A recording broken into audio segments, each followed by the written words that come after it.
If I heard that you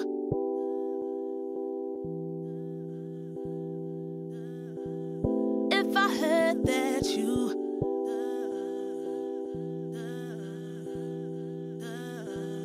If I heard that you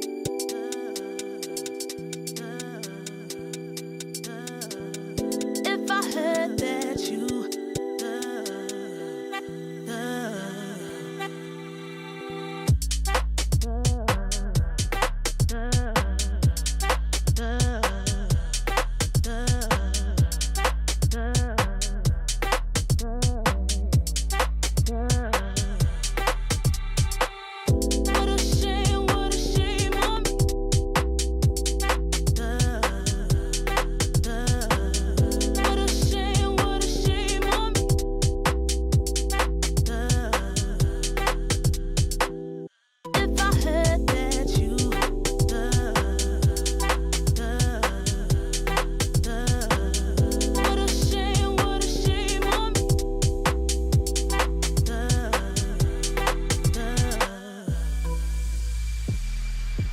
way you do it, the way I live life, way you do it, the way I live life, the way I live life, way you do it, way you do it, the way I live life, way you do it, the way I live life, the way I live life, way you do it. Way you do it, the way I live life, way you do it, the way I live life, the way I live life, way you do it.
Lately I feel I can't find my feet.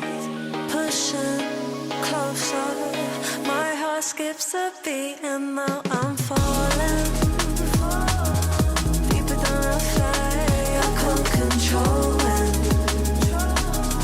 Dark against the sky, it's not so black and white. It's like I told him, there's things that I can't fight. I just keep going. I just keep going. In my time, I've been dreaming of a space to really fill my place. I wish he'd seen what I had dreamed. Before these darker days, I thought I found my way. Quickly it fades, losing the race, closing the page. In and out, I move myself again.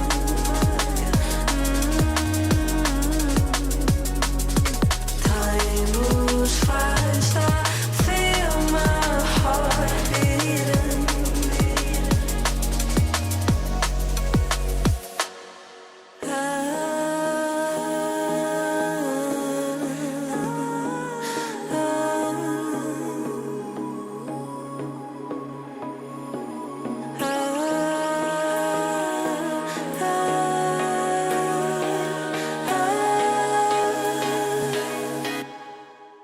And now I'm falling, deeper than I fly. I can't control it. Dark against the sky, it's not so black and white. It's like I told him, there's things that I can't fight. I just keep going. I just keep going. I just keep going. Halo, nama saya Gilang, nickname saya Sans, role saya midlane. Yang pastinya gue senang banget udah bisa berada di MSC 2025. Pasti senang banget lah, soalnya ini kan bisa dibilang turnamen yang sangat bergensi juga.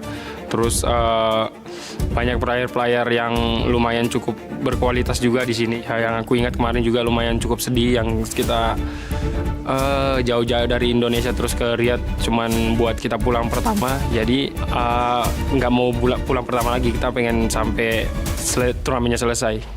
It's better than the Onyx teams of the past from Indonesia that just dominated. This time they were tested, they struggled, they rose above that, and I think that just makes better teams. Bekerja keras juga untuk menangin turnamen ini. Jadi yang pastinya saya pengen juara di season ini lagi. Terus yang pastinya saya kayak kasih yang terbaik di setup matchnya dan ya beri yang terbaik terus. Hello, I'm Kid Bomba from Team Spirit. I play XP lane. Feels great to be back in Riyadh. Our journey was pretty simple because this time in playoffs we didn't lose a single series. We would really like to face SRG again just because we felt like we didn't give our maximum in that series. I don't take any discredit from the win from them. They won us fair and square. But we would still like to face them again just to get even at least.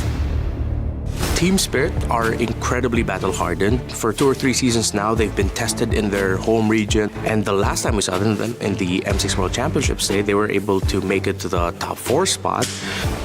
I think our playstyle has become more synergized. We are connecting our skills way more often and have the same plans in the game already, even before splitting them out. We've been training now in Malaysia for 3 weeks, adapting to the Asian meta, and I think we've been doing a really good job at that. So I have high hopes. Individual player skill. Every player in the team has what it takes to be at the top, and it just comes down to mental and execution at this point. Watch us in the tournament, support us, and we're hoping that we will get a better result than top 4 this time, maybe even win the tournament. Merhaba arkadaşlar, ben Aurora takımının altın koridor oyuncusu Shigibu. Bu kadar büyük bir organizasyona katılabilmek benim için çok gurur verici bir şey. Umarım güzel bir başarıya kalırız. Mükemmel bir sezonu geride bırakıyor olacak. My expectations for Aurora isn't for placement, but it's simple. Really crazy picks, surprising drafts that might just make the teams reconsider how they understand the meta. TNZ gerçekten çok iyi bir oyuncu, mikrosu müthiş seviyede. Bazenleri çılgınca pikler atsa bile onlarla çok iyi işler çıkartabiliyor. Oyuncular ondan birazcık korkmaları gerekiyor. Oyun içinde Heyecana kapıldığımızda bazenleri oluyor çünkü. Bunlar bizi bir tık sakinleştirebiliyor, sakin olun diye. Türkiye'nin en iyi 5 oyuncusuna sahibiz. Bu bizim için çok güzel bir şey. Bizi de motive ediyor tabii ki de. Hepsine güveniyorum. Korkmuyoruz, yeneceğimizi düşünüyoruz.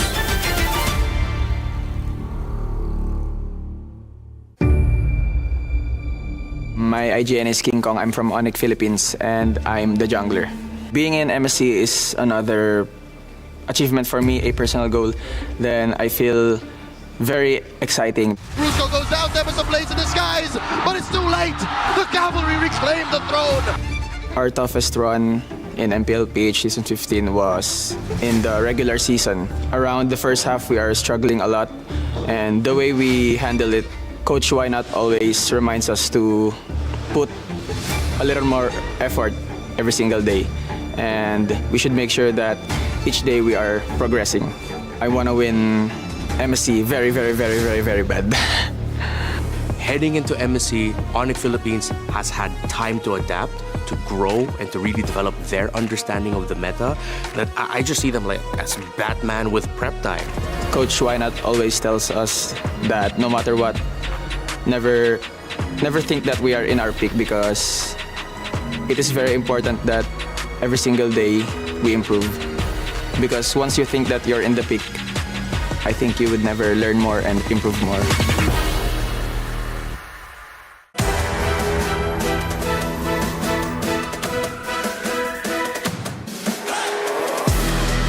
Hi, my name is Ken. I play for Mythic Seal and I play in the jungle room.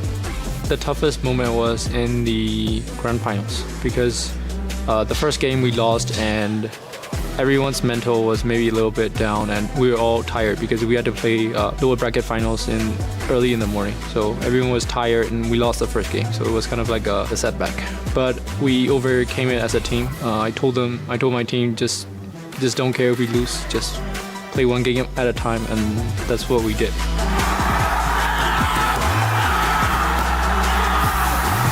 Ken finally, after being so loyal to Mythic Seal for so long, going over that hurdle. There was a moment where people thought, oh, it'll be Yang on Galacticos, most likely, but now they were able to eke it out and they made it. Sippy Cutie finds the kill. The base is wide open.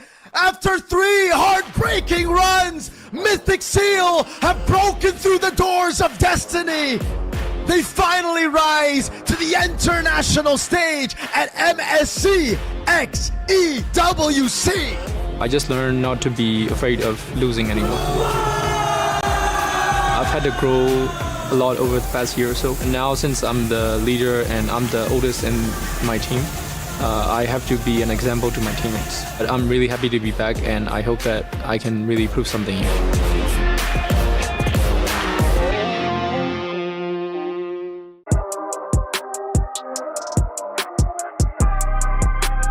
Halo, gue Toy dari tim RRQ.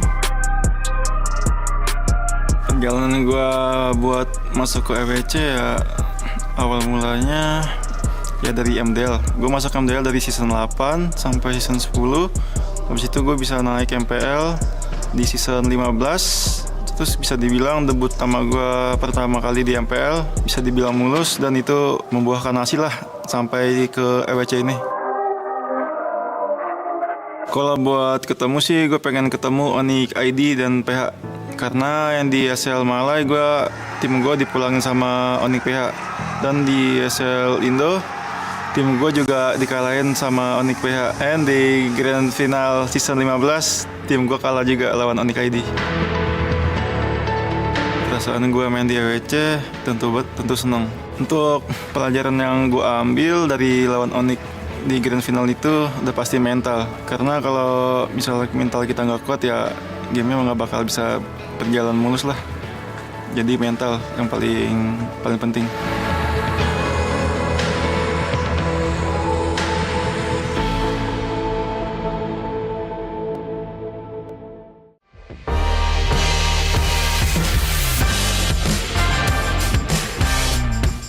Hi guys, I'm Ohab, the gold laner of Team Liquid Philippines. Being here in EWC 2025 feels amazing because it's my first time being here, and I think we have a great chance at getting the trophy for the Philippines. very excited to have them back on the stage. More importantly, I think it's great to see that this is one of the few titles that they are looking to conquer, right? I think this is not the strongest form of Team Liquid yet because we haven't won an EWC title yet. If we win this EWC in 2025, I can confidently say that this is the strongest form of Team Liquid.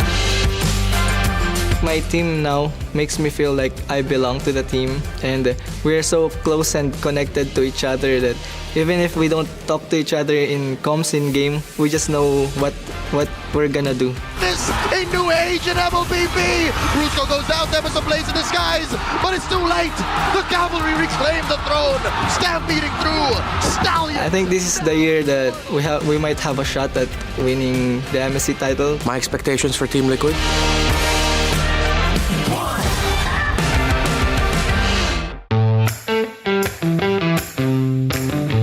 Who take the longest to prepare in the morning? Who always late for practice? Who like to eat during practice?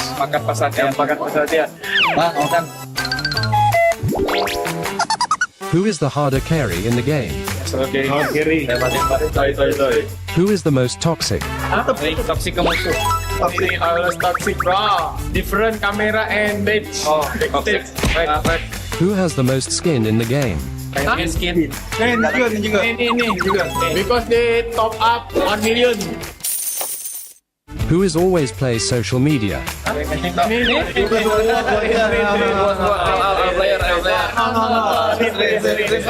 Who is the best singer?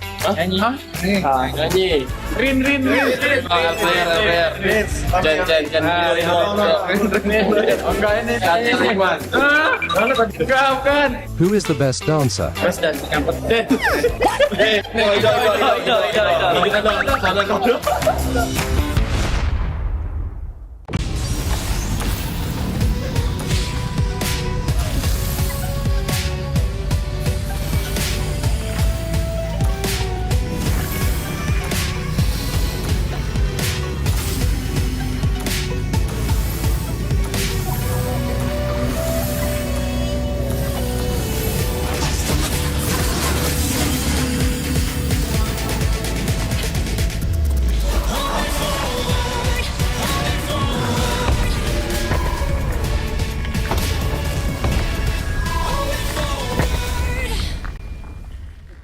Alright guys, we're here at the lair of the world's deadliest gamers. Okay, shh. Tone down a bit. You don't want to disturb them, they might get annoyed. Let's go. Guys, come look. That right there is one of the world's, well, actually the deadliest marksman. Hey, shh, be careful. Very careful.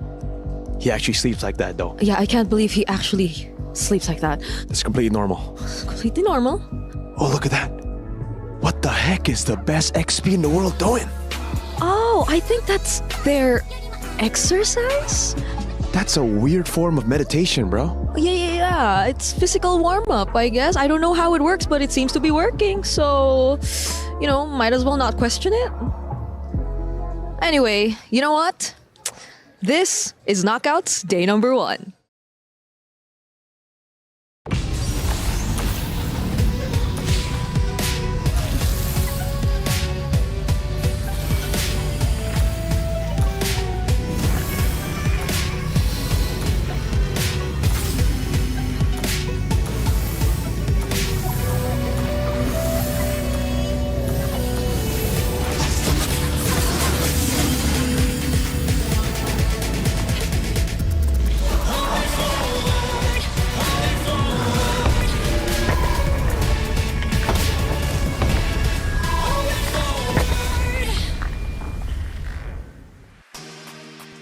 The journey to encounter the unknown continues today, where the best teams in the world, they have risen to the occasion for fame, glory, and that $1 million prize pool.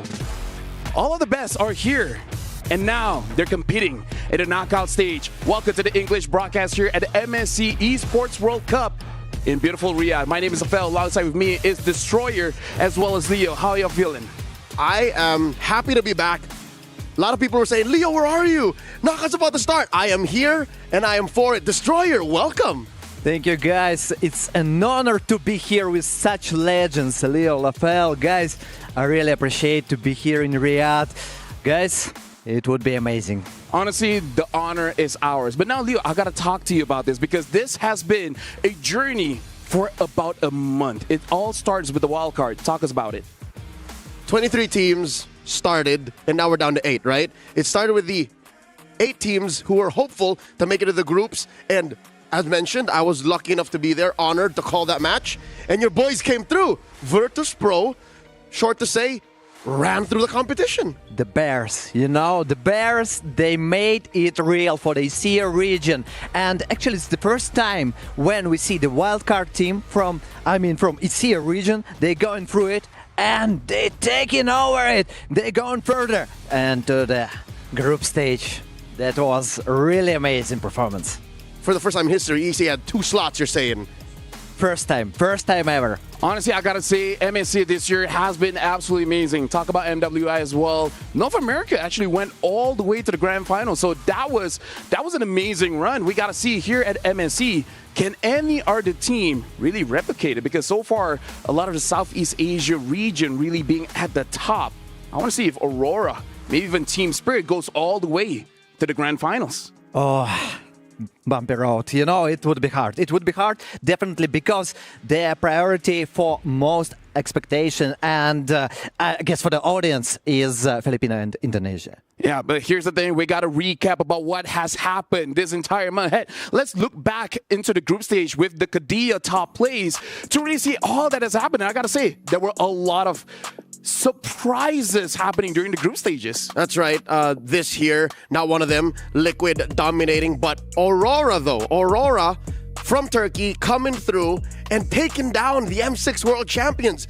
I remember the very moment I was watching this, I'm like, I didn't sleep that night. What's going on? What's going on, guys? It was really unpredictable. And the drafts of Aurora, it making something unexpected, something unreal. And you see, it can work, but it works.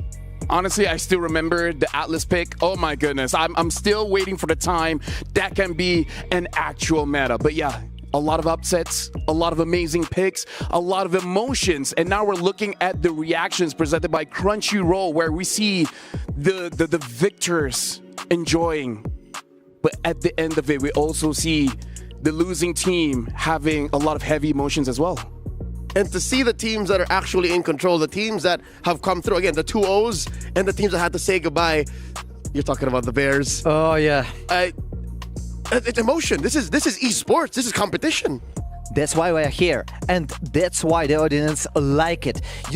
When I see the pricing of the teams, I'm like super glad. And when I see unpredictable moments like the Aurora or even Mythic Seal, if we're gonna speak about them, it's also kind of interesting. Spoken like a true local. That's what they call him back in Myanmar. Yep, sounding like a Burmese already. But now we got to look at the playoff bracket. All thanks to our 2-0 winners selecting the 2-1 winners as their opponents. We're looking at the left side as well as the right side of the bracket. We see Team Liquid Philippines choosing Aurora as their opponents. Mythic Seal didn't have much of a choice, getting paired up with Onyx Indonesia. RQ chose SRGOG as their opponents. And last but not least, Team Spirit, having to choose between 2 Onyx, they chose the one from the Philippines. Kid Bomba was super confident. He just said, King Kong, come here, bro. We won this. Let's make a show. But Kid Bomba made himself endeared. He is now the sweetheart of not just the Philippines, but also Indonesia. What he did, his decision, allowed for both a Filipino versus Filipino and Indonesian versus Indonesian grand finals possible. The hero for Indonesia and Philippines? He's an honorary Southeast Asian. With one move, he made 2 different countries very happy. Well, possibly, because right now we got to look at the prize pool to see what they're really fighting for. Because when you're choosing your opponents, you gotta have the idea that you can win that, because look at the prize pool here. Just focusing on first place, $1 million.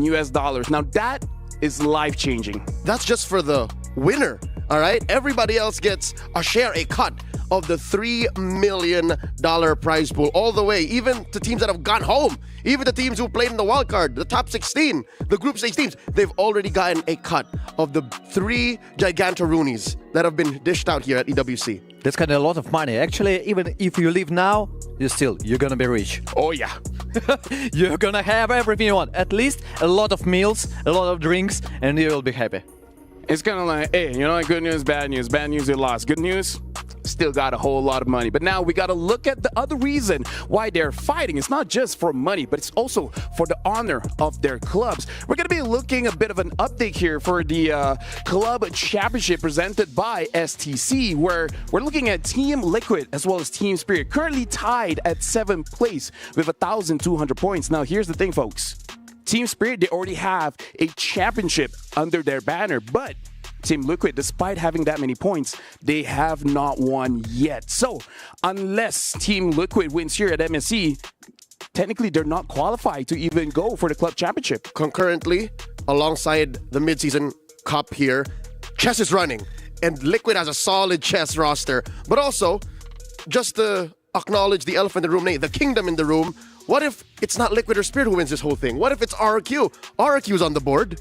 By the way, yes, not that much different. 300 points, even less, 250 points, and that's all. They're going to the top 1. Honestly, like the club championship is something that we really have to look out for because, heck, it could change at any moment. Thank you very much, STC. But now we got to look at the Aramco Power Rankings to really see, out of all the 8 teams, where do everyone stand? Looking here, S tier, we got TLPH as well as Onyx ID. Can you help explain us, Leo? Those are tournament favorites. Again, everybody knows that Liquid is on a rampage. Onyx, Indonesia, Sky Kings, new heights. But here's the question. Why is the defending champions and the M6 World Champions in A tier? Because I think they're underperformance, Ooh, yes, the truth. Yes, that's true. Let's be real. It's because of that. Because Liquid, pretty confident. Onyx Indonesia, pretty confident. But Onyx Philippines lost. SRGOG, they lost. And, I also want to mention about Team Spirit. They're going higher and higher. Mm-hmm. You know what, folks? Here in the English broadcast, the language that we speak is English, but Destroyer decide to speak the truth. Because that is our hot take presented by Al Habib Medical Group. This is the doctor's note where we got defending MSC champions SRGOG as well as the world champions Onyx Philippines. And they're only A tier. They're not the favorites to become the champion of the whole thing. You could have put 4 teams in S, right? You could have put these teams in S, but I don't know, man. The doctor's notes, this is where we discuss it. The Dr. Sulaiman Al Habib Medical Group, they wouldn't lie. They speak the same language as Destroyer. So now the question is, what about B teams? Is it fair for us to put the teams there too? Because Mythic Seal, they were 2-0. Aurora, they also upset. They also beat Onyx. Why do they belong there? There are some reasons. First of all, the Turkish region, they didn't perform super well. For I would like to say for 1 year, something like that. And yeah, even if they beat sometimes the Philippine teams, still they need time. Yeah, but again, they look absolutely amazing. Right now, we're going to look at the schedule for today because we're going to have 2 best of 5s. And even though it is an opportunity for them to move forward, this does mean that 2 teams will be eliminated today. We're starting off with Team Liquid Philippines going up against Aurora. And then it's going to be Mythic Seal going up against Onyx Indonesia. Literally go big or go home. There's no 2 ways about it. You step through the brackets or you get sent home packing. You take home your so many thousand US$, but that's it. And the most challenging here because of the single elimination, because you don't have an opportunity to step back. You can't bounce back. You don't have the second chance to move further. You need to do it right here, right now. So here, Destroyer, I really want to ask you a question because Team Liquid definitely one of the favorites here, but we all saw the reaction of Rosa when they were chosen as their opponents. Do you think this could potentially be a mistake coming in from Team Liquid Philippines for choosing Aurora over the other teams?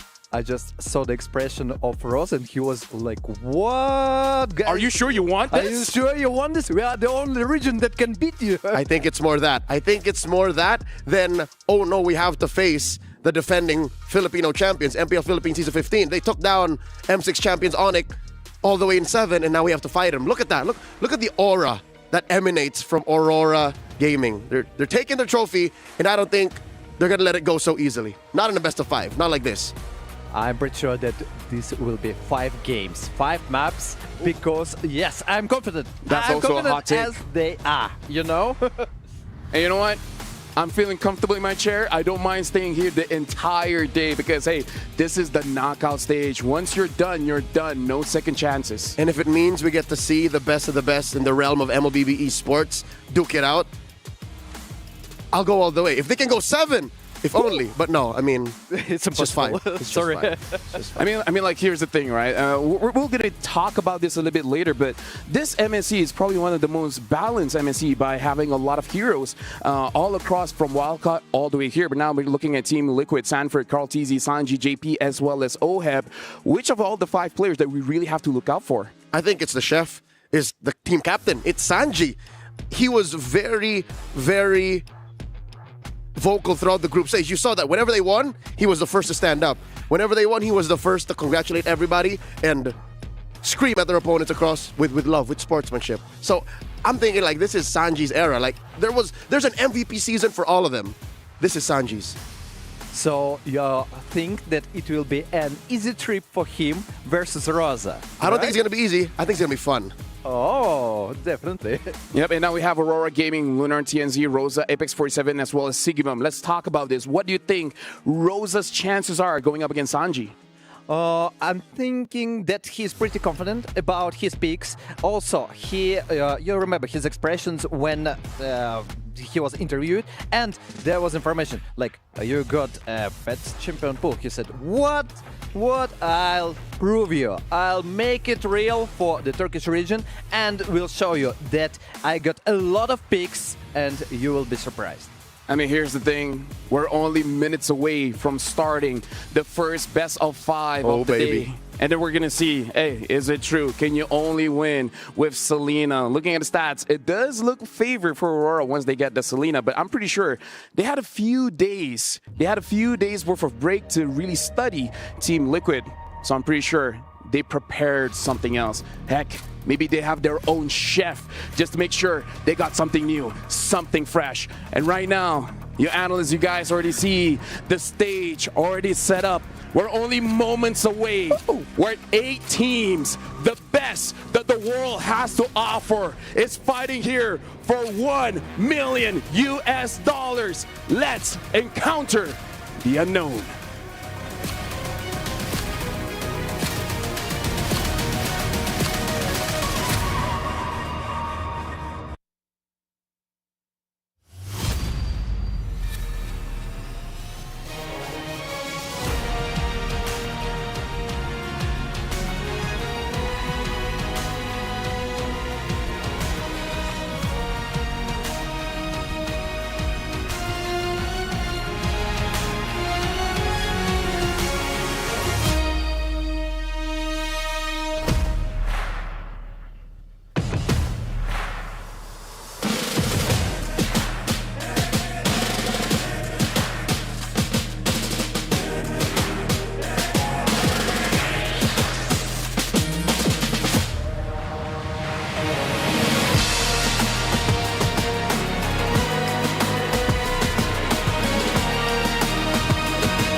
Over the past 5 days in the group stages, we have witnessed 16 teams from different regions battle it out for their victory. However, today, only 8 remains. Ladies and gentlemen, welcome to the knockout stages of MSC at EWC 2025. My name is Rose, and it is an honor to share the stage with Milosh. The honor is all mine, Rose. What a wonderful week of competition that has happened to lead up to what it is today. The motto of MSC is encounter the unknown, and if you've made it here, you've had to go through the gauntlet of your own region and the unknown once you face opposing regions here in Riyadh to get to this spot. A 3 million prize pool in USD that is hanging above everybody, competing $1 million if you win the tournament, and 1,000 club championship points for everybody competing here in the EWC Club Championship. That is life-changing. That is definitely life-changing money. And hey, the pressure that comes with, I don't think that is something to play with. Now, after the group stages, we have actually witnessed a group draw that played out in which the 2-0 teams managed to draw from the 2-1 pool. We ended up with 8 teams, and I think it is time to show the world the 8 teams in the knockout stages. For our first team, this team took the world by surprise after they have dropped the defending champions to the lower bracket, making them the first team to qualify for the knockout stages. It is none other than Mythic Seal! Boye, Ken, Zippy, Nico, Kuhn. The MSL champions are finally back on the international stage after 2 years of absence. Welcome. It's good to have you on here. Their win record, however, in 2025 qualified them and gave them the spot here at MSC 25. Their roster is known, though, for rapid adaptation, but their strategic depth is pretty darn incredible. That is our first squad, Mythic Seal. However, next up, it's none other than Onyx Indonesia. Lutfi, Kyrie, Sans, Savero, and Keyboy. The Sky Kings return to the MSC knockout stages in hope to reclaim their former glory. With a journey filled with ups and downs, a team with a combination of veterans and rising stars, it is time to see what the Indonesian champions has for us. And of course, up next, hailing from the same region, the King of Kings is an attempt to get their own taste at an MSC championship. It is the Kingdom. It is RRQ. Rins, Sutsujin, Edok, Dairin, Toy. The Rex Regnum, the Kings of Kings, one of the most legendary teams in MPL Indonesia, from which they hail. And finally, they graced us here on the MSC stage. Their legacy stretched back eons, all the way back to Season 1. And here they are once again on the international stage in Riyadh. And they look finer than ever for that gold. Though, next up on stage, it's Team Spirit! Kid Bama, One Shot, Sunset Lover, Hiko, and Sao. After an amazing run in the M5 and the M6 in which they finished top 4, the EECA team started the group stages with utter dominance, finishing 2-0s without dropping a single game. And now they are ready for their long overdue championship. That is Team Spirit. And of course, up next, the reigning world champions are here to try and attempt to get their shot at the MSC Championship. It is none other than the super family from the Philippines, Onyx Philippines! Kirk, Kelra, King Kong, Brusco, Super Friends. Oh, this is the Filipino super family, and they are back with a vengeance for carrying the title of M6 World Champions into MSC 25. That obviously comes with a lot of glory and reverence, but remember, that crown puts a target on your back, and they're definitely going to be playing through the gauntlet to get to the final and hold their MSC trophy, should that happen. Next up, though, on stage is Selangor Ranked Giants OG Esports. Cram, Sakai's, Stormy, Innocent, and Humes. And there you have it, the defending champions of MSC, hoping to break history in attempt to get the first back-to-back championship. Of course, to defend the crown for themselves and for their nation. Although they did have quite a shaky start in the group stages, will they be able to maintain it? There is only one way to find out.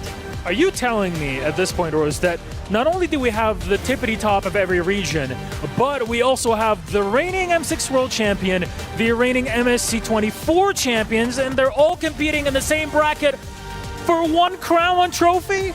Yes, that is what I'm saying.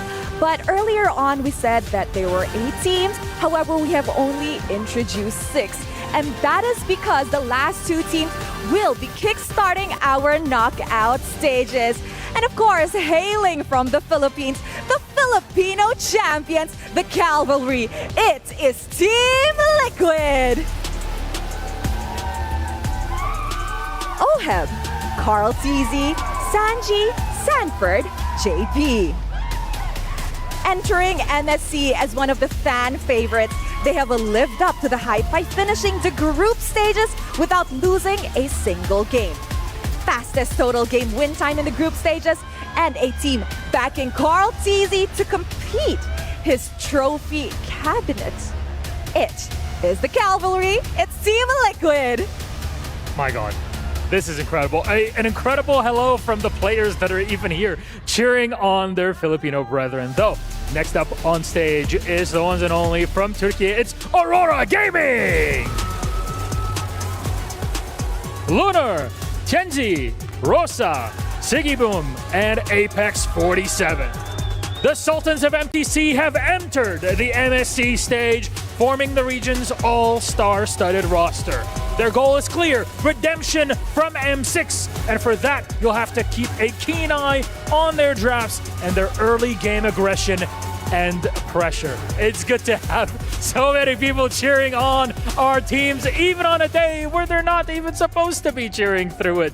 It's a lot of fun. Gentlemen, please, our game now gets serious. Aurora Team Liquid, you may place your tablets, take your seats, because the heat is turned up to 110.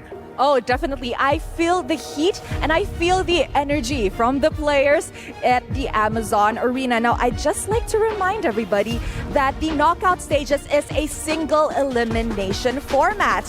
For the first 4 matches of the knockout stages, we will be witnessing a best of 5. And obviously, the winner heads on to the semifinals, and the losers, well, their journey here ends. Their hopes and dreams, and including their keys, will all be crushed right here on stage. But maybe glory awaits. Oh, the unknown is what we're looking to dive on through. Let's start off with our game. That's us from the stage. Done. Let's get it started.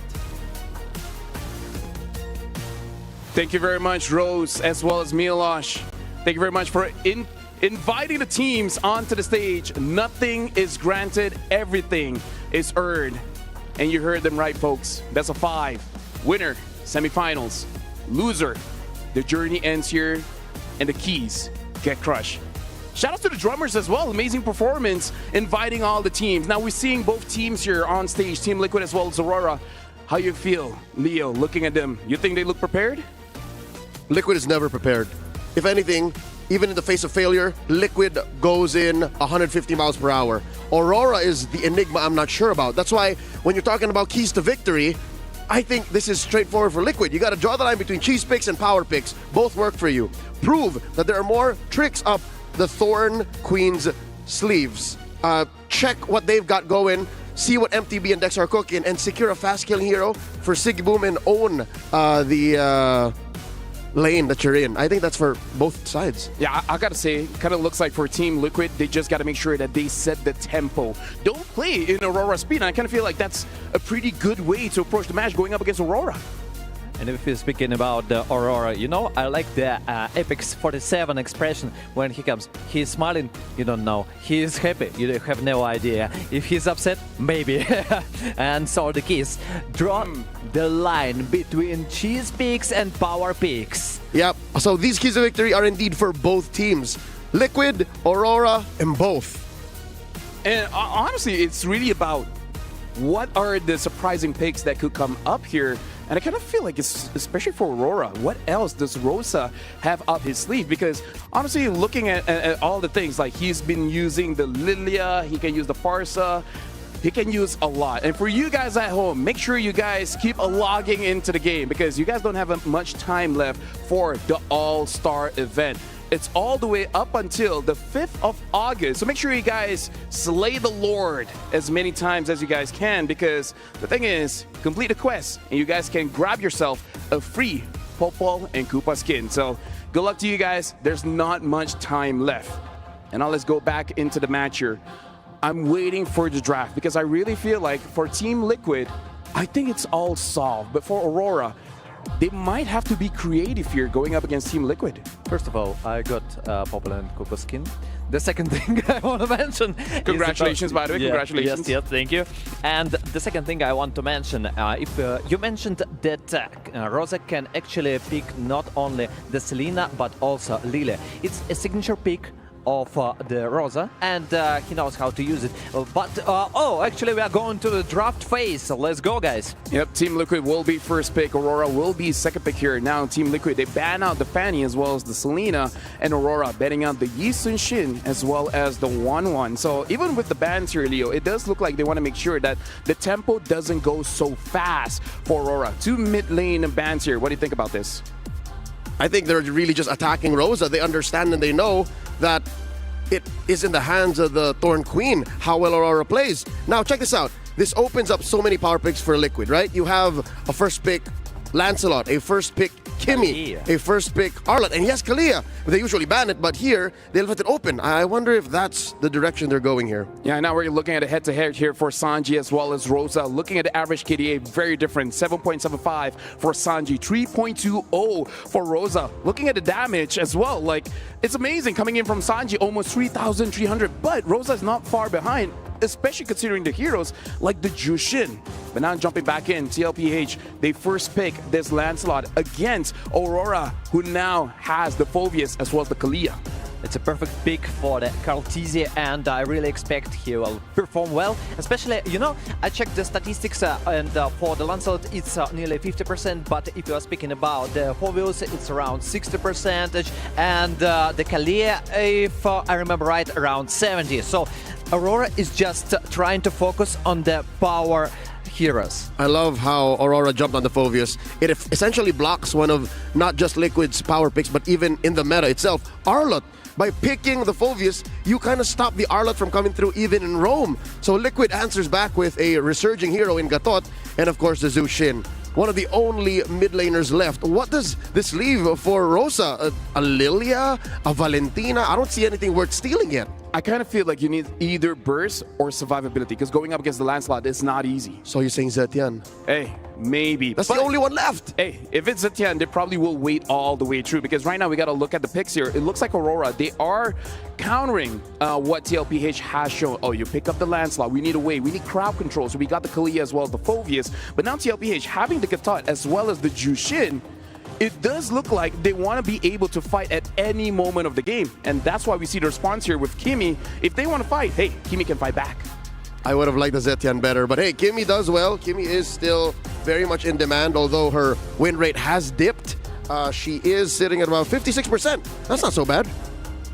Actually, 38%.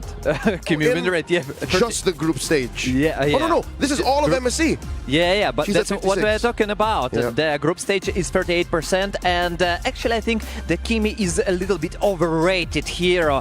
Same as Zetian. I think these two heroes maybe will disappear in some time.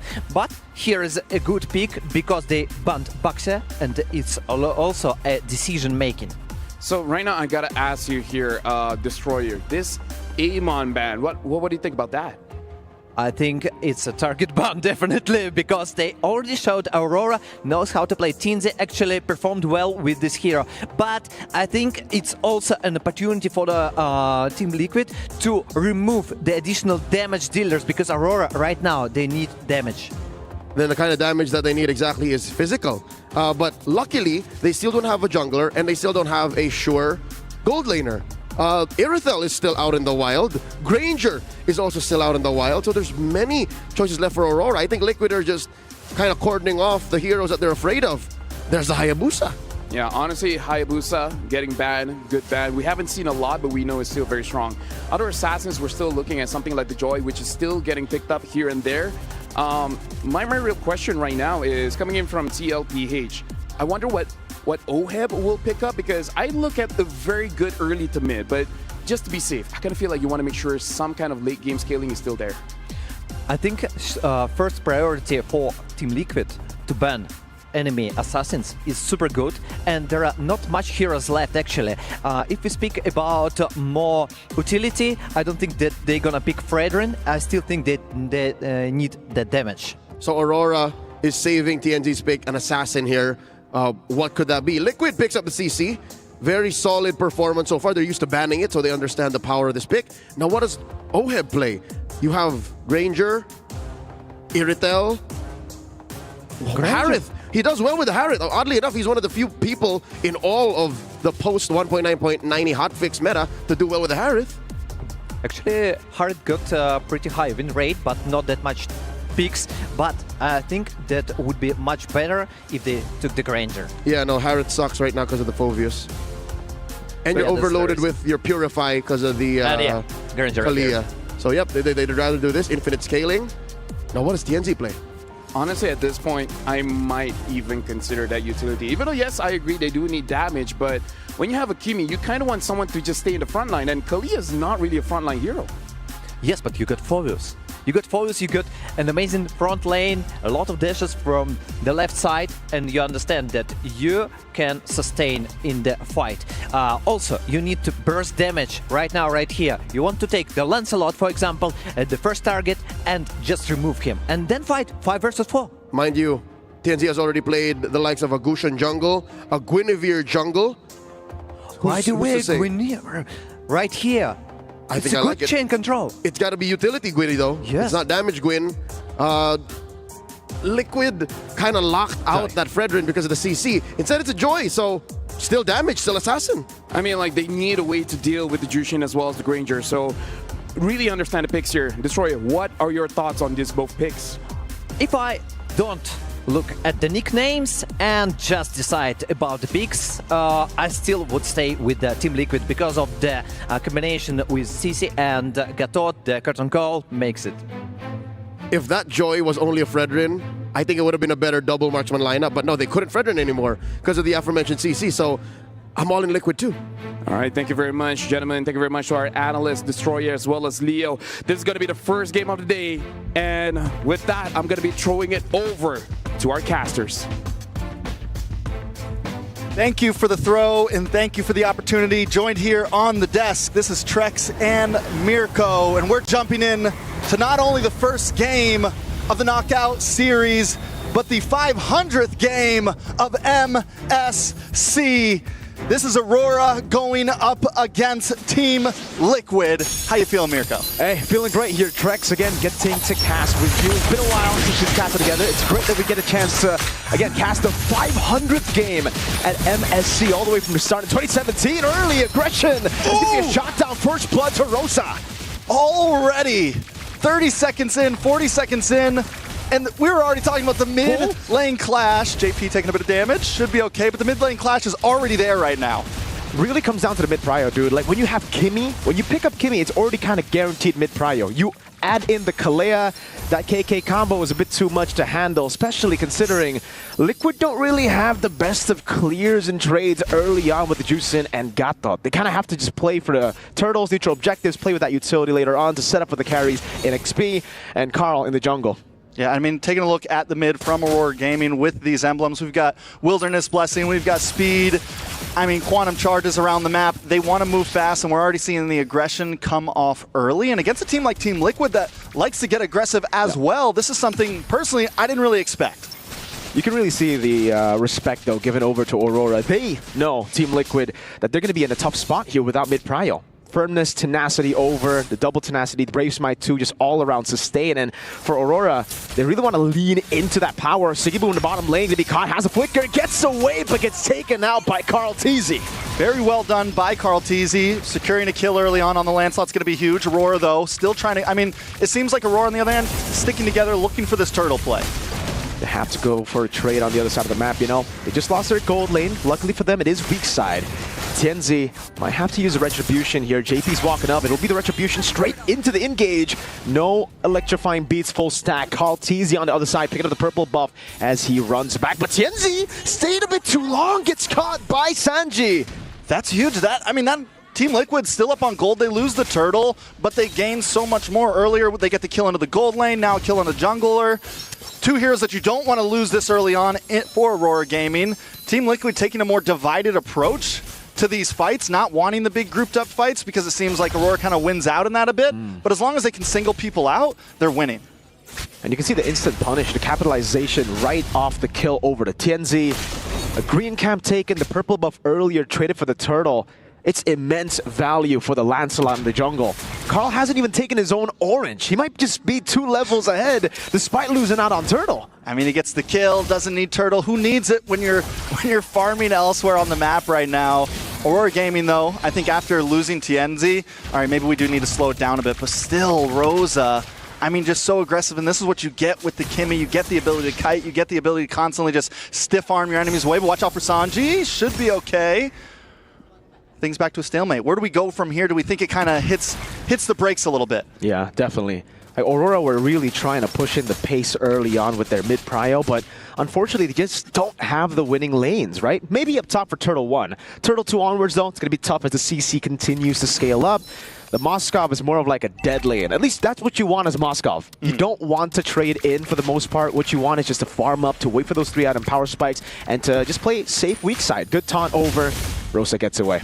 I mean, that comes in for a bit of Aurora Gaming here, right? Even the Joy, who has an okay early game still. Once you get Holy Crystal and you're really outputting. Yep. Once you have Kimmy, a couple items, and you're really outputting. And I mean, overall, Aurora Gaming, a high damage team on their side. I'm not trying to say that Team Liquid isn't the same. Lunar, though, in a little bit of trouble. It's a Dark Wave on 2. Has Infinite Pursuit. Will be able to go for it now with the sustain as well. Apex 47 rotates over Tianzi. Fully stacked up with electrifying beats now. AOG, Lunar flickering out of safety. JP looking for the taunt, unable to get it. Tianzi still able to escape as Apex 47 goes with the passive in back and forth, still saving the Tsunami Slam.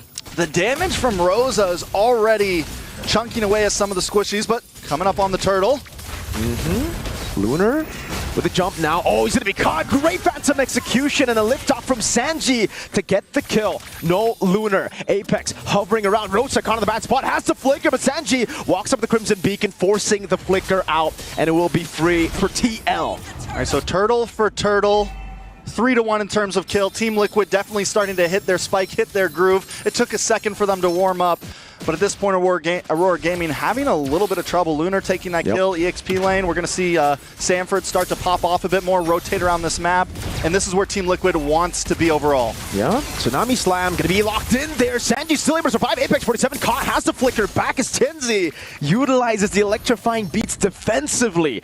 TL, the one capitalizing off of a proactive play from Aurora. Yeah, I mean, Apex 47 is the one that goes for that pick.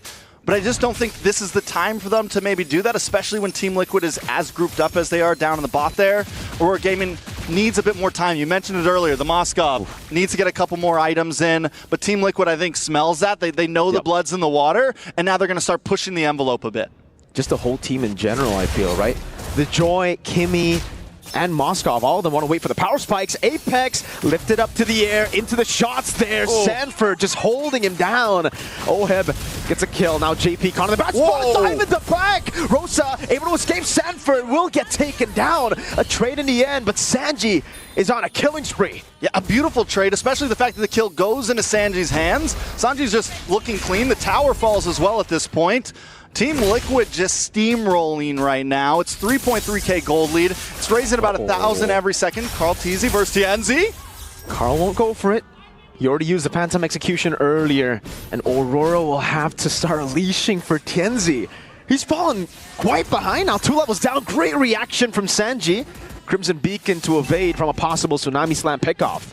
Not only that, but taking a look at the deaths on the side of Aurora Gaming, everybody's got one, which is good for Team Liquid. Everybody's taken a small piece. They've lost a chunk of gold. Even on the side of Siggy Boom, who sometimes you don't want your gold laner to die too early. A little bit of damage on a TNZ. Should be able to get away from there. Here comes Apex, though. Yeah, it's just going to be tough here to really look for any initiation.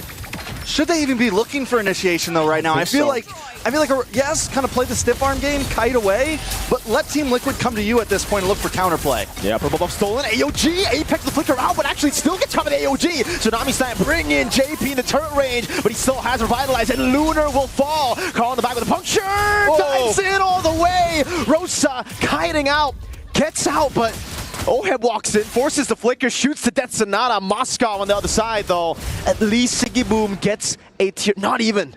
He could have. He could have got that. Maybe not. I don't know. We'll leave that up to him. Oheb, though, right now. 3-0-2. I don't think he has missed a single shot. Rosa shredded down. Team Liquid, the stampede is here. It truly is a stampede for Game 2. Total of 2 stacks for Oheb on the Sky Piercer with a Malefic Roar, 3rd item. Brother Man has a leather jerkin just for respect too, you know? It's kind of like, yo, I'm ahead, but I know what y'all can do in the late game. Yeah, I mean, definitely a little bit of respect, but I mean, as long as they keep up this pace, we're only at 8 minutes right now. We're down to inhibitors. First Lord hasn't even popped up at this point. Team Liquid is relentless. We're talking this could easily be a 10, 11K gold lead by minute 10 here. Taking a look at the items. Let's look at this gold lane. Oheb versus Siggy Boom. The deficit is incredible. We're looking at about 2,000 gold lead into the hands of Oheb. The stacks are coming in. He hasn't missed any shots at all. The Filipino sniper is on fire. You know when the goal difference is this massive, it's just really tough. Curtain call with the AOG combo, just trying to go for a cheeky pick-off. Holy Shield in the mid lane taken down already. So they are properly set up for a Lord take into a siege. And it does feel like, I gotta agree with you, you know, the question that you asked earlier. Do Aurora even need to be fighting right now? I think the answer is no. They've put themselves in an even tougher position. Yeah, and I feel like Apex 47 kind of the cause of that a few times, like coming in, looking for those pickoffs. I'm sure, I mean, either way. a few times yeah, TNZ as well. I mean, the team just, there's a point where, yeah, in the very beginning, you got that early kill onto Sanji, right? Good applaud, that's well done. You had a great start. But from there on, once Team Liquid starts to group up, you got to start to back off a bit. Once, because Oheb hits the power spike far before Siggy Boom. He's going to be able to land some of that damage. Sanji as well. JP gets one big pick off. Carl Teasy started getting kills onto Siggy Boom within the first few minutes. Aurora Gaming, I think if they took this a bit slower in the beginning, it'd be a much different game. And now they're at a point where we're hanging on a thread. They tried to play the pace of TL, and they ended up getting stampeded by the boys. Sanji is lighting up a light there on top of Lunar. No punish available. Has to Purify.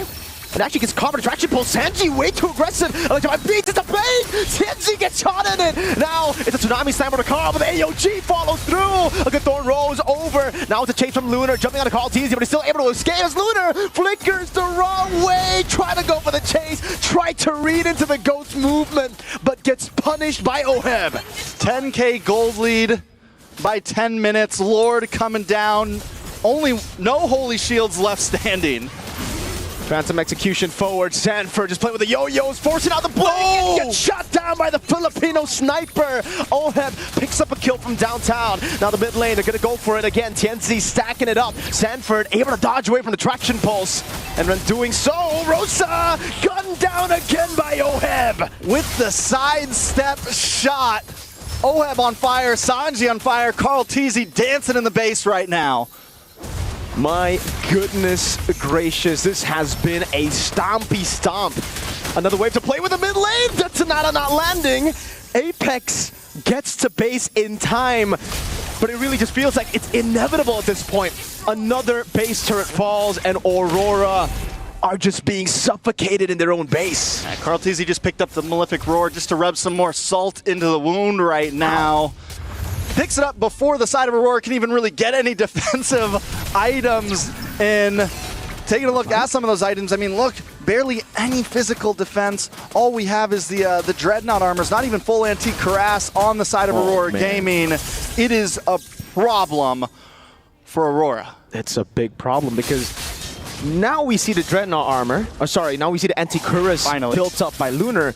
But it's too late. There's already endless battles on the other side. Melfic roars, Hunter strikes.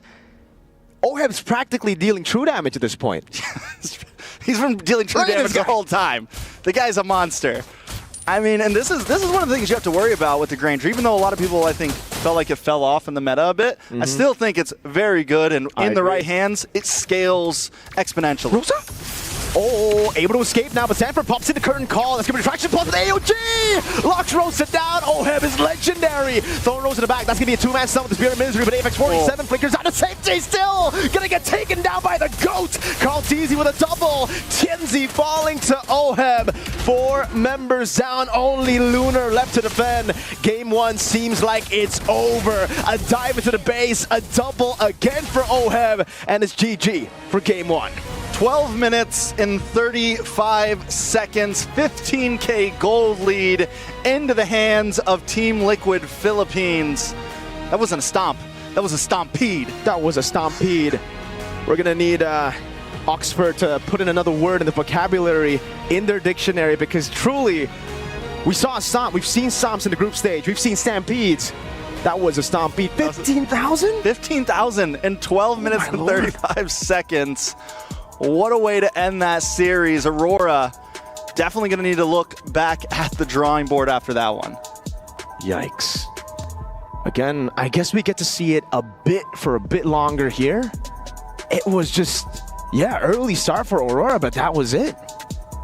Yeah, I mean, definitely an early start. No, it was a one-kill start. First 30 second, it looked okay. It looked very nice, but then maybe just bit off a bit more than they can chew. And once it gets to this point, this is Team Liquid's prime, their hunting grounds. You don't want to let Team Liquid get a lead on you like that. It's one of those teams that they're not going to play it patient. I mean, even though the very last play, when they find Rose, I'm sure we'll see it in a second here. They're not even like at that point it wasn't even Aurora doesn't even have to mess up. We're biting down. For real, dude. I mean, there was just no counterplay for Aurora, it feels. Once we get into the 11th, 12-minute mark of the game, it was just TLPH doing whatever they want to do. Under the turret, it did not matter. Team Liquid played with 0 turrets this game. Like, these turrets were all irrelevant. Well, it was quite the stompede for sure. This is Trex and Mirko. Let's throw it over to the analyst desk.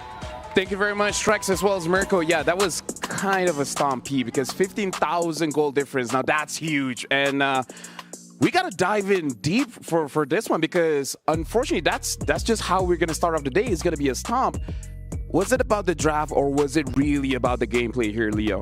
I'd say 60% of this whole thing was the draft. A lot of weaknesses came through in these heroes that we looked at and we deemed bulletproof in the metagame. Kimmy, I see the big smile on Destroyer's face here, is a hero that needs a lot of support. Like, she's very good in mid, but I think we both saw it. She needed someone to protect her, and weirdly enough, she can't do it alone. It's often from the jungle. You're right. Yeah, no, it's often from the jungle. We've seen Fredrin's, Baksha's come through. Even Akai's. Yusun Shin, weirdly enough, does well to protect a Kimmy with the Mountain Shocker because there's vision, so she knows where she can and can't go. But this time, it's a Joy. A last pick Joy. What's that going to do? Actually, first of all, about 40%. What the heck was wrong with Tinzi when he died nearly the turtle pit? I have no idea what happened there. No reason. And about the 60% of the draft. Yeah, I totally agree that they need something utility to protect the mid lane to work as a trio. Like mid, roam, and jungle. But no. Yeah, looking at the stats here, 19 kills to 2. Aurora looks like, okay, the start of the game, they might have something, but then TLPH, they just stampeded over. So looking at how the movements are going, what do you think Aurora really needs to change to make sure that game number 2 does not look like this? Number 1 draft. Again, arrange your priorities. I think they tried to get away with a double marksman lineup half-cocked. And you don't do that against a team like Liquid. Sure, maybe you can get away with it with some teams in other leagues or maybe in lesser stages, but not in the knockouts, not like this. And looking at the item builds, I'd say we're like 3 or 4 different things off before we can even talk about items. Like, if there's anything Aurora could have done to change items, we're far off from considering even that. I think they need to adjust. I mean, if we're speaking about Aurora, they need to adjust for the drafts and look at the stats, guys. 1,006 gold per minute. Woo-wee. He's a rich guy. He's a rich guy for sure. 4,433 damage per minute. The carry. Lunar took a lot of damage, but hey, I kind of feel like he needed a little bit of help. You can ask Oheb's coach, ask Oheb's mom, ask his teammates. He's got money in the bank. He was the richest guy on the map. And if we're returning back about the drafts, yeah, if we're speaking about it, we expected something like Gwyn. You suggested really a good hero, and it would help to Aurora. But they take the Kalea, they understand there will be the Purifiers. Still, they work only with one Kalea. Well, gentlemen, thank you very much. Right now, I kind of feel like after that game one, we're going to give a bit more time for both teams to really re-strategize. So we're going for a quick break, but after this, when we come back, it's going to be game number 2.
When the world of business is constantly changing, you need to stay ahead.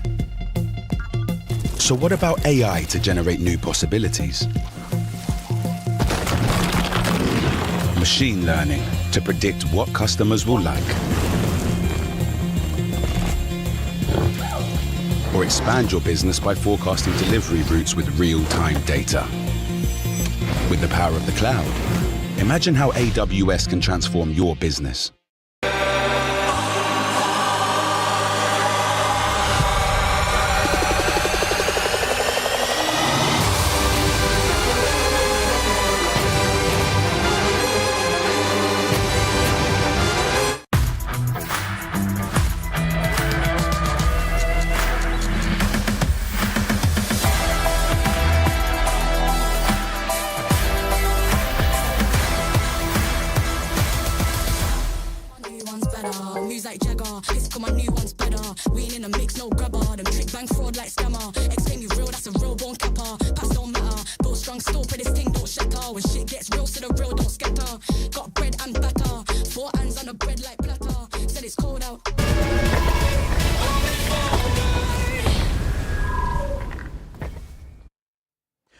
Welcome back, ladies and gentlemen. Before we jump into game number 2, welcome to the English Desk. And right now, we're looking at a stage where both teams are about ready to go into the draft. Now, very quickly, Destroyer, what does Aurora really need to do to make sure that game number 2, they have more of a fighting chance? I think they need to prioritize the composition that helps to mid lane to survive, first of all. The second, the speed of the jungle rotations. So they need to adapt for this and to adjust the draft. Yeah, and for you folks, before I even get to you, Leo, I gotta remind you guys at home, make sure you guys grab your MSC pass really quickly. There's 20% off, so make sure you guys grab it while it's still available for you guys to get the MSC coins to be able to actually get all those skins. And right now you guys can see it on the screen. So make sure you guys grab the MSC pass as quickly as possible. Now going back to you, Leo. Team Liquid, they look pretty good. So what do they have to maintain? What do they have to make sure that they replicate into game number 2? LaFell, you're rarely wrong on broadcast. They didn't look good. They looked great. They stomped. They pulled a stampede on... Smashed. On Aurora. Yes. Some regions would say they smashed them. And Carl Teasy, he's got a coat here. Yeah, looking at Carl TZ saying, among the kings of the jungle, I rank King Kong first, Kyrie second, and myself at 0. Hey, being a bit humble here, I want to explain what 0 means. You can figure it out yourself. This world TNZ, he has the potential, but he still needs more experience. So 0 can be really good, really bad, but hey, Carl TZ is 0. I'm guessing it means he's unmatched. The GOAT has spoken, and I think their actions have also spoken much louder than any post-game stats could ever show.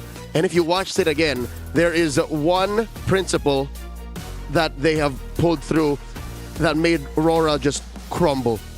Yeah, and we saw the quote, TNZ, what the GOAT said is that he still needs some experience. What do you think about that? I think it's not about the experience. I think it's more about the composition, about the confidence from the Team Liquid. Actually, they were stomping. They're just going further and further. They could not stop that, and the snowball was too big. I'll tell you what that is after Game 2, because I think Liquid's going to win Game 2, and if they don't do what I'm talking about now, I'll drop it later. Timing's missed out. I don't want to drop the joke when it's off, when it's rotten, when it's expired. You'll see exactly what I'm talking about. Game 2's begin. And you know what? If I stopped you, my bad, man, my bad. But now we're jumping to draft here. Aurora, first pick. Team Liquid, second pick here. And now they're banning out the Arlet. So they're changing it up a little bit for Aurora. You know, I got a lot of questions for this ban, because Arlot, yes, it's one of the prior picks, but still, it got one of the worst win rate I ever saw during MSC. It's like 18% win rate. It's terrible. Yeah, now looking at the trend, looks like continuing here. Team Liquid, they're not changing. They're still banning out the Fanny and batting out that Selena. But this time, Aurora, they saw what Carl Teasy is able to do with the Lancelot, and they say, hey, no more. What's left out in the open is the Baksha and the Yusun Shin, though. You can only do so many jungle bans to try and take down the GOAT, but he's going to end up with one or the other. Oh no, but he even takes out the Yusun Shin. This is a Liquid signature, though. Liquid always bans the Yusun Shin. So insta-lock go, Baksha. Baksha right now, it's one of the prior's pick. And they should respect it. Aurora need to take it right now, right? And don't waste time. So they got another opportunity to take Kalea. Okay, it's also available and it's also a good opportunity, but I think that Baksha is the best choice here and here. So now Baksha first pick for Aurora. So for TL, do you feel like there's still a lot of good picks here, Leo, for Team Liquid? Yeah, Sanji's Farsa is open. Although that is kind of a numbo when there's a Baksha can hunt you down. I think that's safe. I would rather that than Kimmy, because again, Kimmy, we learned from Game 1, is jungle dependent. It's mid-trio dependent. So I'd say lock the Farsa in now. Or maybe, I don't know, play the proactive card and wait for your... Oh, no, wait, Zushin first? And CC as well, yeah. Yeah, actually, I wanted to say, how about CC and Gatotkacha combination? But okay, they decided Justin. It's also one of the best heroes for the mid lane. It has constant damage and also an opportunity for the good trio. So right now, Leo, this is almost replicating what they're doing game number 1. Having a draft that if they want to fight, they don't even have to discuss it, just go. All the more my statements on Game 1 might stand true. Like, I had about 4,000 words left to talk about Game 1, despite it lasting 12.5 minutes. Liquid might get away with it. Liquid might even be able to draft like 3 out of 5 of the same heroes. Gatot's still open. Granger's still open. Aurora here locking in the Kimmy again. Whoa, whoa. Isn't this a bit too early, though? Because I don't see it getting taken away or banned. This is a 100% win rate on a Paquito. Picked once. Played by Dyren, none other, in the group stage, again in the EXP by RRQ. You're right, it's an odd pick. Experience the youth. Why? Against the CC, maybe? I'm pretty agree with Lafel. Why do you pick Paquito so early?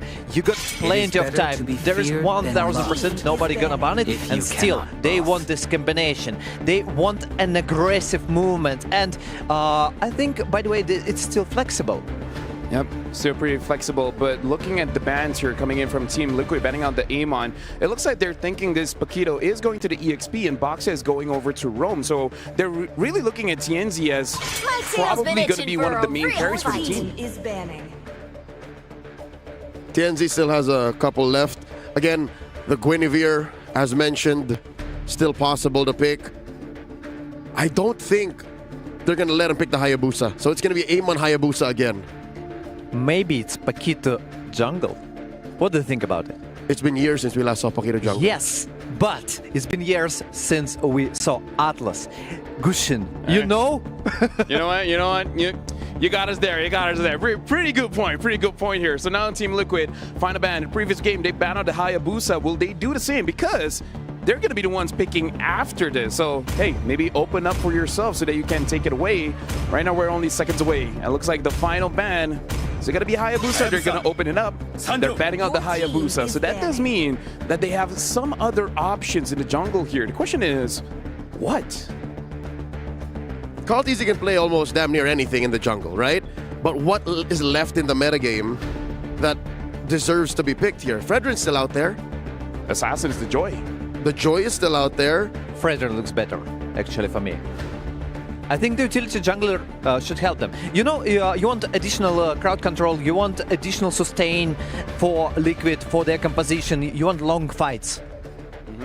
Right now for Aurora, the final bans here, they ban out a Roamer, they ban out a Kalia, making sure that there's no way that they can start the fight instantly.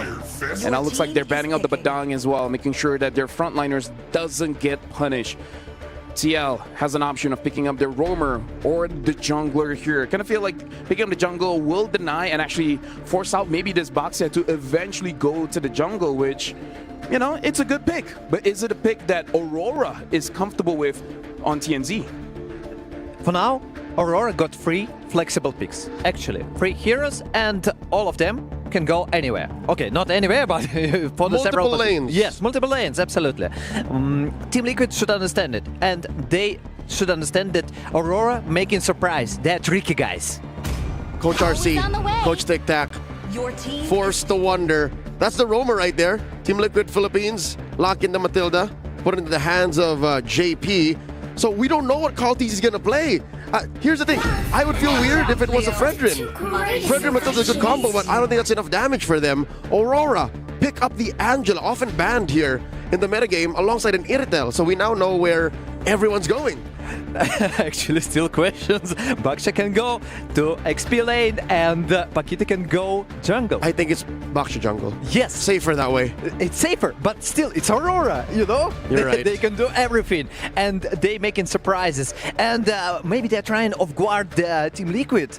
See value in me? Oh, you see the value in him? You should. The Fredrin gets picked up here. So, again, I kind of feel like it's still okay because CC can still deal damage, same as the Granger. And hey, deceptively, even the Jushin. What are your thoughts, Leo? It's all in on Ohib.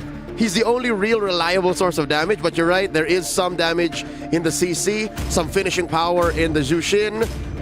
Destroyer. I see your face, you're still confused. What is Aurora doing? Yes, but I like it. And you know, I'll tell my predictions. Okay, I like the combination with Matilda and Fredrin, but still I'm gonna say it's Aurora. Hey, you know what? I like it. Speaking of things that I like Atrex and Mirko, so I'll just hear their voice to cast this one.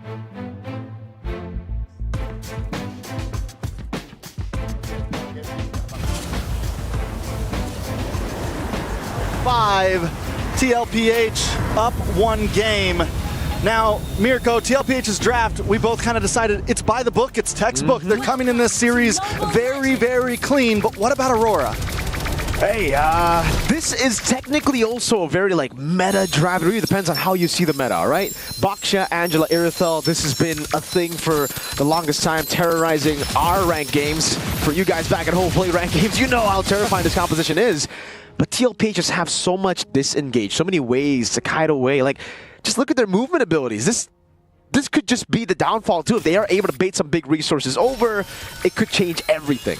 But here's the real question. What about the Paquito? That's the spice in all of this, right? That's the question on our minds. We saw it picked before by Dyron on ID. It did well against my home team. It did very, very well. I remember it. It's in my memory.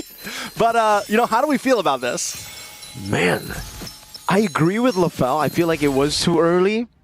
But I guess they wanted to really just hide the Angela for the later stage. So it really comes down to that. I'm a big fan of the Paquito. Now it's Flicker 4 from Apex. Sign up Sanford up top with the Vengeance already used up. Carlteasy walks up to Lunar. Trying to go for the kill, but the guiding win gets Sanford to safety. And it will be, I guess, a win for TL. They baited out a Flicker from Apex. Yeah, 40 the Kid gets away with just a sliver of health there. I think the big thing about this Paquito is if it can go deathless for a little bit, get to that level 4 power spike, get to a little bit farther even. He can find the angles. It works as a possible type of assassin. It can close the distance onto the Jushin without having to deal with what they dealt with last game, just getting tossed around. So there are possibilities there. But where we've seen them mess up is the execution. So can they execute this composition correctly? It really depends on how the Paquito gets to be played here. I agree with you. Now into the mid-prio, TL actually just having the prio over. Goes in, that's gonna be traction pulse, someone does a kill over. That's Sanford locked down, has to run away. Carl still winning on the red tree battles as he goes in for the taunt. It's a two-man Lancer flip with a knock-up. TL, just get the turtle and back away. Even in the midst of chaos, the young GOAT able to always secure the retry. This is something that Team Liquid, I think, prides themselves on, the ability to get those first turtles. Their rate is through the roof. Rosa in a little bit of trouble. No flicker used. Rosa just took it. Accepted it. Accepted fate. Yeah, JP. Luckily for Aurora, they don't really lose too much because it's JP who got the kill. It would have been real bad if Oheb got the death Sonata. Look at that damage. Paquito. Yeah, on the note of Paquito, it's a very high-level hero, right? Like, it really comes down to how you execute it. So if he gets an angle to somehow dive on Oheb, get Sanji low in the fight, it'll be massive. But if he just goes pure front to back, I'm not really a big fan of that. Tianzi, Shield Unity up. Just the battle of mid. Yeah, I mean, you could even say that picking up the more damage-dealing EXP laner makes up for the lack of burst in your I guess no, they went for... I mean, you just kind of make up a bit for picking up the Angela. Angela, I feel like, yes, you get the sustainability, but you always kind of give up either a high set roamer, something of that nature. So at least you have something here. I think it could also pair well with the Angela. But still, yeah, definitely a risky pick, and it's all going to be about the angle that we see Lunar come from. And speaking of angles, Team Liquid looking for one on to Siggy Boom here. Two-man gank down below, a guiding win for Oheb. Tianzi with the Baksha. Shield Unity forward, traction pulse, forcing Oheb to use the flicker. But again, so much movement. Like I said, they just have too much. It's so hard for Aurora to really force out these fights because, hey, you got a guiding win. You got 2 blinks on Sanji. Oheb always has the good old flicker. Now it's down, so that could be a way to punish with the Paquito later on. Good trade by Sigiboom. Once again, though, do they need to look for those big fights here, right? Could they just kind of play this patient? I think anytime you have the mid lane Kimmy, you always have time. You know, if you can push a bit far back, you have an advantage. Not to mention Airthel as well. You're looking for those big burst items. You're looking for that crit damage. Moving on Turtle, though. Yep. Shield Unity to cancel that out. Carl still walking up. Now Turtle can be reset now as that's going to be Sanford in the front, zoning everyone away with it. Carl wins the retry battle. Tianzi with retry a bit too early. Attraction pulse to disengage, and it is yet another win for TL. They're going for the purple buff straight. Yeah, this is the thing about Carlteasy, not only in the Fredrin as well, right? It makes it look easy to be able to walk into a turtle pit, get the stun real fast, hit the retry, and take it. A purple buff also now going over to the side of Team Liquid. We're 5 minutes in, almost a 1.5k gold lead. Aurora Gaming, I think they are at least playing it slower here, but they got to staunch the bleeding maybe a little bit more. The thing is, do they want to play slower in Game 2? That was Game 1 strat. Sanji, Lantern Flare on 2. Forcing to flicker around. Carlteasy with a taunt now. Over to Rosa. It'll be Tianzi going for the Shield Unity. Oheb in the bottom lane. Tianzi walking up, zoning them from the turret to save Tier 1 down below. Still, though, I think they kind of want the lead early this game, unlike Game 1. Game 1, they had a composition where they get a big power spike mid to late. Here they do have heroes that get the power spike mid to late still, like the Kimmy. But Liquid could very easily just match that, you know? Sanji caught again. That's going to be the shield unity again, but the guiding wind is right there. Sanji still has a flicker. It'll be a few more shots over. There's really just no risk. JP still has guiding wind, gets away. OM shoots him down. Too much disengaged, Trex. Yeah, there's just no way to catch them right now. And this is something where I think the burst damage of the Paquito could help, but Lunar is stuck in EXP lane right now. He cannot leave at this moment. And we have seen Sanford at least able to rotate down a bit, but I don't think we've seen enough from Lunar. So we're coming into third turtle, and I think this is where it's really going to be crunch time, especially once we get to minute 8, first Lord time. If Aurora Gaming doesn't make something happen then, it could really spell trouble for them. It's tough for Aurora. They're looking for anything they can find. And they can't really find much right now, not even a power spake, as Leo has just reminded me in, in the chat. TL, 2,000 gold lead, again, just going for the turtle. And this is so difficult for Tienzi, dude. He tried predicting the gold's retry earlier by retrying early, thinking Carl would go for the stab into retry. But then when you try to read him, he just goes for the classic, nah, I'll just wait for you to retry. So calm, so composed, and now Tienzi won't even get an angle to go for the steal. He goes for the shield unity, and it gets cancelled out. Now a two-man stun. That's going to be traction pulse in the back, and another Lantern Flare over to Lunar! Locking them down. Sanford the Vengeance just zoning them in the back. Heart Guard used up. Aurora are not dealing any notable damage to TL. They're just holding their ground with the healing of Mathilda. Yeah, the healing of Mathilda, I mean, it's overall Team Liquid when they get grouped up like that, when it's all 5 of them in a circle, Aurora Gaming unable to do anything. Lunar, we wanted to see this Paquito find angles. Instead, he came for a much more direct, just kind of walked in, immediately caught by the Lantern Flare. It's a problem. Aurora Gaming has to approach these fights a lot different. Dude, if we were talking M3 Paquito, then yeah, you're great at chases, right? You have that reset constantly.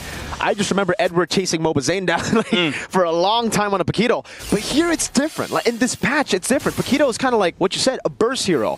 If you use your second skill twice, one time to get range, you're really not outputting the maximum amount of damage you would want. Carl forcing the retry from Tienzi, even though he doesn't have his own retry, just zoning them in the back again. 2-level lead on a Fredrin against Abaksha. Trex, Abaksha should always be ahead of a Fredrin, like usually in normal conditions. The fact that the Fredrin is 2 levels ahead and Tienzi can't even get in his own purple, it just gets tough. No retribution on Carl. Lord, on the back, forcing a flicker out from Rosa. Tienzi already has the hard guard, and TLPH are just looking at him. Carl Teasy's just walking up in the jungle, taking whatever he wants. That's 2 purple buffs now, stolen away. We're wondering where that level gap is coming from. There it is. And then, I mean, Carl Teasy, he is able to match up with the speed of Tienzi a bit because of the Matilda, the rotations. They've gotten every single turtle. They're taking towers. It's not as bad as last game, but it's still very, very bad. I think it's actually worse in a way, Trex. Oh no. Because at least game 1 they were able to get, first blood early. They had some win conditions. Here their plan A is completely gone, and I don't know what plan B is. Last game they had a plan B at least. They had a Moskov, Kimmy, and a Joy that could scale up. There's that cope always to just say, hey, we're scaling, man. Just wait for 20 minutes. But this game, you wait 20 minutes, it'll end up being Team Liquid with the range, with the damage, with the disengage again. Like, it's just really tough, even if Aurora force a fight. TL Peach can just say, nah, fam. Nah, fam. I feel it. I feel it, fam. Yeah. But I mean, yeah, it's tough. Aurora Gaming, because here's the thing too, is they have no big crowd control, no big way to make like a big set. They don't have like that big comeback opportunity play to lock everyone down and make us all go, whoa! TL are the ones making us go whoa right now. That's a flicker burn just with a light on you, man. Sanji really lighting up the way for the team. He has 3 flickers, brother. Sanji. He has Crimson Beacon, Flicker, the real one, and then a Guiding Wind. How are you going to catch the Zeusin? This is why there's 0 kills on the side of Team Liquid, 0 deaths on the side of Team Liquid right now. they are all untouchable at this point. And as they escape more and more with this gold lead, it's just going to become even harder. Three-man taunt over. Sanji walking up as well, getting the Lancer Flare, pulling Apex back for the Filipino sniper to get the shot down. Appraiser's Wrath, another kill over to Oheb. It's a double. Sigibu with a heavy crossbow will just fall again. Oheb with a triple. Looking for the Maniac. Rosa with the flicker out to base. Now it's a full taunt over. Oheb's a Maniac. Oh, they're going for it. They're going will deny the Savage. But TL we're never looking for it. They just wanted to end the game. They're ready to go home already. They're ready to go back to the hotel already at this point. They're ready to chill at the player lounge. They're ready to chill at the player lounge. This is 2-0. This game faster than the last. Honestly, at this point, Aurora, from draft to gameplay, where is the answer? I don't know. Let's throw it over, I guess. Power Spake, Leo, Lufel, Destroyer. Yeah, hello. Here's the thing. I get it, right? Even our casters at this point, they have no idea what's next because Team Liquid, they're not S tier for nothing. This is where we see the gaps of the favorites coming in. And Aurora, they look good during the group stages, but now match point for Team Liquid. And now here, like, that was such a game that we have to ask assistance from Ben Things. So first of all, Ben Things, how are you? Thank you very much for joining us. Hello. Thank you for inviting me here. Okay, so here's the thing. You can say whatever you want. If you want to speak in English, go ahead. If you want to speak Tagalog, it's okay. Go ahead, because we have a young man from the Philippines here ready to be at service to talk about it. So now, I just want to ask you, why is Aurora having such difficulties going up against Team Liquid? Credits for Coach RC for winning the drop first before the in-game. They targeting Rosa, then I think Aurora need to adjust in the drafting. They need to pick Chenzi in the first 3 pick because napansin ko inuubusin si Chenzi tapos hindi niya malaro yung laro niya. So they're attacking Chenzi very specifically, and he cannot play his game. That's why always in the second phase, Amon and Hayabusa. Yeah, we can definitely see. Like you said, target on Rosa, target on TNZ. 2 players in the mid. We know how important that mid lane duo is. What are your thoughts, Destroyer, after watching game number 2, where it's a lot of action going on, but at the same time, not a lot of kills until the very end? Actually, I got a question to you also. So, what do you think about the Paquita pick? And what was the reason for this? To counter GG, but it's not necessary because if they pick Paquito on the X-Plane, they can choose Chenzi like assassin hero because already over damage. No one tanked the team. So, still with the same, like, make another prioritize. Yeah, let's go with the jungle. I totally agree with it because if we speak about the first game, there was question about the last pick. Why did they decide skip the Gwyn, for example? This game also, why they lock in Paquito? So it seems like there is a disconnect in priorities. Ben Things, you were once part of Aurora, and you've worked with these coaches, Coach Dexter and Coach Master the Basics. Just run us through, what do you think is going on? What's the discussion like? That's why they drafted this way 2 games in. I think they trust the practice, and I think they pick hero that work on the screen, but we need to adjust. For example, in game number 2, they have the opportunity to first pick Lancelot, but they ban and pick back siya. Maybe if Liquid ban, if Liquid targeting Rosa, don't let Chenzi targeting also. Yeah, so I kind of feel like at this point, it really is about prioritizing. It's not that the draft itself is like super bad. It's just that you got to give your main carries the opportunity to secure their heroes first. So now, looking at Team Liquid as well as Aurora, do you feel like there's a chance that Aurora could get at least 1 win? Or is this looking like a sweep? I think Aurora can win because Master the Basic and Dexter, also known as the fast adapt in the series, but they need to adapt ASAP because it's already 2-0. Literally, Ben, just now, 1 game away from dropping and going home. they have to adapt now. Do you think can they do it? Yeah, they can. They have to. They can. have to.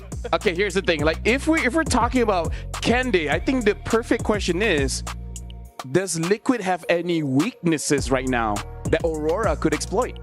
Like, is there any weakness in Liquid's play? It's hard, but I think they need to win jungle. Win jungle? Yeah, win jungle. Yeah, against the GO.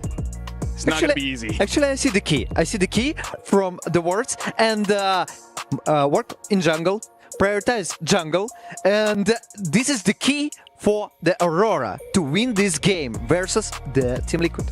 It comes out of one word, just the jungle. Can Aurora do that? Will Liquid allow it? And luckily, we are now at a precipice wherein Liquid is at 2-0. And watching that game, 3 out of 5 of the draft was similar, right? They played the same CC, Zushin, Granger. And even if they rocked the Matilda Fredrin combo, it made their strat and their rotations in game 1 even more evident. And Aurora, you can tell me, Ben, thinks if I'm seeing this wrong, but Aurora has this in their DNA, especially with Coach Master Debates and Dexter in there. They play kind of ube. They want the ube, right? Liquid has something very similar, but different. It's called homicide with the homicide. They're always playing at least 95% of the game with someone next to them. They're never alone. 95% they're always rotating with 2 or 3 men. Yeah, and now honestly we talk about the jungle, but I want to move the conversation and actually talk about mid, because this is one of the talking points that we even started for today. Rosa going up against Sanji, and we even say that Rosa does so well when he is able to get the Selena, but now since Selena keeps getting banned, what are the other options that Rosa has? So at this point, even I'm drawing a blank. Sir Ben, what do you think? Rosa, maybe he should pick up the Zitian. Why is Zitian not getting played? It's hard because Team Liquid always want team fight, but Seishan is a little bit short for damage. They can just Farsa for. But it's banned. It's banned all the time. Yeah, I kind of feel like Farsa in this tournament is like everyone knows is amazing. But then you're like, yeah, but then Carl gets the Lancelot, and then I'm just gonna die. I think that's the biggest problem with mid laners. There's so many good heroes, but then you'll just get ganked by the EXP, get ganked by the jungle, and that's why we see a lot of Jushins now, because even Mirko said, hey, at least without the Matilda, you have 2 ways to survive, right? The Crimson Beacon as well as the Flicker. So in terms of the heroes here, I'm just gonna ask Destroyer, what are the possibilities for TNZ to pick up in the jungle? Because the Amon keeps getting banned. Maybe the last hurrah, will they pick up a Hayabusa Amon early just to make sure he doesn't get banned anymore? I want to say one thing. They trying to surprise us and the opponents to be tricky, but it doesn't work. Maybe stop trying to work with Kimmy. It's more not about the jungle, but also about the mid lane, because they need to work as trio, and Kimmy doesn't work for them. Yeah, it's the opportunity cost of focusing on the Kimmy. I get it, Zetian doesn't have as much damage. That's costing TNZ the struggle in the later phase. So yeah, yes, I think TNZ can end up with a Lancelot, an Amon, a Hayabusa. What else does he want? Anything, because they can focus him on the third, on the second, on the first, anywhere in the first phase. So yeah, I think that's where we see the change now. Yeah, and now honestly, like, I want to ask Ben things like, we see a lot of Kimmy, but is there a reason why Kimmy hasn't been super dominant? Why hasn't Kimmy won every single game? Because on the strong laning phase. But if you don't have composition for Kimmy, you need to give Kimmy the space for lane. But if your side lane get crashed and Kimmy also crash because XP lane going to mid, then they gank. Yeah, Ben thinks you talked to Wolf about this in a recent episode, in a recent discussion of the AG podcast. Peel. Kimmy needs peel. And in game 1 and 2, when they forced Kimmy, there's no peel. She can't protect herself. Maybe that's why. So there's 2 things now going against the Kimmy in the draft for Aurora that they have to address now. Yeah, and now for you folks at home, make sure you guys grab the MSC chest real quick, because again, we're almost done. This Saturday is going to be the grand finals, and it's only 20 diamonds. Support the teams that are still here. Wow, they're still here. Today we're going to see 2 teams get eliminated. So again, your chance is about to run out, so grab them quick. Make it fast, make it real. Make it fast, make it And real. Returning back to our discussion about the conversation that we got about mid lane. So, what do you think, guys, would be better for Rose? Because he said he got a really huge pull, but we see only Kimi, and before Selena. So, what do you think? Like Valentina, Rose know as a Balen user, right? And then I think they need to give up Kimi or else they play Kimi as a carry of the team. And again, when you pick Kimi, you're forced to make TNZ play something else. Or the rest of the map. Again, you talked about how XP attacks the Kimi and then it changes everything. So, yeah, maybe lay off the Kimi first. Anything but. Is that the reason why they early picked the Paquito to make sure that they have a winning lane? Like, it kind of feels like Bentias have been saying, like, yes, you pick the Kimi, he's a strong hero, but everyone else has to work. You have to win your lane. The jungle has to peel for you. So, you know, I think I agree. Maybe stop the Kimi because you're forcing the other lanes into uncomfortable situations. First of all, I think they made another task for Lunar. They just said, go proxy, go skip the lanes. Bro, do everything you can just to so we can win this trio. And it was actually not the best decision. So maybe they need to adjust and to start thinking about not making TNZ to adapt for the mid lane, but Rosa to adapt for the TNZ picks. Yep, and now we're jumping straight into draft here. Aurora first pick, Team Liquid second pick. They're already done with the bans here, folks. Aurora banned out the 1-1, the Jushin, as well as the Lancelot. Team Liquid still stopping that Selena from going through, the Fanny, as well as the Yi Shin. The Baxia is open still. Will they go for that again? Or they go for something else? Looks like they still want to pick up that Baxia. And we don't know where it's going. We don't know. Always a question mark. That's a pro and a con, but I think in Aurora's case, it's good that from Blue they're controlling. Team Liquid, Sir Ben, do you think they just go ahead and play the same, like CC, Granger? Yeah, same, but because it's already working. I think they pick Farsa here in 2 picks to deny damage. So about the Farsa, I think Team Liquid can lock it right now, right here. Don't let Rosa to feel free. Yeah, that's what's happening right now. And that's why he's on the desk. Kalia. That's why he's here. Yeah, that's why. That's the reason. Yep, and now picking the Gatakacha, the counter towards the Farsa as well. Good job, Ben. It's almost like he's good at a game or something. Yeah, it's like he was. It's like he could play pro. Yeah, maybe. You could try if you want. You know, maybe even coach. Yeah. So now looking at Aurora, I feel like we've gone to the consensus that we don't want the Kimi here. Like, what other options? Heck, honestly, even for me, I don't want the mid now. Just wait later. Yeah. Or, Sir Ben, is it worth it to Zetya to counter the Farsa? Yeah, maybe Valencia. Dude, the game hasn't even started and he knows. Okay. He's so good, guys. Perfect predictions. And then the Lapu-Lapu, which is a stable XP laner. So it doesn't matter what Liquid plays. Like, you just hunker down. So this is the opposite of what Lunar was doing in Game 2. So now Team Liquid, they already have a pretty solid opening here. The real question is, do they want to prioritize the jungler or the gold laner? And looks like they're going to be looking at the EXP, picking up the CC, which again is pretty good going up against the Baxia. You cannot. Yes, and again the composition, Gatot plus CC and a good laning versus Lapu-Lapu.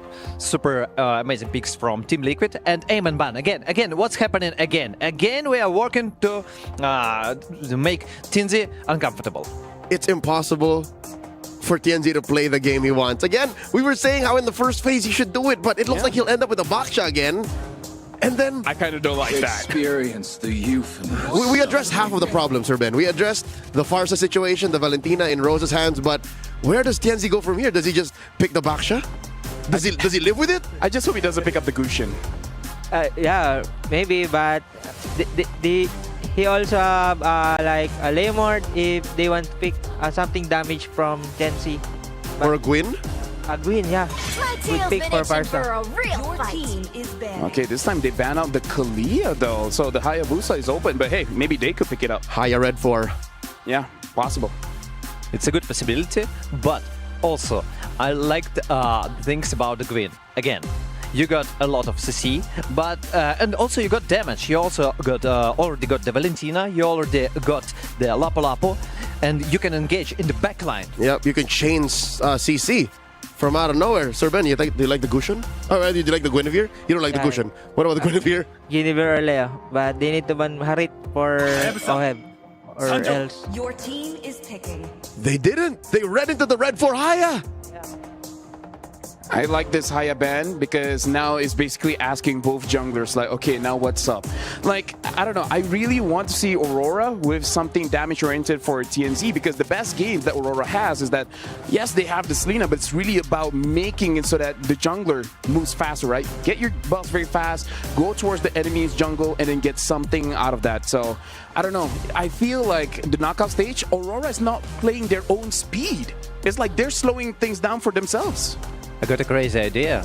What do you think if they take, Aurora can take the Badang and then they gonna lock Harit?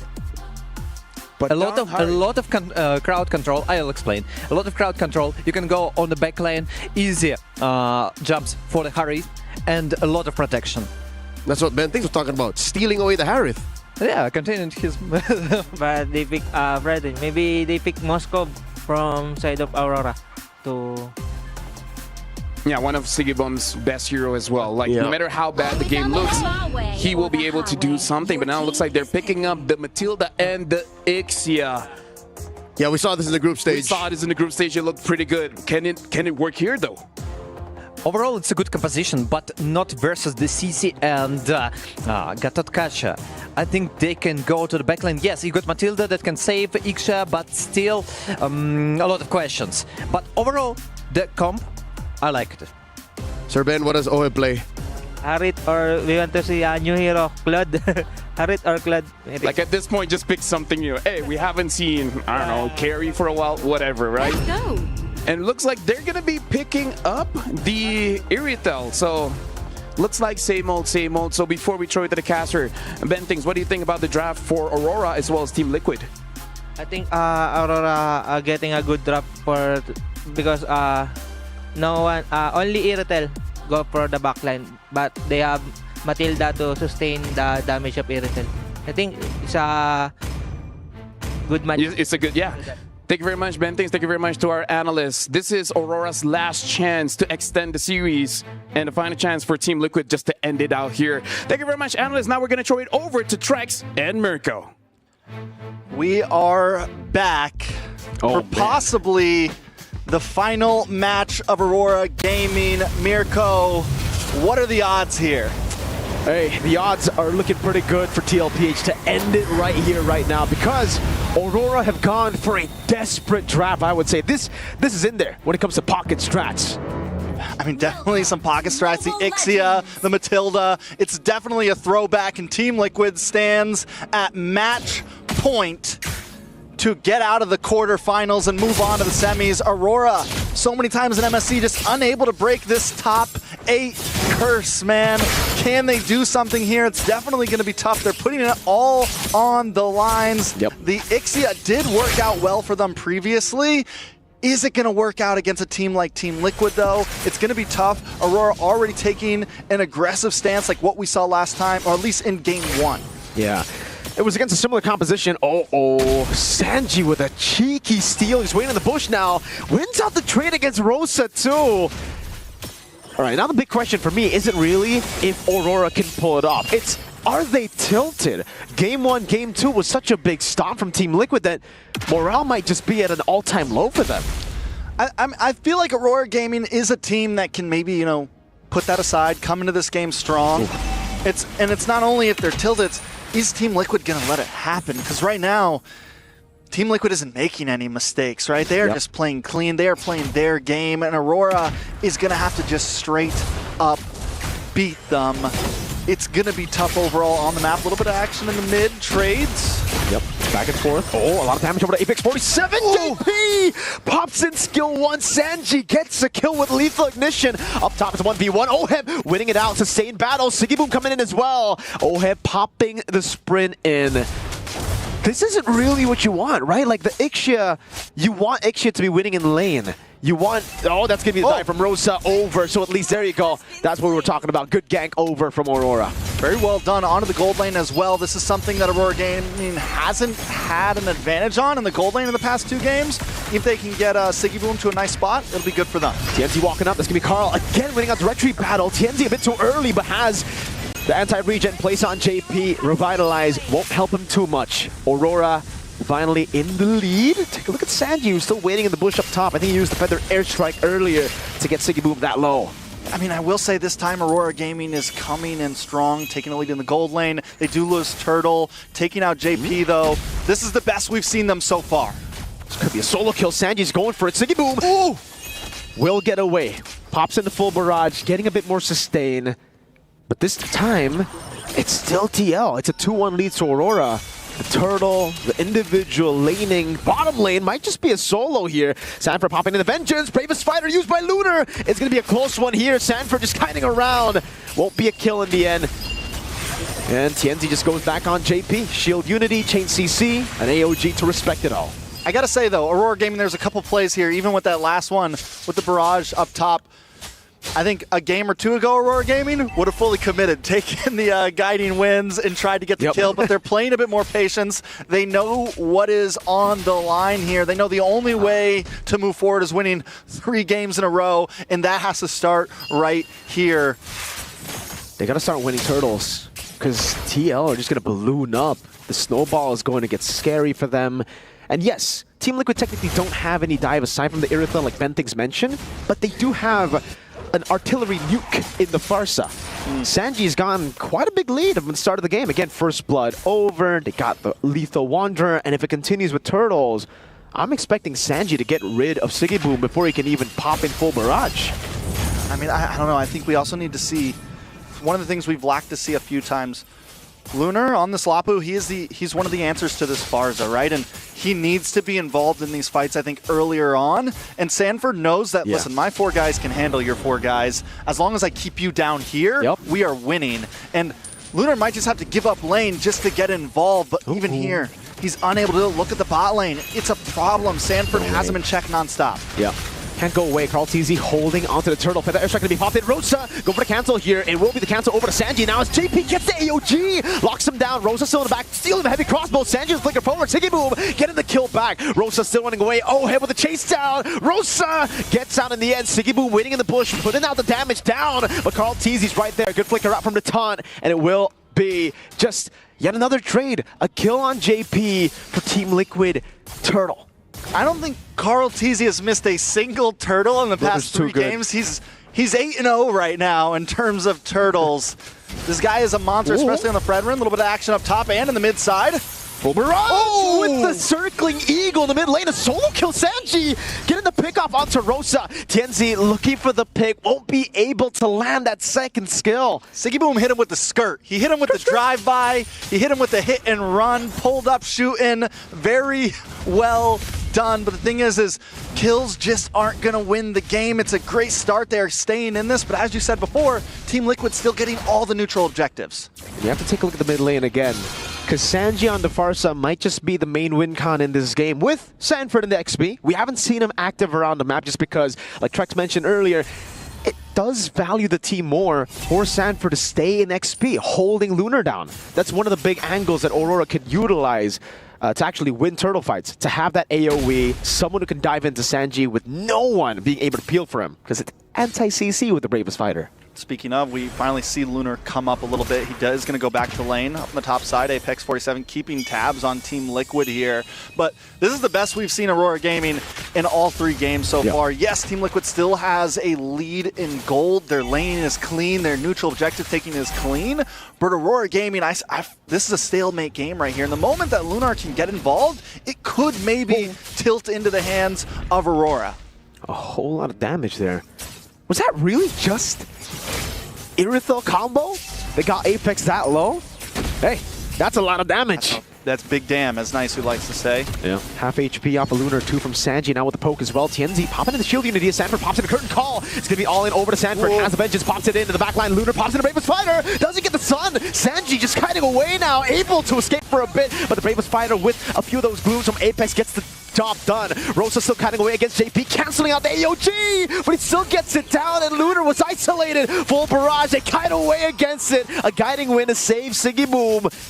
But it's a 2-for-1 trade in favor of Team Liquid. Looking like they might even try. Aurora Gaming, though, still hanging out here.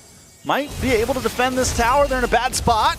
Energy Eruption onto 2 with a curtain call. Rosa. 2, it's the full kite away. Carl with the Appraiser's Rat. Rosa stole away. The heavy crossbow just needs one shot, but Carl stays alive, and Sanford gets a triple kill. 40, the kid, the young goat as well. Hanging on by a sliver, non-stop. Aurora Gaming try to push Team Liquid to their limits, but right now they are limitless. And even in that fight, taking a look at the replay, Lunar finally does his job. He's involved in the fight. He's able to zone away Sanji, even get the kill, which is huge.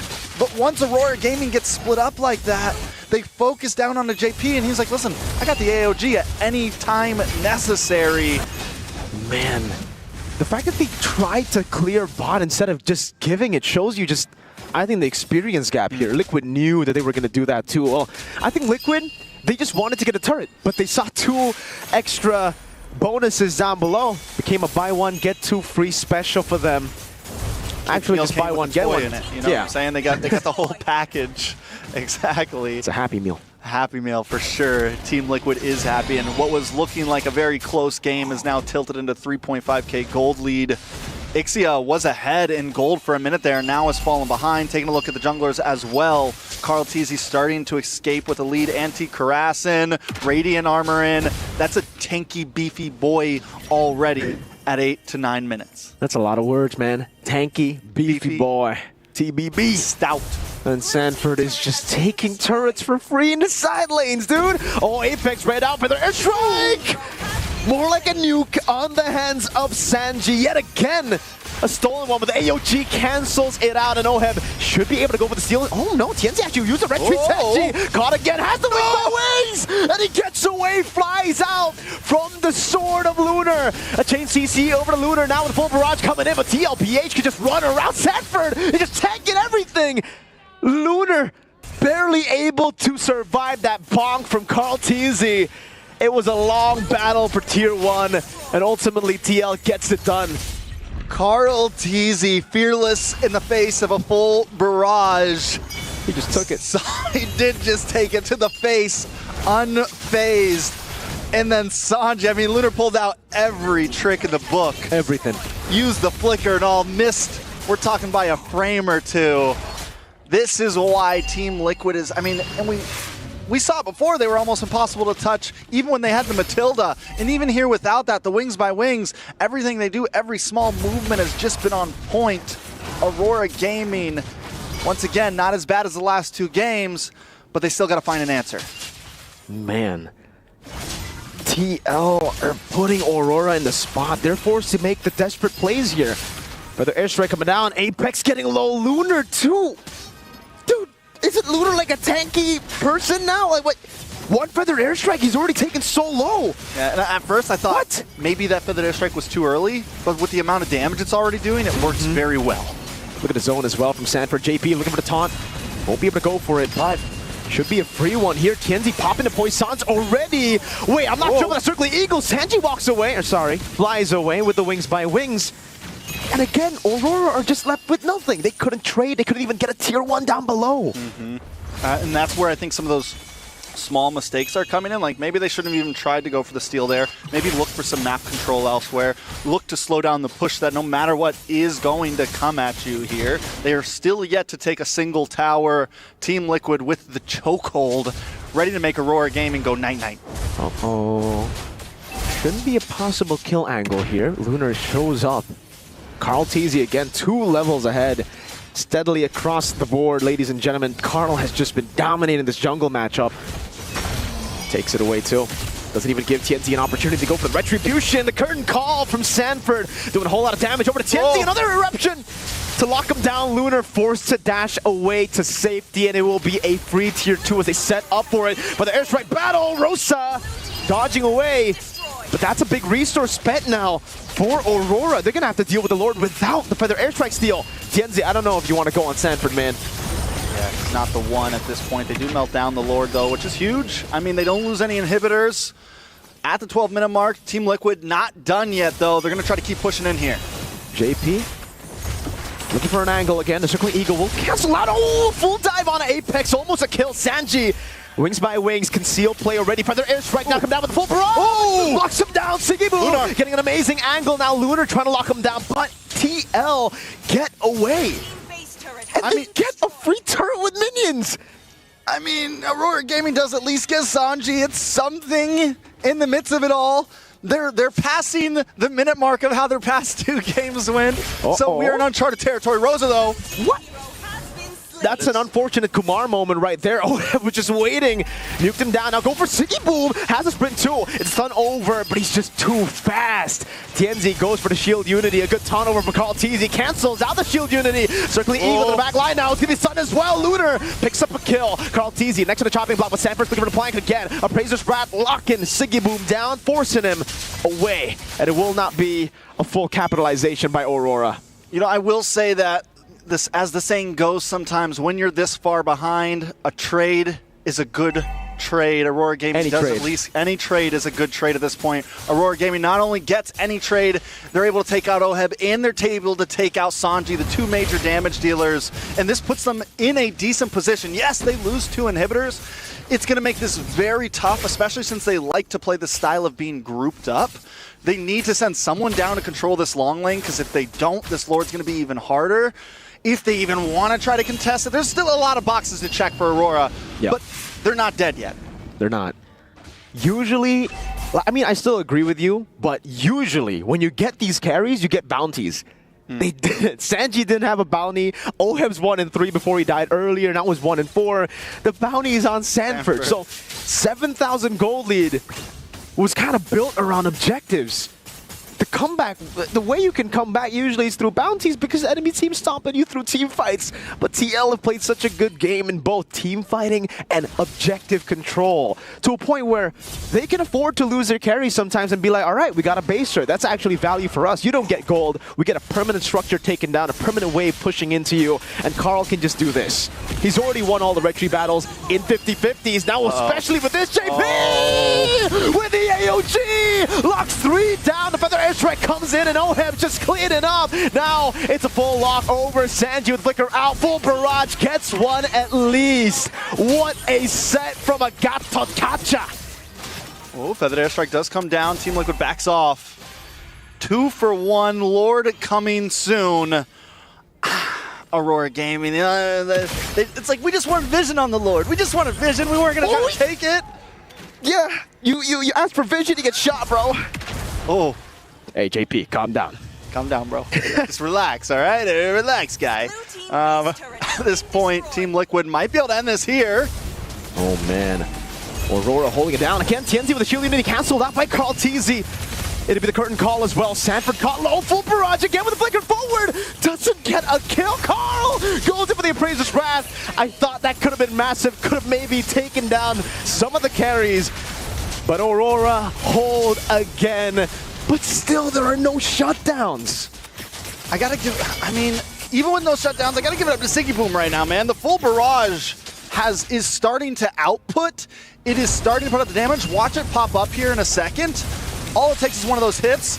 Down goes, I mean, everyone has to run. If any of them would have been in that range just a second longer, we're talking full team wipe potential at this point. Look at that. So yeah, Team Liquid does have to be careful. And I think that's why we're seeing them play this a bit more patient. Oh, the famous Chantel. Hey, you know when she's in the building, you usually see full 5 games. Even when she's not casting.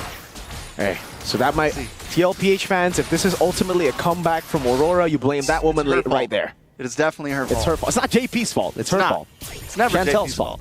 Unless they win. Oh, then it's JP's fault. All right, coming back into here, Aurora Gaming. They want to hang out up in this purple buff. They want to try to keep vision, try to maybe find some control. But once again, if they stay grouped up like this, they're going to constantly have that bottom lane pushing in. They're going to have to give up this orange buff. What is the answer? Who do they send down to control? Or do they keep on playing the passive, we let you come to us and try to get that big counterplay, right? Seems like That's what That's they the can answer. do. Like, that's just all. Come to the full barrage, and hopefully we get a team wipe next time the Lord's coming. Thing is, even if they try to go for the contest onto the Lord, Team Liquid have so many more angles to win. Like, they can attack from different angles, just attack that Ixia. Obviously, way easier said than done. But even if TLPH don't go for the team fight, they could just be like, all right, we'll just wait. We have a wave down below. You want to contest the Lord? We'll hold it. We'll reset it. You have to go back to base. One of these times, we'll just get a Lord for free. And that's the first error of Team Liquid. Like, they take risks up to a point where they don't need to anymore, and then they just take you down. Siggyboom did just lock in Rose Gold. He's got Rose Gold dog. I think at this point that should be last item. So there is some opportunity here. We're closing in on that end game status of everyone getting maxed out on items.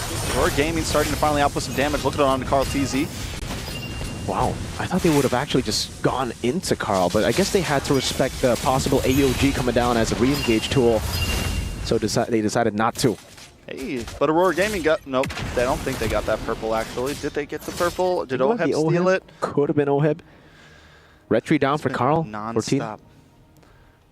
12 seconds. I mean, does Aurora Gaming... All right, let's take a look at that, because I want to see who's maxed out. Or they defend. Like, they just fight for Lord, or they defend. I think they can... I mean, I think the problem is that long lane, right? I think they could fight for it if they didn't have 0 inhibitors. But at this point, the map control is just too much from Team Liquid. Oh, seems like they want to go for the fight. TNZ already in first. Gonna be changing CC. Lunar goes in for the stun. Won't be able to do so. Rosa with the AOG too. They really committed on that engage, and Carl just going for the back line now with the help. Oh, the feathered airstrike. Appraiser's Wrath dodged away from the AOG again from JP. Locks Siggyboom down. Carl gets the shutdown, and TNZ is left rolling all alone. Aurora, their last legs in this tournament, taken down slowly but surely. Liquid have their sights on semifinals, and they want to get a Winter Crown. Desperate from Apex 47. It is the end of the road for Aurora. The Cavalry move on to the semifinals. Grab your brooms as Team Liquid. I mean, the Stampede is real at this point. 3 games in a row. And let's be real, Aurora Gaming are no slouches. They put up a good fight, but Team Liquid, I mean, this is a team that just shows that anyone that wants to go against them has to be ready. Hey, they've been regarded as the best team in the tournament, even by me, and it just seems like they're too dominant. They're too good at video games. They're too good. They practice their minds off. Hey, that's a nice term right there. Does seem like we are going to be getting ready to interview the man, the myth, the legend, whatever you want to call him. What, Chef, Young Stallion, the Lone Stallion, the Sandman. The Sandman. That's Puts a him new to sleep. I like that one. The Sandman makes teams go night-night. Taking a look at some of these replays. I mean, Team Liquid, for 3 games in a row, just dominated everything. Yeah. There was, even the last game when Aurora, it felt like there was a chance. It was tough all around the map. I love the reactions. Carl TZ just always got a smile on his face. Yeah. I mean, it's that. What the heck? That's sad, dude. He played that. Got the, like a Tigreal. He found 4 with a taunt. That's something you don't usually get, bro. It was an amazing series. Team Liquid showing their dominance. And as we said, we got an interview down on the stage. Let's toss it over to Rose and the Sandman.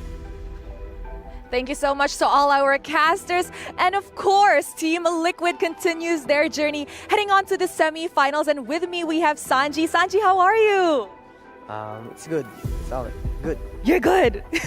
Now, it is an early day, but Sanji, after such a complete Stampede game, how are you feeling after that win? Do you feel more confident? Mas confident kami ngayon, tapos mas nakapaganda kami ng maayos. He said he feels much more confident this time around and they have prepared better. Now, Sanji, let's go back in time a bit. Just a tiny bit, okay? The last time you were in MSC, you finished in the 3rd or 4th place, somewhere there. Now, this time around, what is different with Sanji and how are you going to make sure that the outcome will be different? Tingin ko po, natuto na po kami dun sa last year, and yung mga practice po namin talaga ngayon is todo practice na po talaga. Todo bigay na lahat. Oh, todo. Hanggang grand finals. Opo.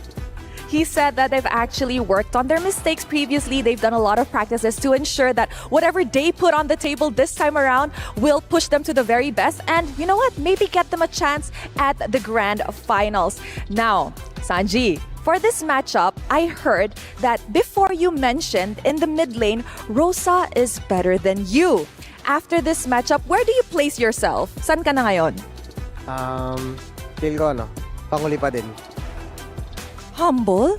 Humble lang muna ulit. He said he will still place himself at the last. Now, Sanji, since you're already in the semifinals, the next match will decide who you guys will meet in the semifinals, right?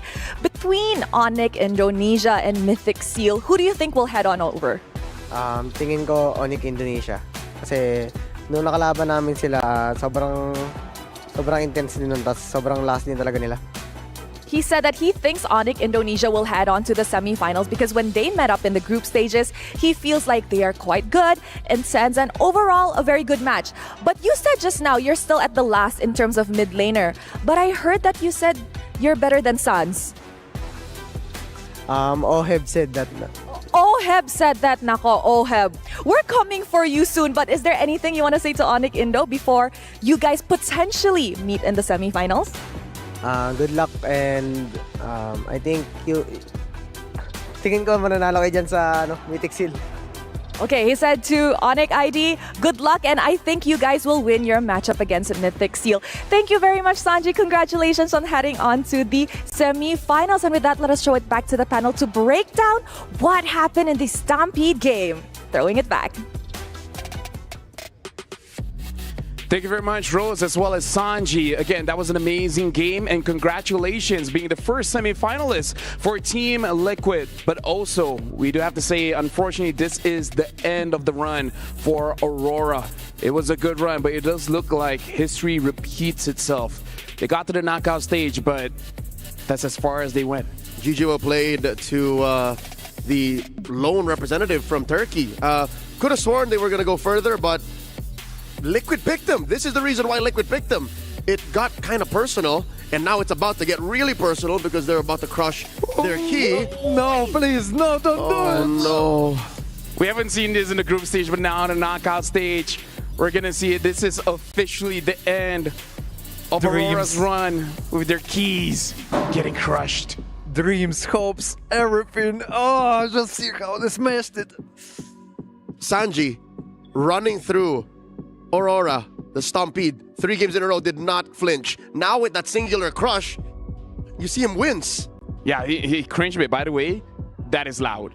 Like, I saw it on person. I was like, okay, that's like, That's cute. And it's suddenly like, I was like, oh, whoa.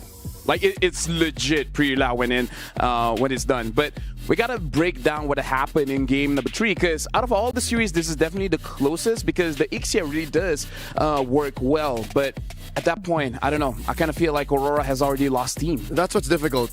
About 80 to 90% of the potential comeback for Aurora was on the back of the Turkish trigger man, and that's not fair. It's very weird. Again, we were talking to Ben Things earlier. He believes that they should allow Rosa and TNZ to play a little better. You know what? Scratch that. Not the prior. Again, adjust maybe for Rosa and let TNZ play, but no, they still put TNZ on the backsha, and you see how the rest of the team kind of struggled to do that. Actually, I would like to say this game they changed their minds and they adjusted, because they are playing, they tried to play as the first point of Sigiboom as the main role, because they tried to protect him, they tried to make everything him to survive, and just because of him they could make it so long. The most interesting thing, the early game was okay for the Aurora, but after that I have no idea what happened. Rosa stole all the, like half of the game. He just trying to take the Irritel's ultimate. More than half. For what reason? You got Cotton Goal, you got of G, and you can make it real, but you still continue with the retail. I have no idea why. Yeah, but honestly, Destroyer, after watching this game, Team Liquid did not give any breathing room to Aurora. Does this solidify them as S tier, as one of the favorite teams to go all the way to the grand finals? I just want to say that Liquid are super confident. They literally made around 0 mistakes through all 3 games. all three maps. They were just stomping, pushing their opponents, making them uncomfortable, and all the time playing macro. And the most important, together. I'll do y'all one better, gentlemen. I predicted that Team Liquid Philippines will go all the way. I foresee them actually winning this whole thing. So that's how clean and that's how powerful they are now in this phase of their career. And sure, they took, 18 minutes to win Game 3? But they played about the similar strategy all 3 games. What else do they have in their back pocket? So right now, they are the clear standard. Like, if you have any hopes of becoming the champion of MSC here, you have to look as impressive or even more impressive in your best of 5. Looking at the stats here, in terms of the picks, I kind of feel like it's okay. It's really about the execution, because Destroyer, even you talked about it. There's a lot of ults that the Valentina can take, but more than half taking away the Urtel's ult, a glorified dash. Again, like, I feel you, right? We make those kind of mistakes in ranked games, but the thing is, this is a $3 million competition. Those kind of mistakes cost you hundreds of thousands. Absolutely right. And okay, if you we spoke also behind the scenes, we discussed okay, take the airstrike. Yes, it's a problem to reach Sanji, but still you got 2 front laners that can help you. Okay, curtain call, it's the most prioritized. If you can't reach Sanji, go for it and help Iksha to deal damage. And that's just positioning wise, that's execution. Item wise, you've come to the point where you're approaching 20 minutes, you can juggle to find solutions, and Liquid found solutions, because again, for the first time in this whole series, they got checked. They were like, oh, Segiboom's a real threat now, let's buy blade armors. Let's actually build defenses against this lineup. Let's build halberds to stop the shielding of the Matilda. And they still got him, they still found him. And now, for formalities, we're going to be looking at the brackets here just to confirm the movement of the tournament. On the left side, Team Liquid has won against Aurora with a clean 3-0. And now in the semifinals, they're looking at Mythic Seal going up against Onyx Indonesia. The winner of that one is going to fight against Team Liquid. And again, even that one is an elimination match. Winner goes to the grand finals. And even in the interview, looks like Onyx ID are the favorites for this one. Definitely. Onyx ID, according to power rankings, we already saw the Team Liquid and Onyx ID, Onyx Indonesia. So there is the situation when the Team Liquid, they approved, they made it real that yes, we are S tier. Welcome. Well, yeah, thank you very much, Destroyer. But now we're going to see if the prediction is correct, because we're going for a short break. But after this, we're going straight into the second match of the day. It's going to be Onyx ID going up against Mythic Seal.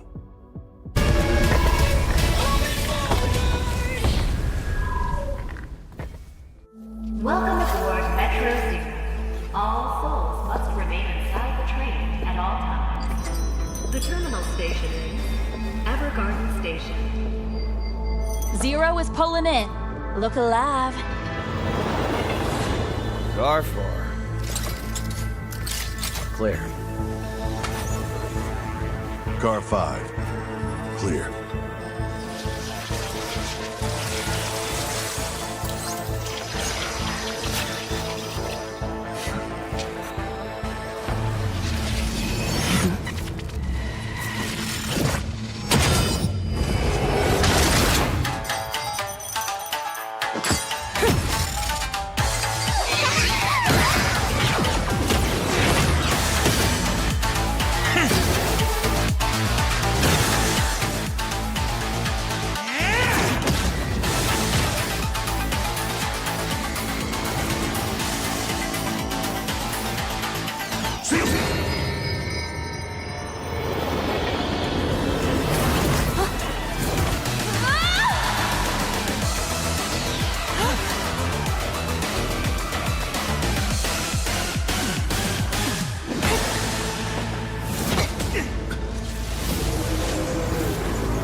Level up your gaming experience with over 8 billion playlists, only on Spotify, the official audio streaming partner for the 2025 Esports World Cup.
This land is calling.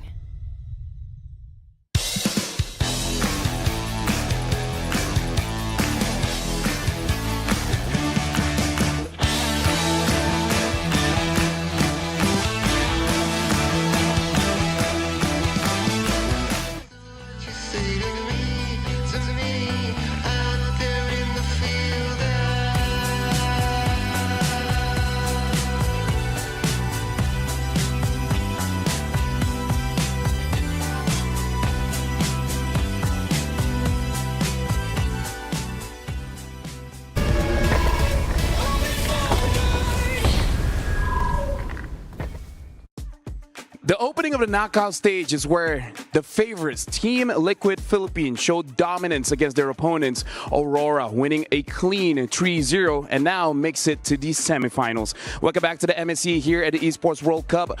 Welcome to the English broadcast. My name is Fel. Alongside with me is Destroyer as well as Leo. Before we jump into the next match, some thoughts on the previous one. Do you think that this is going to be the style that we're going to having just stomps all the way through at the quarterfinals? You know, I predicted full series. So that's what you wanted. Maybe I cursed them. Maybe I don't know. But actually, I expected the full series, and I'm a little bit upset. If anything, the curse now falls on the Burmese, on Mythic Seal. Given that Aurora, you know, kind of knelt, they bowed down. Now, as the underdogs left in the bracket on that side of the knockout stage, they have to at least get one or two, right? Well, we're talking about Mythic Seal. We're going to be talking about the SNB match of the day. The Saudi National Bank match of the day is going to be Mythic Seal going up against Onyx Indonesia. This is the match to watch out for because Onyx Indonesia has been rumored in interviews that they are the strongest team here at MSC. Thinking about Kid Bombo as well, saying that Onyx ID is pretty strong. But Mythic Seal, having talked to them, they're like, yes, we know they're strong, but Ken wants to fight against his idol, Kyrie. LaFell, I hate to put you on the spot, but do you believe that? Honestly, are they indeed? Honestly, after that performance from Team Liquid, I have doubts. And that is something that Mythic Seal is looking to prove. They walked in to the stadium today, grabbed their key. They're going to put it on the line against Onyx to show that even Sky Kings can fall. Oh, you think they are that confident? Okay, they have to be. They have to be. They have to be, definitely. And especially when last Ken standing, you know? There's the last guy, last Ken that left on the tournament. We started with so many Kens. Supers. And now we only left with one. And now looking at Onyx Indonesia as well, already looking much better than the previous run last year. And I kind of feel like for this year, they have a lot of redemption that they want. Going up against Mythic Seal is not going to be easy because, again, Mythic Seal is in the 2-0 bracket, actually ending out better than Onyx Indonesia. We're going to look at here. Kun, Ken, Nico, Boye, as well as Zippy. And I don't know, man, I really love mid laners. I got to say, Mythic Seal, they win and lose off of Nico. Nico will have to help control the map so that Zippy can take care of the late game. Once he finds his power spike, then they can go from there. That's nice. The one way I think Mythic Seal can kind of feint Onyx, because Onyx, that's one part of their play that, I mean, they proved it in the S15 finals, right? But Savero, that's one way to attack. Yes, and also you mentioned about Nico. Yeah, I think that there is too much on his shoulders. He needs to prove that he can beat the mid lane, and it won't be easy. You know, Sun's not an easy opponent. Oh yeah, Suns is definitely not an easy opponent. With that, we're going to look at Onyx ID. We got Lupi, Kyrie, Suns, Keyboy, and Savero. Honestly, I believe if you're a fan of MLBB, you know this roster. There's a lot of faces here. This is not Onyx ID, but you know, it's Onyx, you know. But legends. Yeah, they're related. Yeah, you know, it's same org, but let's talk about this one, because honestly, like, we have a lot of legends, but I actually want to talk about Savero. Very impressive, because I like that even though as a rookie, he doesn't play scared. He moves forward. He wants those kills. LaFell, you were at ground zero when Savero introduced himself to all of us. And Savero! That's right. If I remember correctly, he experienced in the span of 2 weeks what CW had to do in a year. And he stepped up to that young man you just saw on screen, not related to Onyx ID at all, Kelra. He stepped up to Kelra and said, I can take you. Gold standard, I'm here to introduce myself. He didn't win, mind you, but he put up a great fight. You know, I like the playstyle of Savero. He's super aggressive. He doesn't care versus whom to play. He's just super confident. That's the guy that we needed. Yeah, and here's the thing. We actually have the privilege of talking to both teams, because even they have thoughts on what it feels like to go up against each other. And hey, we got the video here, so let's check it out. Indonesia, please come in, as well as Mythic Seal, please come on in, because Mythic Seal is the final team for the draw, and there are no other options. We'll be going up against Onyx Indonesia. So Mythic Seal, okay, do you like this matchup? Not really. Who you want to face actually? I hope for TLPH for sure. The second one, maybe Team Spirit or Mythic Seal. The last one, LRQ, because I want duo Indonesian country go to final. Ken. So you didn't really have much of a choice and you got Onyx ID. Are you happy with that? Yeah, I'm happy with that, because I wanted to face them eventually. So yeah, better now than later. Let's go! 1, 2, 3, right and see, right and run, lead and run. Ready? Can I get a photo with you? Turbo. Let's game, guys. See you in next tournament. See you.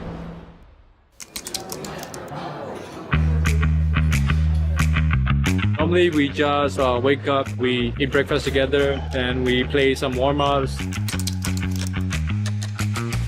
After that, we get ready for our scrims, and we do discussions. Goes on until like maybe 10 p.m. And then after that, we all go to bed. We just play maybe like brawl mode, brawl together with coaches or something, and then another just rest.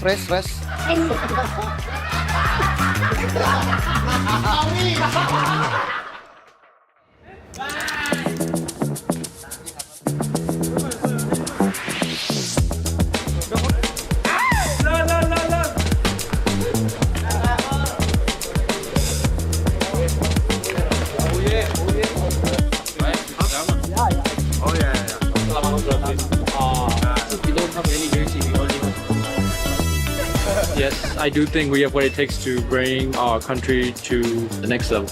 I don't care versus who, just go. In case you guys didn't understand Bahasa, that's a good thing that I'm here. Honestly, looking at the video, we can see two different styles here, where Mythic Seal, they really utilize their time, making sure that they're doing a lot of scrims daily to make sure that they're ready going up against Onyx Indonesia. And then Keyboy even said, like, hey, we had some brawl games. It's not that they don't practice, but it looks like they have that experience to know you gotta cool down as well. You can't overheat. Yeah, they have been a team much longer than Mythic Seal. Mythic Seal is a squad that is taken from the likes of Falcon Esports, Burmese Ghouls, the former Mythic Seal, and, you know, Ken is holding the squad together. You even saw that former Falcons Esports coach, Coach RC, now with Team Liquid, was talking to them. It's that Burmese in him. So that's what we saw.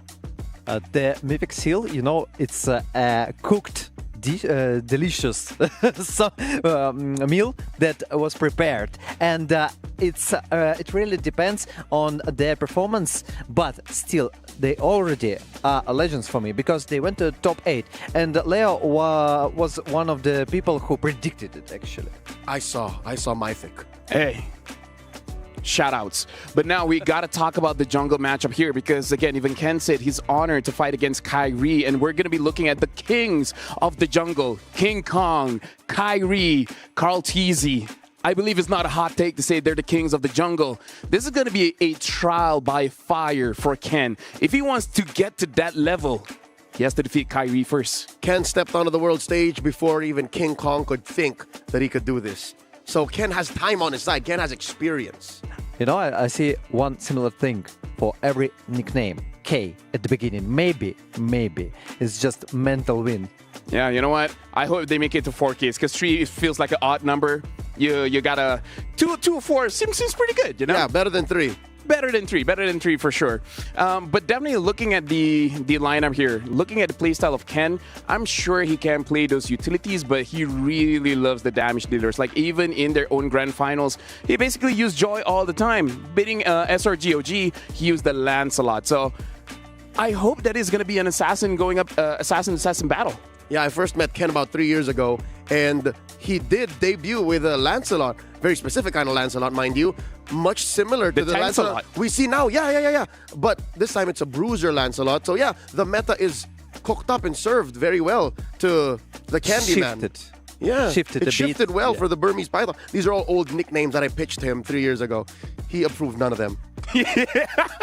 Yeah, I should remember that. So we talked a lot about Mythic Seals. What are your takes on Onyx ID? Do you feel like they should be confident taking up against Mythic Seal? Oh, definitely. You know, okay, they lost in the group stage 2-1 versus the Onyx. Oh, sorry, Onyx versus the Team Liquid. Yes, but still, we saw the power spike of the Team Liquid. You saw their performance, and I don't know what can stop them.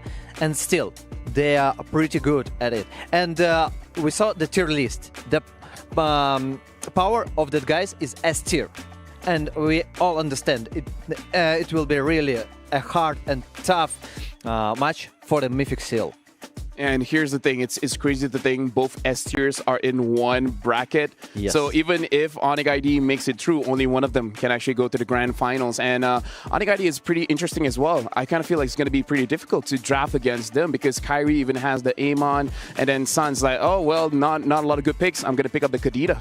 I put my more than just guess coins on the line, my credibility. I predicted already, the internet knows that I think Onyx is going to win this. But imagine a world where Mythic Seal wins. That's an interesting world to live in for sure. Actually, they already won SRGOG, okay? Yeah, the previous champions of from Malaysia, the winners of MSC 2024, and now they're facing versus the guys who is also one of the leaders here. I kind of feel like one of the reasons why a lot of teams are able to pull off this upset is because the versatility of MSC at EWC, because this is one of the metas that there's a lot of heroes that can be used compared to before. In the previous MSC, 94 games played, but only 82 unique heroes picked. This time, 84 games played and already 86, and we still have more games to be played. I reckon that puts it at about 22 to 25% more open a metagame. Yeah. And you know what? At this point, we have a lot to talk about, but right now, looking over at the stage, looks like both teams are ready. So let's introduce both of them onto the stage. Thank you very much, Jensen. Yes, we are back again on the MSC stage here at the Amazon Arena, and we have to continue with our matches. Our first game, though, let's be honest, Rose, Team Liquid wiped the floor with Aurora. It was not pretty. It was not. I don't know how to say this, but, you know, if anything, Filipino Pride is definitely working today on TL. Oh, wow, Milosh. Damn, Filipino Pride from Milosh. Now, over at the backstage just now, I was going through some stuff with him, and I was like, looks like TL will actually win this cleanly. And he's like, yeah, let's go, TL. Pretty much. I mean, look, if you've been a long-time esports supporter, esports viewer, Team Liquid says a lot to you. right, as viewer. And coming into here, it's always good to anchor myself as an outsider, not just with organizations that I know of, but of course, having Rose by my side, explaining things to my weak mind and soul as we go through our day. Okay, now, we want to have fun, right? Yeah. I'm pretty sure Milosh has been having fun, I've been having fun, but there's no better way to make our last match of the day fun other than having both of our teams up on stage. I certainly hope so, because otherwise we wouldn't have a game, right, Rose? Well, we do have one. Let's bring our teams up on stage, starting off with Mythic Seal.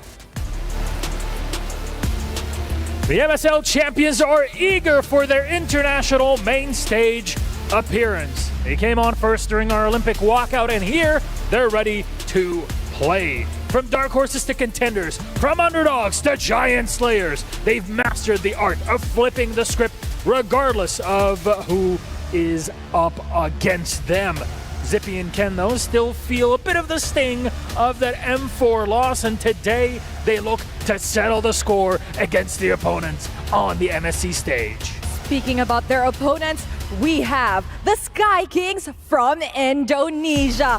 Let us call on up Onyx Indonesia.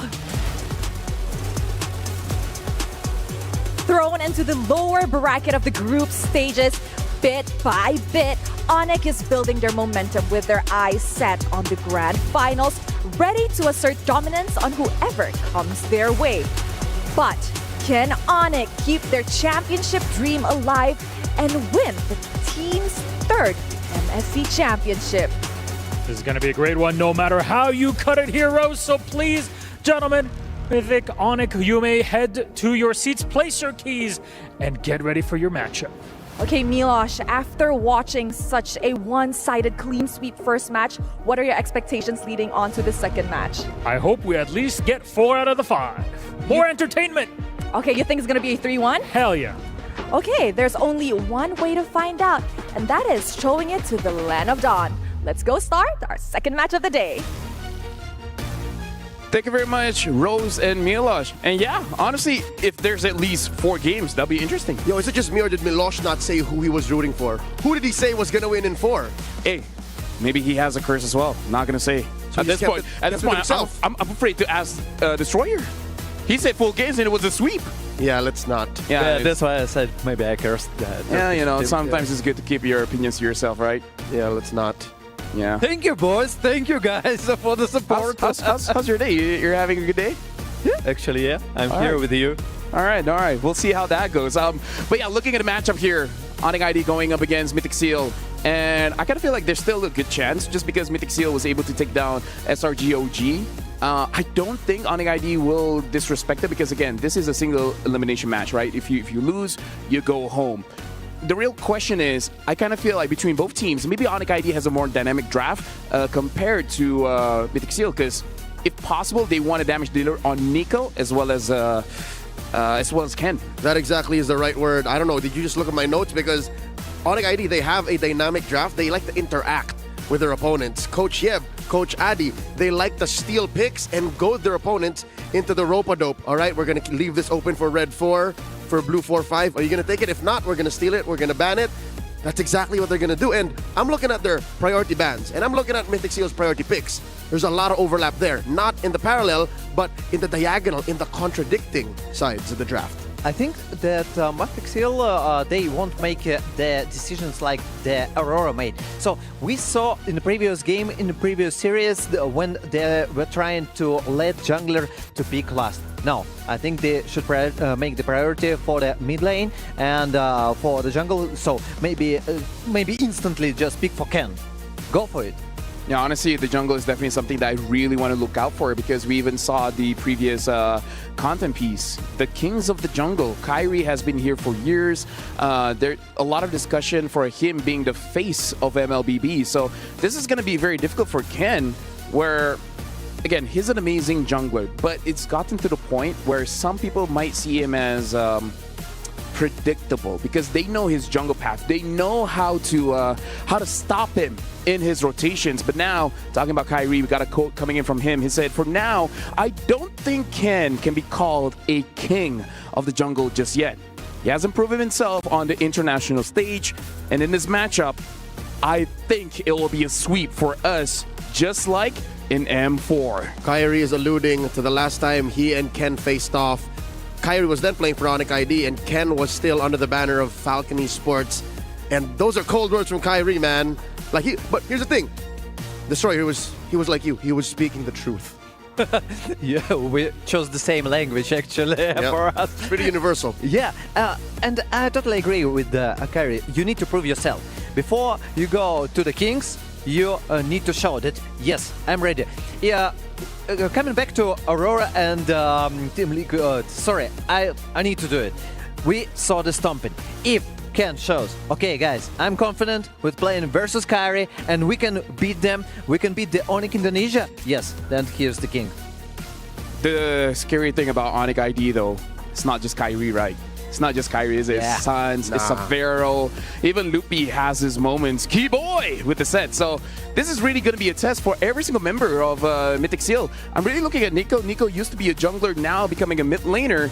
And people do compare him to Suns in a way that high mechanics and likes those recalls, likes those emotes, likes to get into the face of the opponent. So this is going to be interesting to see how both very confident mid laners interact with each other. And this is the exact opposite for the gold lane. You're looking at Zippy, formerly known as Zip X. He's the boisterous one. He's the loud one. While Savero's just, I'll quietly work on my lane. I'll let my actions speak louder than words. Yeah, but now we're starting to draft here. Mythic Seal is going to be first pick. Onic ID on the second pick. Looks like the Fanny, the Jushin as well. CC has been banned out by Mythic Seal. Onic banning out the Yisun Shin, the Lancelot, as well as the 1-1. Really respecting Ken's favorite pick, that Lancelot. And you know, one thing I want to mention, meta shift happens during the MSC. We didn't see Uranus. You know, Uranus just, they skip previous games. And what do you think? Will it appear or not? Well, looks like Boxia is going to be first pick here. Uranus is pretty strong in winning on his own lane, but unfortunately, just like all strong heroes, they have the counters. Mythic Seal early picking this Boxia. I just hope it doesn't go into the hands of Ken, because you're already good at Assassins. I don't think you should change that going up against Onic ID. But here's the thing. What Assassins are going to be left after the second phase of banning? Will the Hayabusa make it through? Bound by this chain. Hayabusa, Joy. Yeah, Joy. Those are the only ones left. Let's see if Onic will let it through. They pick up the Moskov, put it in the hands of Savero, and then they have the Phoveus. I think this draft is going very well for Onic to start. And I kind of feel this is also taking away from Zippy, because honestly, Zippy, in my eyes, has improved the most from Mythic Seal, where he's reliably carrying the team. So I kind of feel like this Moskov is taking it away from him. Now with the Phoveus, that does cause a lot of problems. A lot of the Assassins really don't like this hero. But you can take the Granger. Every time, okay, you got still, but still you can take another priority picks for the gold lane. And Granger, one of them. Good win rate, yes, 1-1, like 99% bans, but still you can go for it. And here, yep, Granger picked up as well as the Lapu Lapu. Now, fun fact, this is what we've been saying. With Ken and Super Ken out, Ken is now the last Ken standing. That's 100% correct, but I do hope he does not allow for this to be his moniker. He shut me down for years. I gave him so many options, and now he's going to take the last Ken standing? I agree. That shouldn't be it. Yeah. That shouldn't be it. We'll workshop it, Ken. We'll get to it. It's been years. It's been years. Onic, they have one more pick here. Still no choice for Kyrie nor this young man here, the MVP of MSC 2023, Keyboy. They lock it in. Oh, Kyrie gets the Haya, so they go ban the Joy. They ban the AA-mon. Like, so what? Forcing Ken on something like a Ling? maybe they're just forcing him to play or even Boxia. Nolan. Yeah, or force him to play the Boxia. Yeah, and Angela. Okay, so there's the band. They decided to remove the additional healing and sustainability. Yeah, a Ling has only played once in MSC in the hands of Influence Rage, and that's it. It was a nice one, baby, too. It had the Angela with it, so I don't know. Is Mythic really that desperate to put an assassin on Ken? Because I think they can make this Boxia work. Yeah. I mean, like, I don't doubt his abilities, but for me, it's just changing a little bit too much. As well as Nico, I wonder what his pick is going to be, because one of his favorite picks is definitely the Jushin, but if the Jushin is not available, I'm looking at Valentina. Other than that, maybe the Kadita. And looking at the draft, actually, it's not a bad game for the Kadita for you to pick off, just making sure that you can deal with the phobias. Yeah, Mythic has been successful with the Kadita. They can make that work. Find the Moskov, blow it up. Onyx is going to expose definitely some of their cores here, even in Red 4, so Mythic can close up with a Kadita. I don't mind that. Also, you can take Farsa, still available. And there's options also in the jungle. Still, it's a flexible pick for the Mythic Seal, yes? If we speak about Baksha. You can go the Assassin, you can still go with Joy, because Onyx Indonesia decided not to ban this hero. So Kimmy is taken out here. Mythic Seal, they got one more ban. Might this be another roamer? This is dangerous grounds they're going into, because they might choke themselves out. We don't know if this Baksha is a roamer too. Tail's been itching for a real This is a Kalia. I can't believe the Kalia went this far.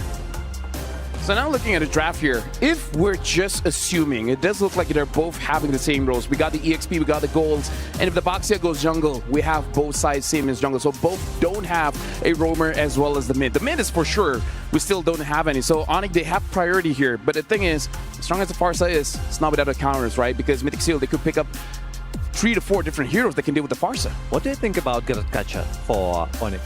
I feel like it's fair. I feel like it's fair, but it looks like they're picking up the Badang instead, making it so that any kind of front lines, the Lapu as well as the Baxia, can potentially be countered. Yeah, because Mythic Seal have exposed their hand. This is a frontal-back lineup, and the Badang is one of the best at answering such. Doesn't even matter what you put in mid. The Moskov alone can kind of stomp through and make that spear of misery work with the walls that the Badang puts up. So it's a little wombo combo. Onyx has worked out into this draft. Mythic Seal, now we have to see what Nico picks. And we have to see what Ken eventually ends up with. It's here. It ends now. The mystery. You still got Farsa.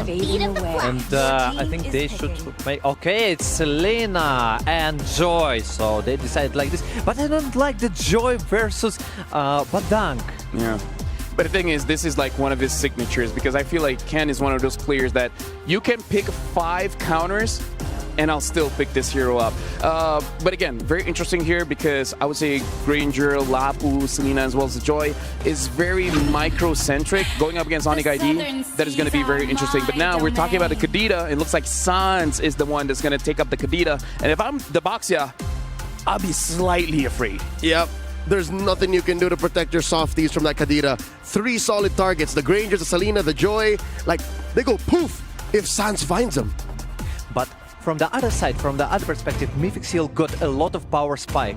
I mean, they got a lot of opportunity even to poke their opponents and to begin the fight with the much more HP. Thank you very much, Destroy, as well as Leo. Now I got to throw it over to our Casus, Trax, as well as Mirko. It's your time to shine.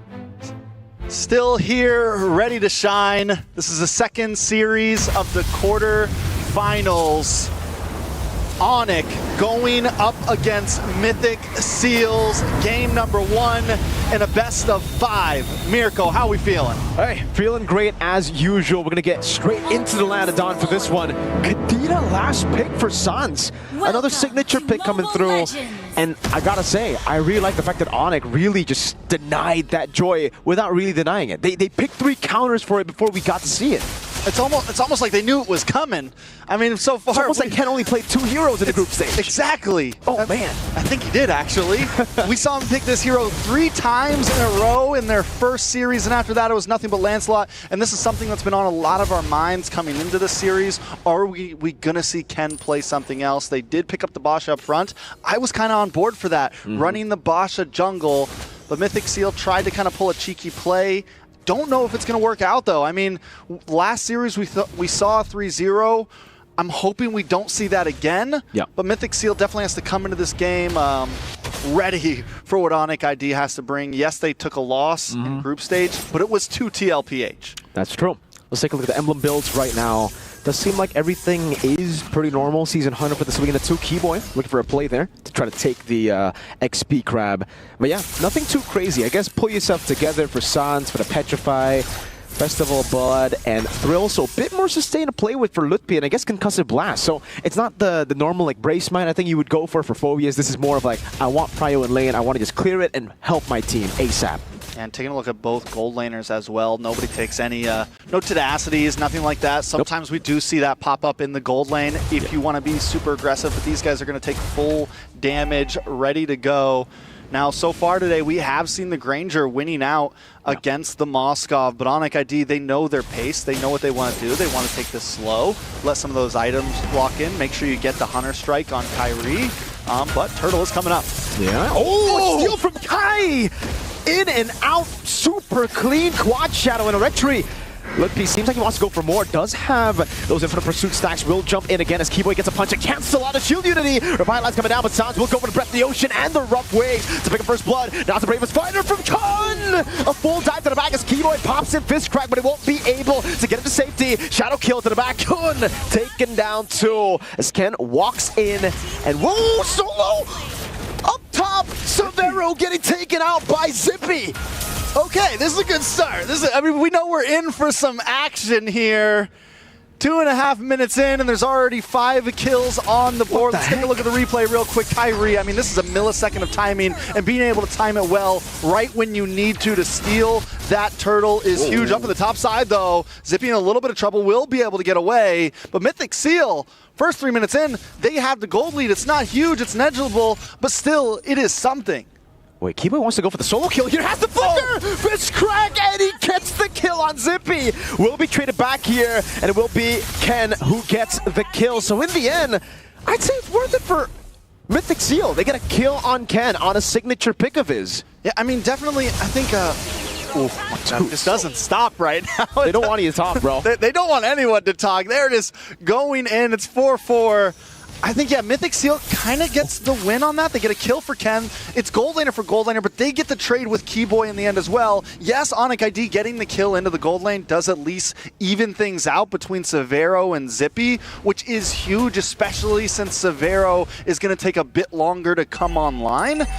So, I mean, still, we're sitting at a standstill. Second turtle coming up. Did you think we'd be at 8 kills this early? No. I expected both teams to play it a bit more clinical here in game 1. But so far, it does seem like, well, Onic just want to brawl it out, and Mythic Seal oblige as well. Up top, it's going to be the Moskov. He's holding it in. Boye looking for an angle. Keyboy in the bush, goes in on Kun with a Fist Crack too. That's going to be the Abyssal Arrow landing in the back with the Breath of the Ocean, and the Rough Waves lands. It'll be a first kill over to Onic. Kai with a jump, now with Shadow kill as well, over to Zippy. It's going to be another jump with a Dark Wave, but Lutpi misses it out. Now to die with a Petrify. Severo going for free hits. Boye getting the double. Man, I mean, at this point, Mythic Seal able to land some of those stuns, and even when the Rough Waves comes in, even when the Petrifies come in, still not enough. Kyrie maybe getting a too aggressive in that. Instead of doing the, I'm going to just wait for Turtle, I'm going to just be patient. They kind of fully committed there, and Mythic Seal seems to want that this early on in the game. Bravest Spider, the Abyssal Arrow landing too. Free neutral objective. Zippy gets it. Don't know if that was planned, but it is still a neutral objective to Mythic Seal. As Onic will try to go for the trade, and I think should be able to get it. Severo in the bottom lane free. He has to be careful though. He doesn't know where anyone is on the map, so he decides to just play it safe. All right, so at this point, Mythic Seal, with the lead they have and the pace they have, I think they could really, this might be a time for them to push the gas a little bit. They have Kun 0, 2, and 3, but he is at least rotating, able to get involved in these fights. Zippy as well, starting to do more damage. And then having Nico who can just kind of keep Onic ID at bay, keep them guessing with these Abyssal Arrows, that's what you get out of the Selena. You get this constant poke, this constant kind of keeping you on your toes, keeping you constantly having to move in these team fights. It just adds a layer of forcing the other team to be a bit more micro-mechanic based and kind of gets in their head overall. And this is what we see from the Selena so much. So Mythic Seal feeling good about themselves. Really good stuff from Mythic Seal. And again, it really does seem like for Mythic Seal, their only win con in the group stage has been through winning out in the mid to late. Ken taking down the bottom lane. And with that being said, it is what we've been expecting. Mythic Seal want to just try to survive this early game, but so far they've actually won out the early game. It'd be good for them. A few of those brawls coming in to help them get that lead.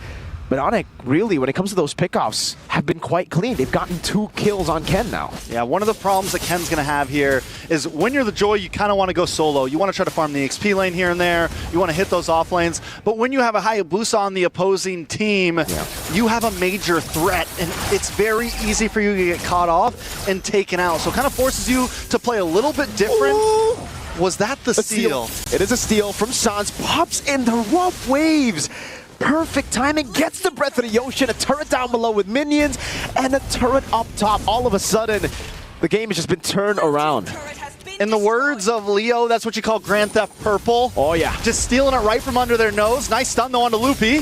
Loopy still has a Dark Wave. Actually, he already used it to Kun, so he has it for the pursuit. Decides to go in. That's a miscrack, but it's only out to Boyez. Nico dismantles Keyboy. That was a bit too easy for Mythic Seal to get a pick. It'd be traded with a turret up top, but it seems it's Onic who's playing the mid to late game. They're just trading for a better tomorrow. I mean, they know their time span here. I think they're very okay with that. And taking that tower up top, knowing a lot of damage. Kun goes down. Kyrie able to pick up another kill. Right in time for Sans to pick up the Lightning Truncheon as well. Onic ID is getting closer to when they can really push the gas. But when they do get to that point, I think Mythic Seal will be at a similar point too. And it also kind of matches to Mythic Seal's win con. It comes down to a 50-50 battle. Right now, it's Zippy who's holding the gold lead over Savero. But that will change with Savero constantly getting the side lanes alone. Abyssal Arrow won't land. A big BOD with a Hunter Strike there. We're very close to Ken getting the Holy Crystal too, and that's the power spike that we're waiting for. Sans just continues to put in pressure into the jungle. Yeah, I mean, at this point, back to Ken, talking about the Holy Crystal, even when he gets it, it's still hard to find targets. I feel like it's mainly Savero. It's going to be hard to get Sans. At any point, he can just dip down into the water, get away, be able to escape, or get to Petrify. Do you really want to jump onto Sans when it's a possible threat? So Ken, majorly coming into these fights, it's going to be about how he approaches them, how he approaches these objectives, maybe be patient with them, and let the rest of your team take the brunt of these fights. It's a slow game right now. We got to see the pace of these two teams in the early game, but it does seem like both teams have slowed it way down. Onic know they have multiple angles to attack from the side. Mythic Seal have been dealing with that instead of looking for those big fights that they happen in the early game. And so far, it does mean that Onic have the advantage. They were able to get a tier 2 up top in terms of structures, but Mythic Seal, they do seem to still have that strong hold onto big neutral objective fights. Just with Kun. He's 0-3 and 4. He's 0-3. The KDA doesn't really do it justice, but his impact in fights has been phenomenal. Just opening up so much space for everyone. Nico, Ken, and Zippy to get those free shots in. Yeah, not only that, Nico also opening the map with these traps, keeping vision. As everyone else went up to the top lane, you could see Nico on the mini map, down by the Lord, placing some traps, trying to keep tabs on whether Onic ID wants to rush this, how they're going to get position over the Lord. And this gives Mythic Seal free roam of coming down the river. They don't have to take long routes because of this vision. They can kind of objectively move around the map in a much easier fashion. And Onic ID, though, they know it. Even their position on the map, you can see that they're not trying to push too far. They're still taking things slow. They want to get Savero where he needs to get. And at this point, those spikes have kind of come in. Those second, third items are locking in third items around the map. There you go. Trinity almost fully there for Savero. Just a little bit more to go. Hunter Strike, BOD, into Endless Battle soon for the side of Kyrie as well. Taking a look at the other side, we do finally have Holy Crystal. And look at Ken to Kyrie. A pretty decent gold deficit. Yeah. Ken taking a bit longer. Could be one of the reasons why we haven't seen him really pop off yet. Good cancel on the shield unity with the Breath of the Ocean. Abyssal Arrow lands. No follow-up just yet. SOD going to be thrown in. Keyboy jumps in the back. And what a combo. Lumpy gets a Dark Wave. They collapse off of a Keyboy engage. And even with the Bravest Fighter, Kun can immune CC, but he cannot immune damage. Onic take a big team fight win. The timing of all of that along with the SOD, Onic ID just showed that, yes, you've got good micro, but ours might just be better. Everyone knowing exactly when they needed to do it. Look at the SOD come down. I mean, connects and just perfect timing with the fist crack. With everything, Trex, with everything. The Dark Wave, the SOD landing, Kai zoning them in the back too. And now, never mind. I thought it will be a shield unity over to him. But yeah, dude, that was perfect. Chef's kiss right there. Chef's kiss for the engage. Beautifully done. Onyx IG now on the aggression with the Lord coming down the top side. Mythic Seal, I think they definitely can defend this. Shouldn't be a problem unless they make some sort of huge mistake. Gold still not completely out of range to even win a team fight, I feel like, for them. Zippy has done well this game. Ken, like we saw, has gotten the Holy Crystal. Let's see how it plays out.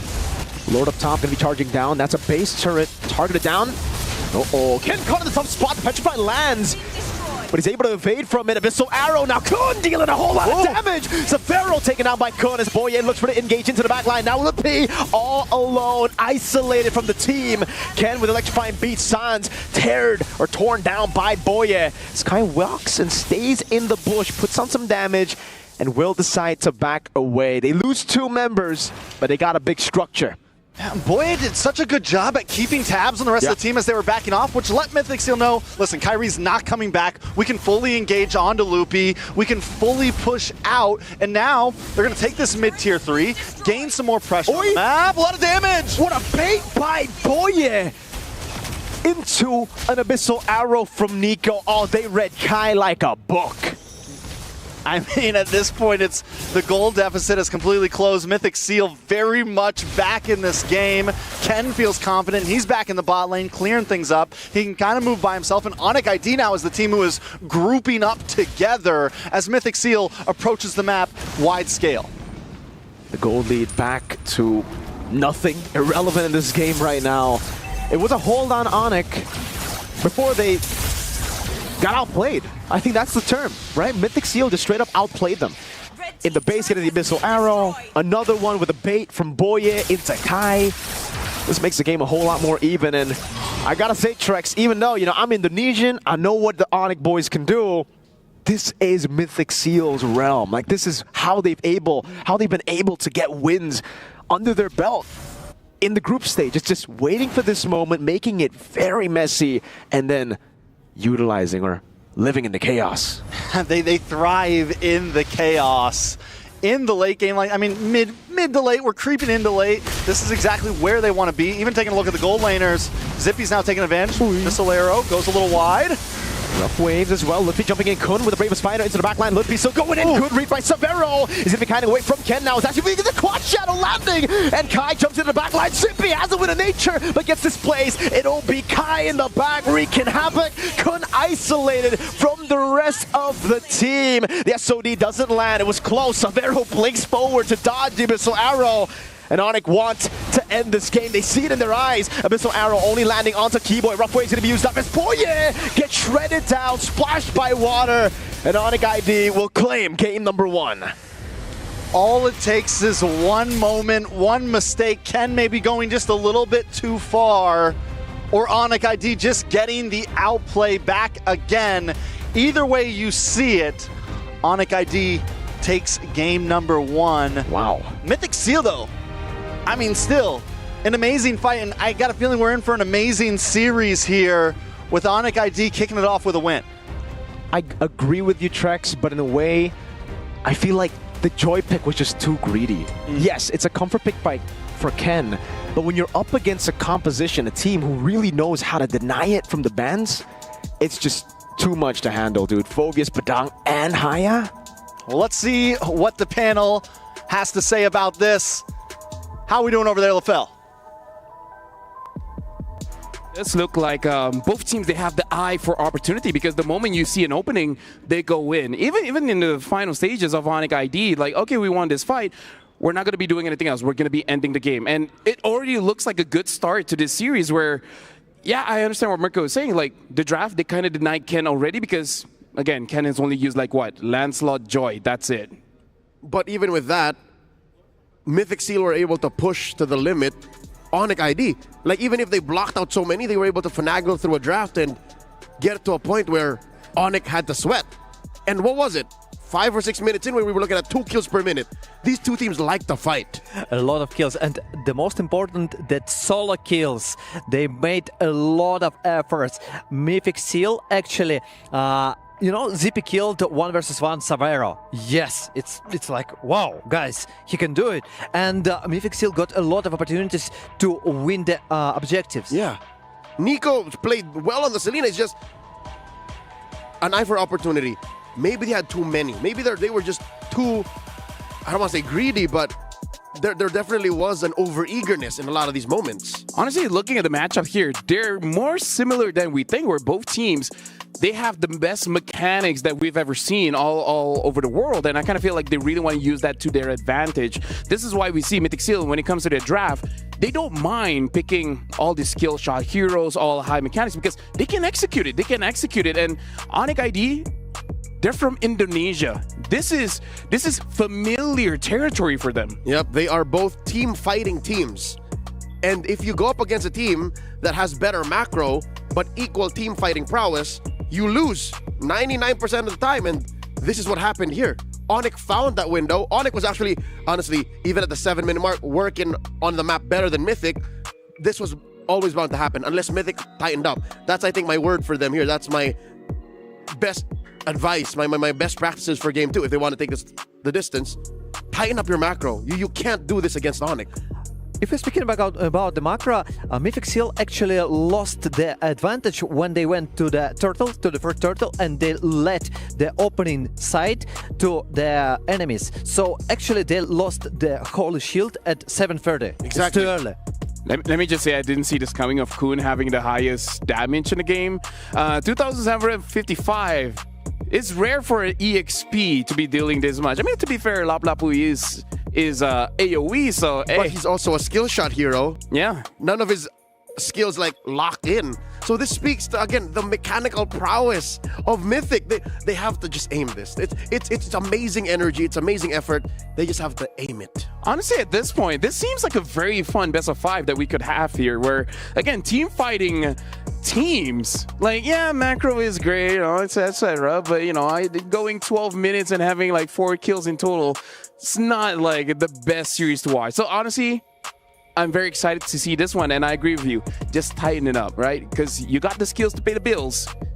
You just got to make sure that your opponent doesn't hold the majority of the map. Yeah, you don't want to be left living from paycheck to paycheck. You don't want to keep the bills keeping you down. Like, you want to have a future. You want to invest in the 10-minute mark, the 11-minute mark. That's why even if they were like, what was the goal difference? 500 gold, 400 gold?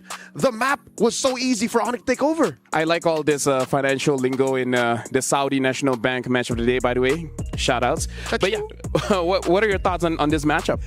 First of all, continue yours, and I really like the skirmishes. I really like when the teams constantly brawling versus each other, and it's funny for us to watch. When you see the macro game with 2 kills for 20 minutes, like, Aurora, thank you, with 0 objectives, no, it's not interesting to watch. But when we see like the constant fights and all the skirmishes all over the map, the 1 versus 1 kills, because right here we saw the mid laner killing mid laner, the gold laner killing gold laner, and it's interesting to watch. And over here, even on the screen, you guys can see the 2025 knockout stage. All these amazing teams are here. But again, we just have to focus on Mythic Seal going up against Onyx ID, because, Leo, I just want to ask, do you expect it to be this close, or were you expecting more dominance coming in from Onyx ID or Mythic Seal? No, I think despite me predicting and writing the narrative of Onyx taking down Mythic Seal, I'm one of the few, proudly, who respect Burmese MLBB, who put them on a pedestal. So yeah, even if I did say Onyx was going to win, I'm expecting Mythic to make him work for it. I'm expecting Mythic to take them to at least 4. Did I just curse him? No, I didn't. I'm going to make, again, 4, but we don't know who wins. Yeah. Like Milosh said, it's 4, but he didn't say who. You definitely never know. And if we are speaking about Mythic Seal and Onyx Indonesia, we see the difference. Like, we saw the previous games, right? We see that Aurora can't adapt, can't adjust their decisions, and they just lost. It was stomping. But here, I don't see any stomp. I hear the equal game, the equal teams. They're both stomping. Yes, they're both making us to watch it and to check what happened here, what happened there, and who's gonna win. Unpredictable. You know what? The next MLBB event, we should really get a boot to sponsor us, because, hey, a lot of stomps are going on. maybe even broom companies, sweeps. But either ways, in this one, I'm really, I'm not even gonna say it. Not gonna take the chance. Mythic Seal, I really feel like this is something that we've been asking for during the group stages. They didn't do it, and still they look pretty strong, which is simplify their strategy, right? Because I kind of feel like, okay, in the draft, you pick high mechanical heroes. Perfect. That's you. That's your style. Go for it. But sometimes you can feel that they're overthinking whenever you're taking the turtle or going for the side lanes. I kind of feel like they need some kind of simple game plan that, even without thinking, they could execute it. Even Keyboy said, yo, slow your roll, son. Yeah. Slow your roll. Maybe keep the mechanically demanding heroes to a 3 or 4 piece, and then have one that just holds it down. Have a hero that just says, no matter what happens, I can seal, I can close things up. I think what they need is a finisher. What they need is a cleaner. So that's why I was so adamant with Ken picking up the Baksha. Because everyone else can, run around, play around, but if Ken can say, we're playing for macro, gentlemen, hold it down, then they can recover. And now for you guys at home, the Metro Zero train is arriving at the MLBB battlefield with a stunning new series of skins. But visual wonders await as the cyberpunk meets traditional culture. Make sure you guys grab the Metro Zero skins when they're available. Oh, no, those kind of trains don't go choo-choo. I want one. They go vroom, vroom. Can you give me one Metro Zero skin? I mean... Hey, moved on. We gotta ask the bosses. And look at here. At least when we're looking at Onyx ID, they're still playful, They're not... they understand. You don't have to be super stressed in this best of 5 series because it's a long stretch. I mean, if you're a game ahead, then you can play around like this. I don't know if the same with Coach Lim Daddy for Mythic Seal. You never should relax. Actually, you said you can be relaxed because you got 1 game ahead. Okay, but still, never forget about the reverse sweep. Never forget about that the Mythic Seal made a tough match for you. Yep. Even if the chances are low, it's never 0. Mythic Seal, first pick. Onyx ID, second pick. Still, roughly same bans. Betting out the Fanny, betting out the CC. And now Onyx betting out the Yusun Shin as well as the 1-1. If it's the same as the previous game, we're about to see a Lancelot ban as well. Yep, and then a Zhu Shin, and then we go from there. But if the Lancelot does find its way open, Mythic should first pick it. Just clean, just take it. Just 100%. Take it. Insta-lock, but then you see Baksha in your face. Honestly, at this point, I don't mind dealing with the Baksha, man. Yes, he's annoying. Yes, as a frontline, he's super strong, but I don't know. I'm really liking the assassins for the junglers. Maybe change this. Mythic change this 1 ban so that Ken can open up. Because yes, he has great win rates on the Joy, wow. But... yeah, that's a funny story. yeah. Look at this. Literally only 2 heroes. That Ken used. You gotta make like Kyrie. You gotta open your horizons, man. Pick up an Amon. Okay, maybe not that, but something else as well. Hayabu. Yeah. And Onyx Indonesia decided to ban Lancelot. That's the obvious decision. So, how about Justin? The first pick. Yes. Yep. 100%. 100% Jushin, amazing pick. Nico, you like it? Not mechanically demanding, opens up your brain power to think about other things. Or what if they go first pick Phoveus, so that they open up the Arlot, and then they can go Arlot X on blue 3 and 4, blue 2 and 3. I like X. Yeah, because Phoveus closes off Arlot, so if you lock down Phoveus, then you can also kind of get Arlot. Instead they go for a Kalia. Interesting decision. But with Kalia, I like something that you can continue. For example, like the chain CC. What is more preferable? And here, you let the mid lane priority to the Onyx Indonesia. Yeah, Jushin Phoveus is in the future here. And looks like they do pick up the Phoveus. There it is. Is that the Moscow? Moscow again, yeah. All right. Very similar to game 1. Farsa or Jushin is going to work here because, at least when you have the Kalia, the Farsa can really force things out. I don't know, though. Maybe they want the Selena again. And they can keep the Selena for 4 and 5. I don't think Onyx will be banning it. That they're wasting a ban if they do that. So, I think you're right. Farsa Lapu. Just do what you did game 1. Game 1 was pretty close. Actually, your decision about the Selena. Selena, even if they got the Purify, okay, you can use Selena as a first point to let your opponent give up resources. And it's Arlot and Ranger. I only don't like Arlott for one thing, and it's that you kind of build a composition around him where there's a lot of CC so that he can keep vengeing over and over, but I kind of don't like those drafts. And you lose the laning phase. You hunker down. It's what is the plan here? Does Kun just say, all right, guys, give me 6 minutes? Hey, maybe 5-man final slash. Maybe that's the idea. At what, at 19? Can you even confirm 18, 19 minutes? Okay, if they took instead of Granger, Farsha, I understand, they are a lot big. So you get composition, Tsunami Slam, Final Slash, Airstrike, everything, like you're burning out your opponents. But with the Granger, it's more a bulk setup and you want longer fights. I'm seeing a pattern here coming in from Team Liquid as well as Sonic, where if it ain't broke, why fix it? Phobius, Moskov, Haya open, just pick it up again. And now even more, Onyx are cracking down on Ken's hero pool. They take out the Fredrin. So now they're saying, all right, just go Joy again. Let's see what happens. Because that Joy, I'll tell you now, it wasn't bad, but it wasn't good. I'm just interested in if they ban Joy. We're gonna see the third pick finally from Ken. It's gonna happen. And at that point, the question is, what is gonna be the third pick? And this is what I was saying earlier, pre-match. I said, Coach Adi, Coach Yep, they like to goad their opponents. They like to bait them, say, oh, we're gonna leave the Joy open, you wanna take it? All right, I guess you're not picking a third hero all MSC long. That's what Onyx is doing right now. I like this Jushin ban though, because giving the Jushin over to Onyx ID makes it so that they can fight anytime they want. And like you said, perhaps Mythic Seal, they want to buy some time, right? They can't give tempo over to Onyx ID because they preferably want to wait until at least 16 minutes. Rano's ban. Okay, so they, as you mentioned, Leo, they decided to let them pick Joy. Joy. Wait, what? Okay, we're gonna test you. Are they worried about a Uranus jungle? Yes. Yeah. Right, okay. Because again, buy time if that's the case, but I don't know. Onyx have cornered Mythic Seal into this drafting corner. Coach Lindaddy, what could be going on in his mind?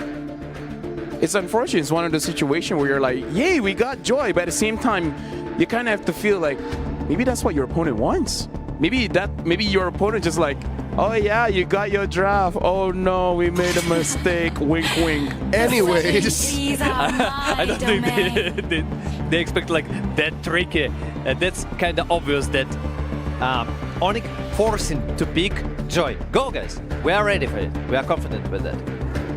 And the last ban. Yeah, previous game, they look at this. Repick, only one ban.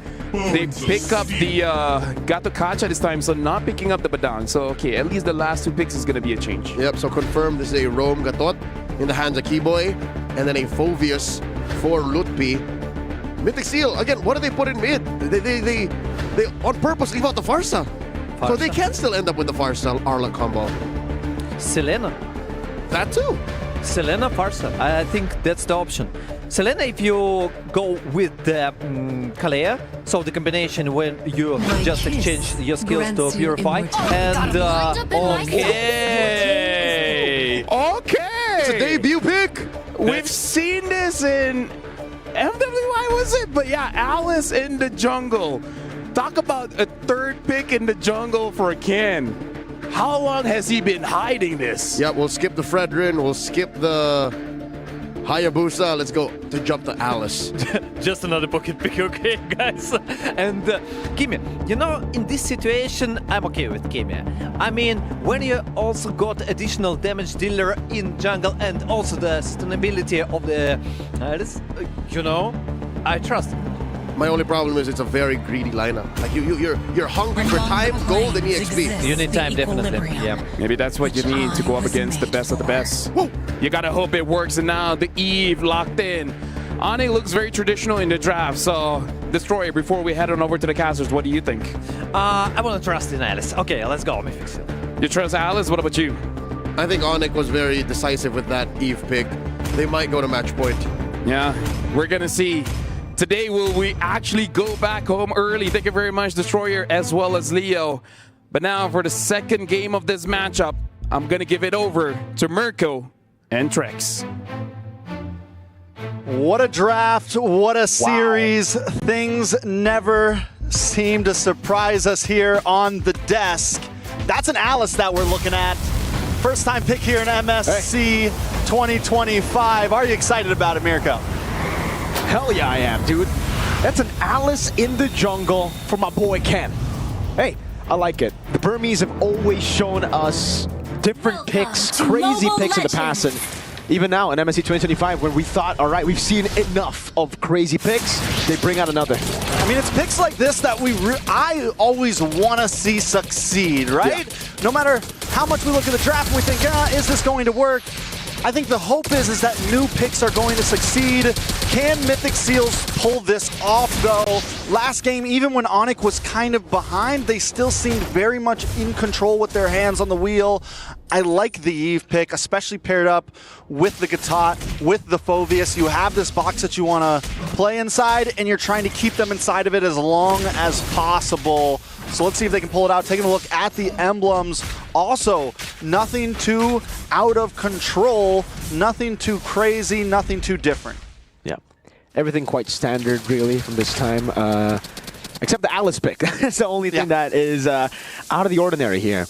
We actually got to see this at MWI 2025. I believe it was Ramisi who picked up the Alice in the jungle without the help of Angela. So we got a glimpse of what this pick could be. And in that game, she was a monster. This is also kind of a way to get resets on Vengeance. I mean, we also saw it a little bit in MPLPH. Coach Bonchan was drafting it for Aurora for a while and was drafting it and it ended up doing so well that it ended up getting banned. So this isn't something completely out of the realm. It's definitely a surprise pick, though.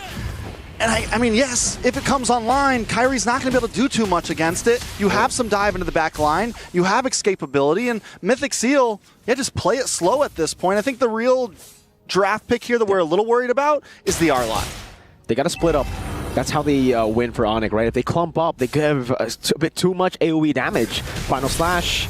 Get the Flowing Blood coming down as well. Keyboy able to go for the taunt and the instant engage with the RWM. Even with the Final Slash can be First Blood over it. Ken has just put himself in a position where he's so vulnerable. What? Nico decided to stay. Shadow kill over a full chase. It'll be Kai to get the kill. And early on, it's a disaster for Mythic Seal. They lose 4 and a turtle.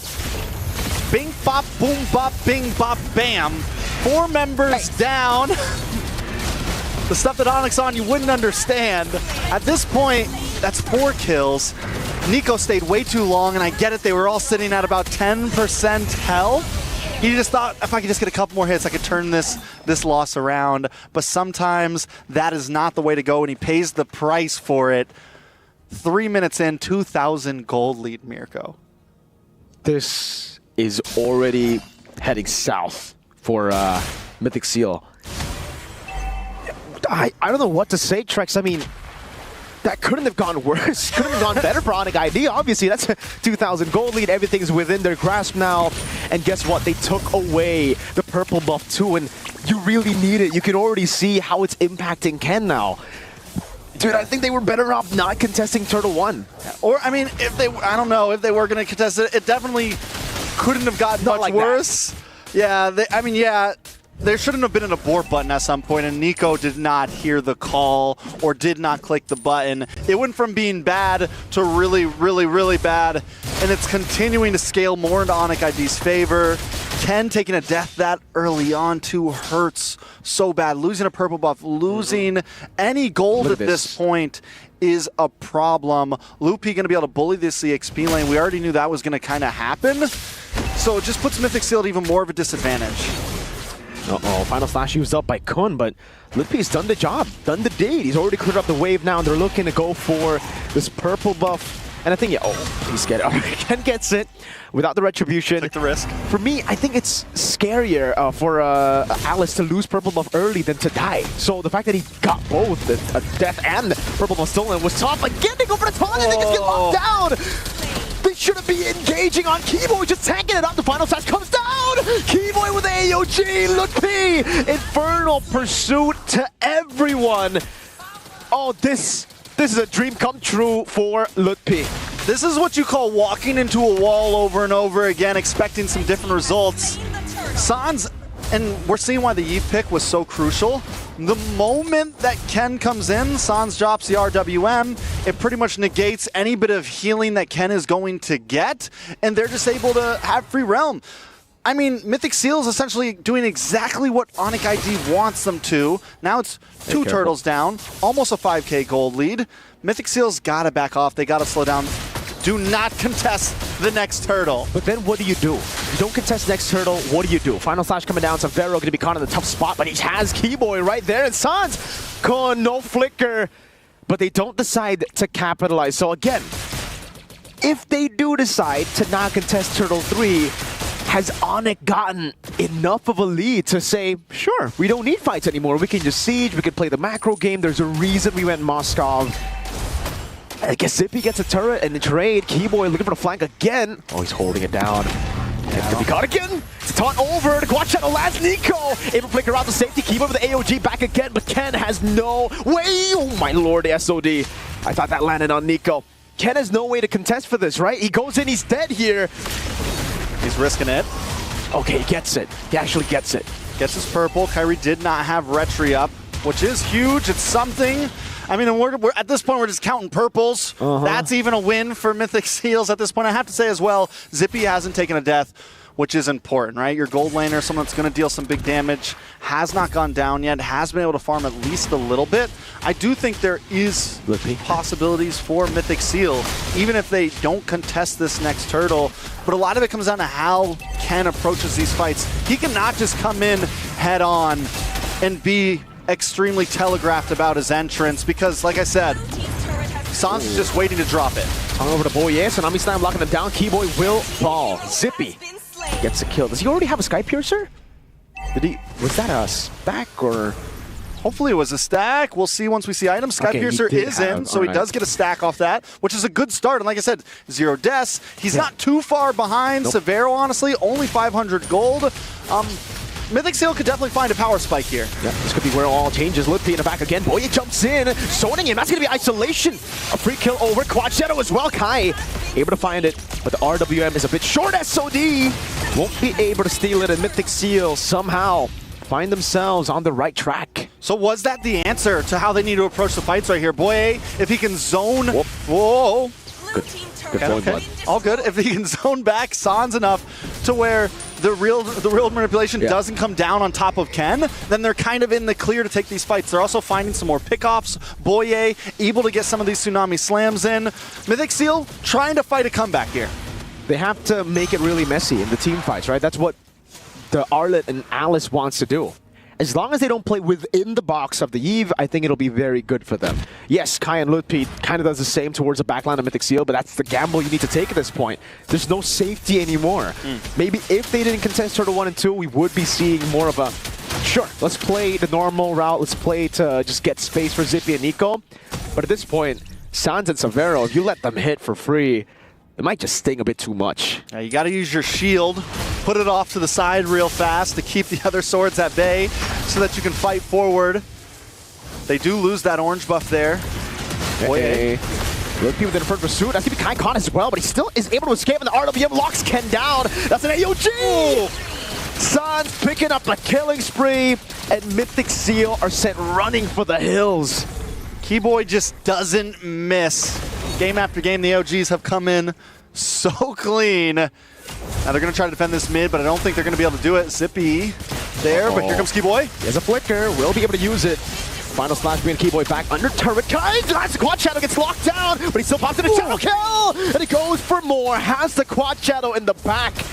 A free assassination to Kai, and he's back to safety. Zippy needs about 1, maybe 2 more kills, really get the stacks up. Yeah. And some of Kyrie won't be able to be that low. You know, we're seeing some of the members of Onic ID get low, but then pull things off.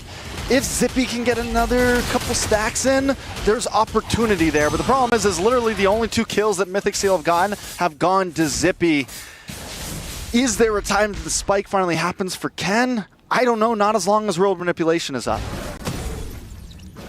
The poke is there for Onic. They have the side control with Moskov. They have a crazy 304 Hayabusa. As Keyboy would put it, the way I cast Kyrie Hayabusa games would be, oh my god, Kyrie Hayabusa! That's a Purify for Sans. Already used up, so That's some info. They can actually go for him now. Boye definitely has his eyes set on Sans, but Onic are positioning in a way where they know he's going to be the main target. They walk away. Look, great spacing. Gets in front of Pursuit now with a ton over.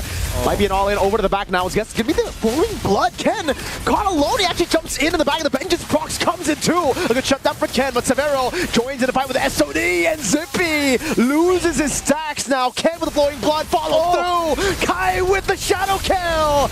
It's a double for Kai. Oh my god. Kairi Hayabusa. There is no escape from Kyrie right now. There is no escape from Onic ID.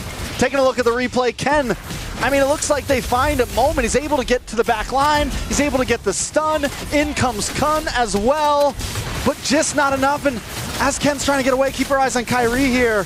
He's locked on. The shadows have been dropped and all the way across the map with the shadow kill. Disgusting. Oh, man. Ken ended up actually bringing the boys, the kid, to the rest of the team. You hate to see it. No wonder. I was like, how did the shadow kill? Oh, so he waited. He waited on the quad shadow, held his ground, knows Ken was going to try the flowing blood, and unfortunately, he flowing blooded into everyone else, giving Kai a free shadow kill to just wipe these squishies. I guess we see a win of nature there, so Zippy will be able to tank up a few of those shots. But if Sans is online, I don't know, you know, you pop in with a nature, you're still going to have to deal with an RWM. Technically Keyboy too, he does magic damage.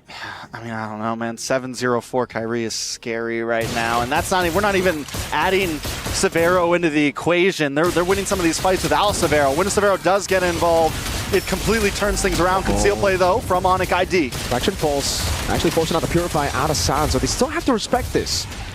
Like Mythic Seal, despite the 10,000 gold deficit, are dealing ridiculous amounts of damage. I think a lot of it has to do with a lot of those kills are onto Boye, a lot of those kills are onto Ken, are onto the tanky front line, so whereas Zippy and Nico are still kind of hanging on. That's going to be a dive to the back. RWM locking them down with the AOG as well. Now the final slash too, but Keyboy is just too darn tanky. They're going to brute force their way? That was an interesting move by Onic. I thought maybe they would have cracked the base turret open, just brute forcing it, but no. Keyboy gets punished. Not a lot lost for Onic, just a roamer, and they have to go back. I'm surprised there wasn't enough damage there from Kyrie even jumping in, and the rest of the team along with Keyboy. Nobody goes down on the side of Mythic Seal in that defense, which in my eyes is a pretty big win. Being able to take out Keyboy, at this point a trade would be a win, but they're able to get a kill for nothing and regain map control, lord up in 60 seconds. But like you said, it's still a 10,000 gold lead. Taking a look at the gold distribution between both gold laners.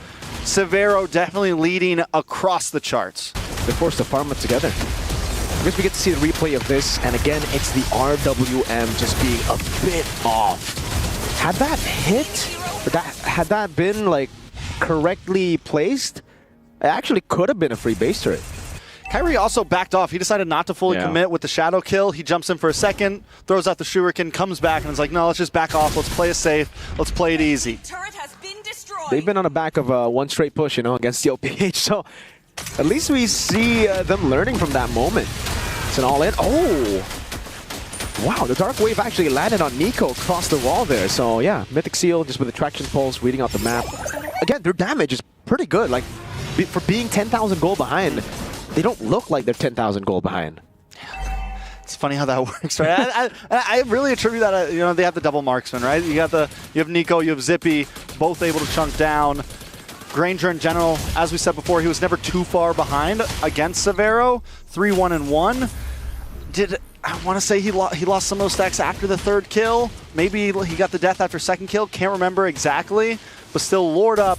Does a Mythic Seal even want to try to contest this? They are making a way around the map. When you have the possibilities with Ken, you might be able to flicker in. This is the thing about their composition, no Trex. They're kind of forced to group up always, right? Look for team fights, and that opens up a lot of space for Severo to continue to push in the side lanes, and that's what he's been doing. Waiting, stealing camps, holding on to this wave. And Onic is going to hold on to Lord. It becomes a game of macro now, and Mythic Seal are forced to respond. Keyboy try to go for a cheeky little engage. Oh, my damage, Sans! Taking half of Nico's HP bar, stealing away the green camp too, and Board's too low. It's an all-in to the back. Tsunami's time over. The RWM is a bit too far away, but still get the job done. A final size to the back. Like Kai lands into the back, now finds a shadow kill, and it will be Ken Fallen. It's a full team wipe as Ken falls last. It's Salvero with a triple, Onyx with everything. And with about 30 seconds on the clock for each member of Mythic Seal, Onyx ID should be able to wrap this up and take us to match point. It's GG. Mythic Seal tried their best. They pulled out a pocket pick, but Onyx got answers. They've got a whole lot of them. Yeah, I think the Eve pick was so clutch at the end there. A pick that I've been wondering if we were going to see it a whole lot. We haven't seen it a whole lot, but if you have something to pull out of your pocket, we do too, and it just goes to show the dimension that Onyx ID can bring to the draft and to the game. It's the Peekaboo Eve. The Peekaboo Eve. Peekaboo Eve. Boo Eve. Boo Eve. Boye? Boye. Boye. I gotcha. But that's about it. Hey, you know, we've been talking about the Yves curse for the longest time. M5 Grand Finals final game. Sans got Yves, he lost that. AP Bren, final game MSC, lost that on Yves too. But here in the quarterfinals seems to be a good pick. Definitely a good pick. Let's throw it over to the panel now and see what they have to say about that. LaFell, Leo, Destroyer, how we doing, guys? Well, first of all, thank you for mentioning this. Boy, all right, put some respect on the name. But yeah, honestly, looking at the game, I appreciate that Mythic Seal, they took a risk. Didn't really work out, but instead of doing the same thing over and over again, I like that they take a risk. But now, even I'm drawing a blank. What's going to happen in game number 3? It really looked like they were investing in about the 18 to 19 minute power spike. And again, that's not guaranteed. Love you, by the way. You're expecting that a team like Onyx will just roll over and allow you to get there. Obviously, they didn't. And now they're relishing in their consequences. They're at match point. Onyx ID are one game away from knocking out Mythic Seal, sending them home. Onyx ID just punished Mythic Seal for this draft. I expected that Mythic Seal got some kind of thoughts and idea for this game. Intrusive for the game thoughts. Plan. And chose us. So I expected something like protection, but Onyx ID, okay, this is your jungle. No, I'm coming home. Sorry, this is my buff. Let me take it. Oh, welcome. There's a world where this works, all right? Prior to the game starting, I said, oh no, Mythic Seal, they got 2 marksmen. They have a ultra late game core in the Alice. If they had the gold, the EXP, the time, and more than just that, the space, then they would have definitely gotten to the 16-minute mark, the 18-minute mark, prancing, just scot-free, happy. But no, Onyx picked a team fighting lineup. They picked the Eve. The Eve literally creates a kill box. That's literally where you fall. And Onyx, they could have ended much sooner. And that's what I'm saying. Like, there is some give to Mythic here. Yeah, honestly, like, give credit where credit is due. Like, even the caster said, despite being 10k behind, they don't look 10k behind. Maybe like 2k, 3k, because they still are able to deal the damage. Speaking of damage, Sans has the highest amount of damage, and that's a very damaging phase. Savero, 874, the rich guy. I gotta say, Onyx ID, say what you want. They're very expressive. Animated. Amazing expression. Only Luffy is like, especially Keyboy, you know, like this. Send back? Yes, I am. I'm glad to be here. Savero looks like he already won. Yeah, dude. Either way, Onyx ID definitely look very, very strong. And this is, again, it looks like our Aramco power ranking is spot on because we did put TL as well as Onyx ID in S and both Mythic as well as Aurora in B. And in case people are like, how dare you put them in? I mean, like, the proof is there. Like, the difference is, I don't know, maybe a few weeks too early, maybe a few months too early. This is where the heart of the Burmese come in. Maybe rely on your mechanics because that looked better in game 1. I don't know if you gentlemen agree. Game 1 looked better. Totally at least agree. looked 100%. closer down the middle. So instead of getting a little too cheesy and getting greedy with your EXP, your gold, your space on the map, hedge on mechanics. And then force Onyx into fights. Maybe you can force game 4 from there. You said one interesting thing. Don't make the same mistake, and they tried something new. But I see the same mistake for Aurora and Mythic Seal. And you know what? Jungle last picks. Maybe we can adjust this thing and go insta pick for jungler. Do it. Just do it. Let Ken play. I mean, honestly, the problem is that we haven't seen a lot of jungle picks coming in from Ken. This Alice is the third. This Alice is a third. So at this point, I don't know what's going to be the saving grace here. But gentlemen, we're going for a short break. But after this, we're going to resume this best of 5. Because right now, it's match point for Onyx ID. We will see if they will close it out or Mythic Seal will push us to game number 4.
Reach your impossible. Lenovo Legion.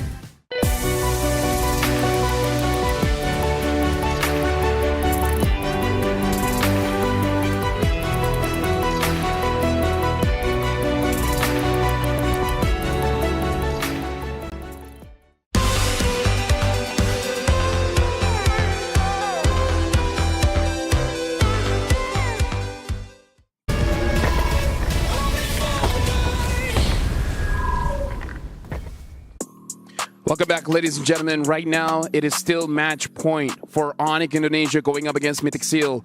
Mythic Seal, they only have one more opportunity to push us to game number 4. If not, looks like it's going to be a sweeping day. Welcome back. My name is Safel. Alongside for me is Destroyer as well as Leo. Looking at the game so far, it does look like Mythic Seal, they have things up their sleeves, but I don't know, Destroyer, it hasn't been working out. As I mentioned before, they need to adjust. But as you mentioned before, we saw Ken only 3 picks. And the last one was only because 2 heroes were already... okay, Lancelot was not able, and they could potentially take Joy, but they decided something new. Maybe another thing gonna pop up, and we're gonna see another variety of the jungler. At least, I think they should prioritize their Hayabusa. So don't let it carry. Let it try to play it by yourself. So whether they end up in blue or red in game number 3, first phase Hayabusa. That's a start. Yeah. My only worry is that, again, we're talking about the king of junglers here, Kyrie, one of the kings.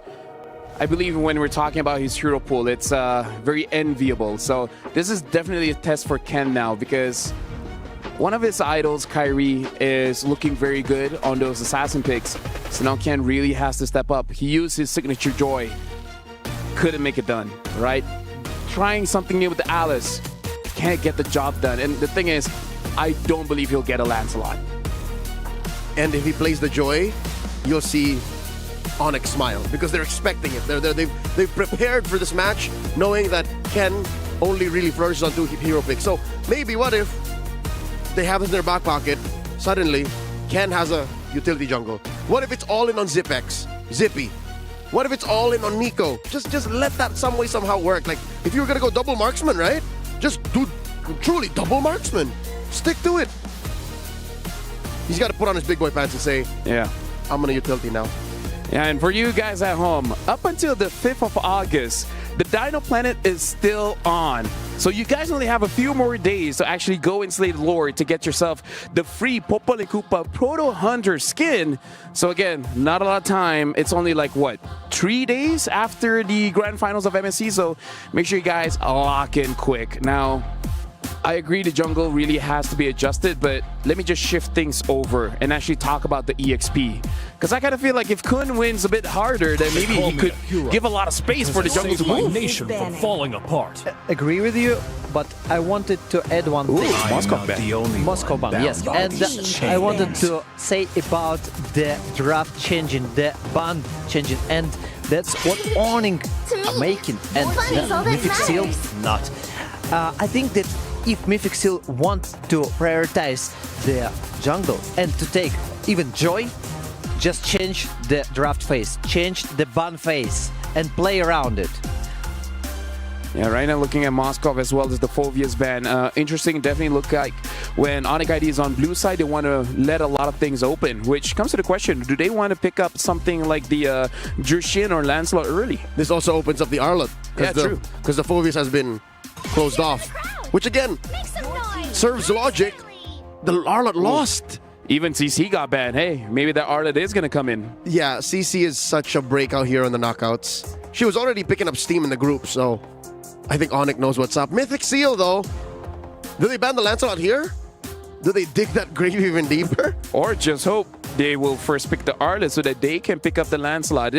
This is really a big risk here coming in from Mythic Seal. You really think that Onyx gonna pick Arlott? Okay, according to the statistics, Arlott got one of the worst win rates during MSC 2025. And average sure they Onyx, okay, Lancelot, we are welcome. Let's go for it. So better no, okay. Never mind. They're gonna insta-lock Lancelot. I fear no Kraken, for I am the invincible Lancelot. All right, they pick up the Lancelot here. So now Mythic Seal, what is going to be the answer? Maybe a stopper like a Kalia. Yeah, and then they can save the Hayabusa for Red 3. Because it's a known element. Like, you know that Onyx wants you to pick the Joy, so just save the Hayabusa for Red 3. Keep the jungle safe. Like, this is it. Like, this is your only move. And maybe pick up the Jushin here as well, right? Honestly, it is one of Nico's most winningest hero. Jushin Arlott. And what do you think about Jushin plus Gatotkacha? Either or, because I really feel like you cannot lose that mid. The moment you lose that mid, it's GG. So now it looks like they do pick up the Jushin and now the Arlott. You were right, yeah. Yep. Credits to kay Sam Wolf Napueto. I hung out with him too much the other day. We were together for like 8 hours. That is a bit too much. Yep. More for even me, right? Too much. But he would not stop singing the praise of this combo. So I get it. You know, I like how Mythic Seal performed with the Arlott, but I don't like the Arlott itself according to the statistics. That's my point. And I feel like Gatotkacha with a 50% win rate, it's more stable, you can rely on it, you can understand, okay, we can push mid lane, if needed, he can go to the back lane, he can save my back line also and go front lane. So there are options. That's a very good Joy deny, picking up the Harf early. So it's like, do you really want to try us? If you don't pick up Hayabusa, it's going to get banned. So this is it. Mythic Seal, much like all series long See value in me? has put themselves into a corner, and this is still a change. This is still a change. This is what we're talking about. You called it. Putting on big boy pants, saying, okay, I'm going to switch it up. I'm going to play utility so that Nico and Zippy can carry. And it looks like in a way Kun is going to carry as well. This is a lot of crowd control for the Arlet to really dash around looking like a Lancelot cosplay. Yep, you're going to overload that Harrods Purify for sure. Yeah, but right now, Mythic Seal needs damage. You see, you got a lot of CC. Okay, I'm pretty perfect with it. But if we are speaking about the damage dealers, what will decide? They'd be happy to end up with either the Granger or the Irithel, but it looks like Onyx is going to man it out. Got him lined up in my sight. Yeah, maybe just opting for that Moskov again, because it does look like to be one of his... Oh, His right. band, yeah. Oh, it's the first band. It's so deep, I even forgot about it. Yeah, so now it's a good point. The Granger and the Irithel might get banned out, and knowing Onyx, if it's not banned out, you know it's a trap. So what's left, right? Experience the youth. All of these are hopefuls. All of these are good to have, but what will be left? Maybe they want something like Carry Thief. What do you think about it? Carry's good, but Onyx also has a pocket Lunox. Yeah, but now looking at this, Kimi as well as Karita batting out by Mythic Seal, and now Onyx, they ban out that Granger. So there is a chance that they're going to ban out the Irithel, and if they don't, it does smell a little bit like a trap. They should ban it. They should ban it, actually. I see, like... And, okay, about Lunox and Carry. We see there are two different options. Maybe there is something else? No, Carry is pretty good right now into Mythic. So even Onyx is happy, but they don't need it. Oh. It said it's a claw, so it is a trap. Oh, yeah. LaFell, you smelt it. Yeah, it does feel like a trap. Now the question is, Mythic Seal, do they want to go for that?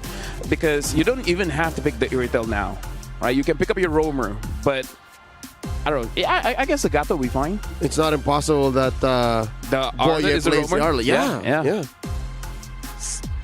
So let's go for additional front or damage. Wait, is that Franco? It is a Franco. It's a Franco. Yeah. We heard it.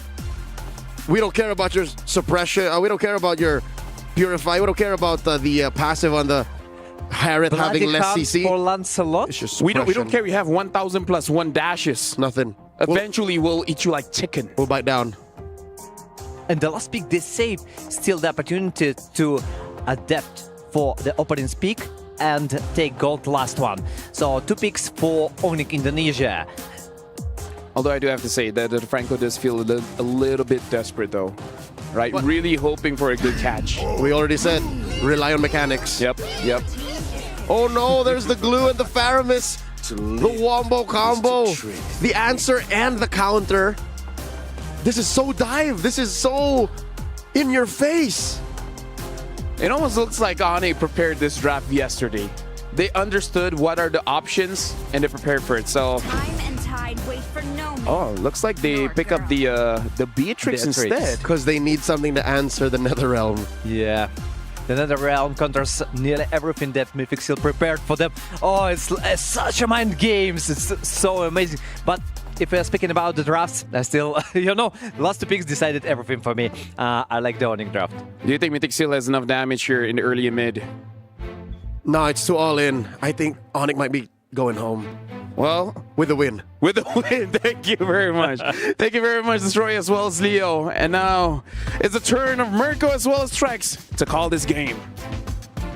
Well, if Onyx is going home with a win after this, we're all going home early tonight. Onyx, Indonesia, trying to close the distance with match point. I don't want to go home early, Trex. I want to watch some good MLBB. So far, we've seen good MLBB, but unfortunately, it's been stomps. Well, fortunately for you guys, I mean, Cavalry and the Sonics, I guess. Welcome to Mobile But again, the draft was just beautifully done. Again, beautifully crafted by Yeb and Adi. The setup was there, and Mythic Seal kind of just played into it, dude. They were forced to make errors in the draft. I mean, and Mythic even switched sides this time to try to get some sort of advantage in the draft. They go for second pick. Onyx just seems to always have the answer. Even when Mythic Seal pulls out something like the Franco, like, oh, we have this trap card for you. Yep. Onyx ID is 2 steps ahead. bringing out the Fermis, bringing out the glue. I mean, just consistently has answers against Mythic Seal. Oh, almost hook there from Boye. Could have been a steal. So Onyx won't contest the Lethal Wanderer. They know that they actually will lose out. I think a bit of prio here in the mid lane, but I think it really depends on how they play it. Now level 2, they should be able to go back onto it, force a few fights early, but it is a juice. Oh, wow. That looked like it hit. Emblem builds. At least they got the Beatrix. By the way, the Beatrix is a pretty good lane against the Harriet. It's a skill matchup in the end, but it should actually be more Beatrix-sided, and in the end, even if you lose out, it becomes a non-lane. Just clear out waves. And being that it is a skill matchup, Zippy's been able to hold his own against Severo. He's been able to do well, at least in terms of just laning matchup. So I don't think we count him out at all here. Nope. Boye with this Franco, I like what LaFell said. It might be a bit desperate, but if Boye can land some hooks, it is the wild card pick here. Actually save his flicker, goes back in the slam. The shield unity lands as well. No Kai just yet. He's actually going to be walking up now. Great iron hook, bringing him all the way under turret. It's Nico with first blood. Boye was so patient with that as well. He's just standing there watching him throw hands for a second, waiting. Okay, now it's time. Brings out the hook, brings him back. Very well done by Mythic Seal. Just giving him chance. Razor's Wrath coming down as well. Kai can be stunned up by Kun. Good zoning. Oh, a dodge away from the final stack, but it's going to be the mount over. Kun shall be the trade. Phantom execution. They don't even care. They just go for it. 1-for-1. Turtle for kill. Not a bad start for Mythic Seal, though. Probably one of the best starts we've seen from them so far, actually holding a gold lead in the first few minutes. But Onyx ID are okay with that, I think. They're okay with taking the beginning of this game slow, giving themselves a little bit of time, and waiting for their moment. Taking a look at the junglers, still level 5 to level 5. Kyrie looking to steal some camps, though, here. Maybe slow down Ken a bit. Boye doesn't have flicker, so there's no risk of a... Oh, good dashes there onto Lethal Wanderer. That's Iron Hook. No play hunt just yet. Lippy will just fall. The reset vengeance. Now Ken walks up too. Sans able to flicker just in time. But it is looking like a very good early game for Mythic Seal. Boye is sitting at like 2 out of 3 hooks right now. The hook rate's looking good. This is exactly what they need to do. And I like that he's waiting. He's normally not the one to first throw out the attack. He's letting Kun go in, kind of slow them down for just a second, able to hold them still for literally just a millisecond, and that makes it an easy hook shot for Boye. They have so many ways to just, hold people in place for the iron hooks to come through. And again, when Boye gets the winner crown, that's when things are really going to change. Mythic Seal can just walk up, target whoever they want, and they have the one-shot combo in Zippy. We haven't seen that yet, obviously, because Zippy has just been, laning for the most part. But Turtle 2 onwards, I do believe we will be seeing Zippy in fights. And that means, again, Boye can just flicker in, bloody hunt someone, and it's an easy one-shot for the rest of the team. So what's going to be big for Sans here is timing that Netherrealm, right? Like timing it perfectly. And I think a lot of this, between both teams, skill matchup around the map, who can hold on to their skills, who can time them right, who can bait them out of the other team. It is definitely a mind game in terms of 5v5s. Let's see. Mythic Seal with the lead here for Turtle, number 2 in the game. Both junglers at the same level. A battle for mid prio that actually won out by Mythic Seal here, as Kai and Lutpi will just hold out Turtle. But Mythic Seal grabbed the hold of it. Kun walking up just about it. Down in the bot lane, gold laners going toe for toe, still just trading minions right now. Hey. No big lead. Ken's going to hold down this front side, and there goes the grab. Going to have to abort mission, but Keyboy also looking for something. Yeah, Shield Unity onto Kun, actually. That's going to be the all-in over as well. Vengeance resetting, back and forth. Severo now still holding him on for us. Turtle taken for free. Kun isolated. And it does seem like Mythic Seal were just confused as to what to do. They go on Lit P. They got to trade back Sans way too late with the Netherrealm. So it ends up being a 2-for-1 in favor of Onyx because they got the Turtle plus the kill.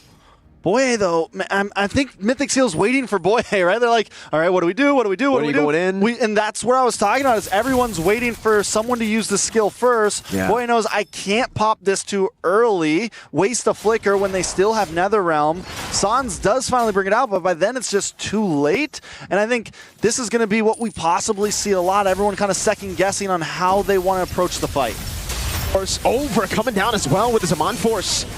Now it's going to be Keyboy. Oh, taken real low, is able to escape. Nah, that should not have happened. Onyx get away with a free kill, and there's nothing to trade. I guess a turret, maybe? No, just a clear over. Yeah, Litpi will get there in time. Yeah, Nico maybe trying to make a play down here on a Severo. Might be a little bit of action. Lantern Flare does come out. Whoa, Severo, way too aggressive, all alone. Lantern Flare as Zippy flickers in forward, just in case the Purify was up for Severo. And now the rest of the team is coming in. I mean, nah, shouldn't be able to get that tower, but just that trade-up kind of evens out, actually becomes a win from that fight earlier. So Mythic Seal still playing this game very cleanly. This is a surgical team that we saw in the group stage. This is a team that we wanted to see in the first 2 games. Is it too little too late, though? Should be able to take this tower, and that's huge for them, right? They're, for the first time, I don't think we've seen them with a 1,000k gold lead in all 3 games. This is the first time they're actually really pushing forward. Yeah. I think game number 1, we did get to see, final slash. Litpi brought back again. The Lantern Flare so close from being able to pick up, and that will be it. Oh, NetherRealm coming in clutch for Suns. And it will be the fight in the back line with the Phantom Execution. A Bloody Hunt locking him down with a Winter Crown as well. Already bought in, but the Thorn Rose comes through as Kai just dashes through the Longs. Keyboy with a Poisson. It's a mount down as the Praises Brat lands. But now Severo walks over to the Monforce. A good snipe over as Ken gets up the kill. Severo still jumping back and forth. And Litpi finally dismounting. Hook landing on Suns. The Ghost Pursers doing a whole lot, but not enough to take anyone down from Mythic Seal. You wanted some MLBB, right, Mirko? Yes, sir. We're getting some MLBB. Onyx ID, they approach. Hold on a second. Simon Force. Over to Ken. Phantom Execution too. Kai caught in the tough spot. He wins it out. Gets the red tree. And the 2 members of Onyx, Severo and Kai, turns the game back to even. I'm not going to lie. When he popped the Phantom Execution, I thought he did it too early. I was like, oh, I thought he messed up. I thought he whiffed. But you never count Kyrie out. They take the turtle, they take 2 members along with it, and just when we're hyping Mythic Seal up, Onyx ID grabs the reins again. And they get a turret up top too. Mythic Seal are slowly losing their grasp in the game, and it's because of this gold jungle combo. Kyrie Severo. Kai is 2 levels ahead. He's about to be 3 levels ahead. Let's take a look at the items here. Holy moly, he's 1,600 gold ahead of Ken. Oh my lord. Oh, Thorn Rose as well. And because of that as well, because of that gold lead, it makes the hybrid build of this still work so much cleaner, because you're still outputting great damage against the lesser gold-amounted tanks on the opposing team, and you have decent defense. So if Zippy locks onto you, if you do somehow catch a hook to the face, there's still some survivability on the side of Kyrie. Iron Hook and the Bloody Hunt. That will be NetherRealm, but it's a good Lantern Flare, I believe, to bring him back outside of the NetherRealm. Renner Apathy not landing. Kundo goes for the Vengeance. Oh, a dodge with a Thorn Rose by a flicker from Sans and the Thorn wow. That's just Mythic Seal picking up a kill. I mean, it works, and as long as they can keep doing that, it keeps them at this small lead that they have, and it's what we've been seeing from them, finding these little pickoffs. The Franco's looking good right now, honestly, paired up with the flare from Nico, with the Beatrix, with all of it. I mean, it would be a hard team to hit sometimes, but because of the little bits of CC they have, it makes it work so well, and Boye just being so patient in how he uses the Iron Hooks. Let's see. It's Boye. Eyeing for an Iron Hook. Oh, just barely out of range. A frame. A pixel away from landing. That could have been a game-winning play because they would have gone the Lord for free. But now it turns to a 50-50. A wave in the bottom lane set up for Mythic Seal. Keyboy. Shield Unity with a Revitalize too. Iron Hook coming down with a Bloody Hunt, but that's going to be the NetherRealm coming down as well. Ken, isolated, all alone, mounted up. Kai picks up the kill. Now Kun with a Vengeance into the back line again. It's going to be Nico with the killing spree, but Kai gets a Phantom Execution in. Winter Crown the Bloody Hunt, a shutdown to Severo, and Nico will not be able to run while Litpi's on him. I mean, literally all of Onyx ID's health bars. Oh boy, it goes down as well. Full man wipe for Onyx ID. Send Kyrie over to the Lord, start taking some towers. They're going to break down Holy Shields here. Let's take a look at the replay. Look at Onyx ID's health bars for a minute here. All of them drop down so low, but it's just not enough. The NetherRealm soups everybody back up, and this is why that pick was just so clutch as a final pick from Onyx ID. The Faramis pickup is ridiculous. And you know, the easy answer would just be, yo, Boye, kill Faramis, yo.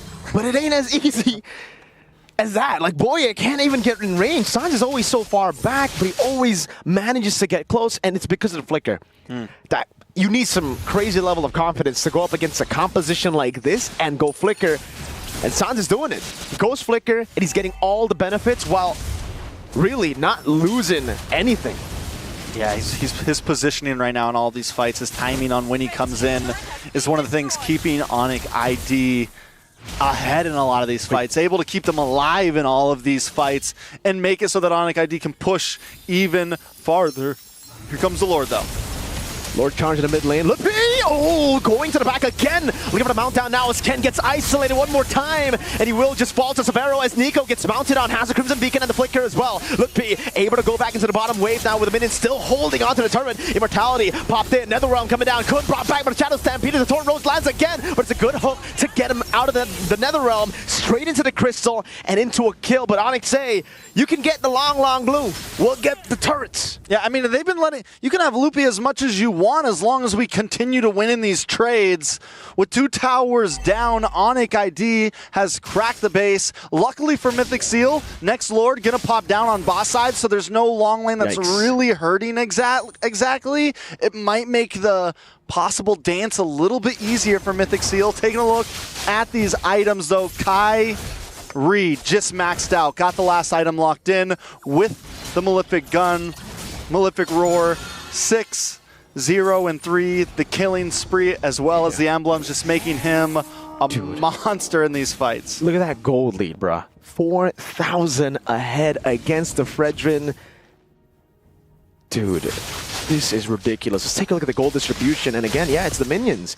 When you're on the Assassins, you know, this is the advantage you play with. You can actually take minions, and usually when you get Assassins, you get paired up with an XP laner who doesn't want the minion. So give away XP, minions, love minute 5 over to your jungler, then you get this. It's just ridiculous. And you can see Kai already building the Fury Hammer too. He knows that he doesn't need any more tanky items. He can just go full damage at this point, and it's all right. Like, there you go. Endless battle. Everything done. The last Fury Hammer. Let's just make a wild guess. What does he go? 100? No, Hunter Strike? I honestly like Hunter Strike. Oh, no. Yeah, I guess you get the hit. Yeah, movement speed. Maybe a little bit more movement speed. If you happen to run out of dashes, definitely a possibility. Oh, by the way, so Severo is actually taking the innocent route of builds. No Starlium Scythe. It's Enchanted Talisman plus Penetration Boots on the Harith. Which is clean. Overall, we've seen the Starlium Scythe after the nerf sometimes work out well, but look at the damage. Yeah, it should be a mount down here, but it is going to be a kill over. The Netherrealm was a bit late. Keyboy looking for the back again, able to find Zippy. Kai was bloody hunted, but no one was there to follow it up. Keyboy against 3 will hold his own, and now Kun will be dragged back to everyone. And the Beater's Passion coming down with the Iron Hook as well. Keyboy doesn't care. Severo's a Monforce. Nico able to use a Crimson Beacon and shield Unity over to Boye, who's able to flicker out, but then Kai just does that. That's an execution. Kai is godlike. He wants to go for more. Thorn rolls over, force him with nature. That's a Bennett's Rage, but a Keyboy buys an Immortality. No minion waves. Kyrie taking low, buys the Immortality too. Mythic Seal get a shutdown. They are able to stay afloat. But what are those Immortality buys, man? The item builds, the timings on the Phantom Executions, all over the map right now. Endless battle. And he picked up the Hunter Strike, all while doing it. I mean, right now it is, I don't know, man. Onic ID just outclassing in the midst of all of that. Kyrie able to pick up a kill. Still not die, under towers, under base. When we saw the draft, you were excited to see the Lancelot. But this Rage Zippy was able to steal it away. And this could actually just be an angle where Mythic Seal turn things around. It is within the timer of Mythic Seal. Trex, MLBB. When do they hit their power spake? Spake right now. This is their power spake. They have what it takes to start sieging with a Franco, with a Beatrix. Prime WinCon. Mythic Seal, a Lord coming down the top lane in a pocket full of power spikes. Ready to go. Spakes. Spakes, yeah, power spakes. Ready to go in the river. Nice try. Okay. is this the game changer? I mean, we've been holding on to it. They had a gold lead in the beginning. Onic ID hasn't escaped too much, but still, man, Kyrie 7-0-4. Ken has to be careful about how he approaches. I feel like every time Ken goes in, he jumps in. Yeah, he gets the stun onto or the taunt onto a couple members, but he dies about a half a second later. Kyrie on the bot lane as well, looking for the push.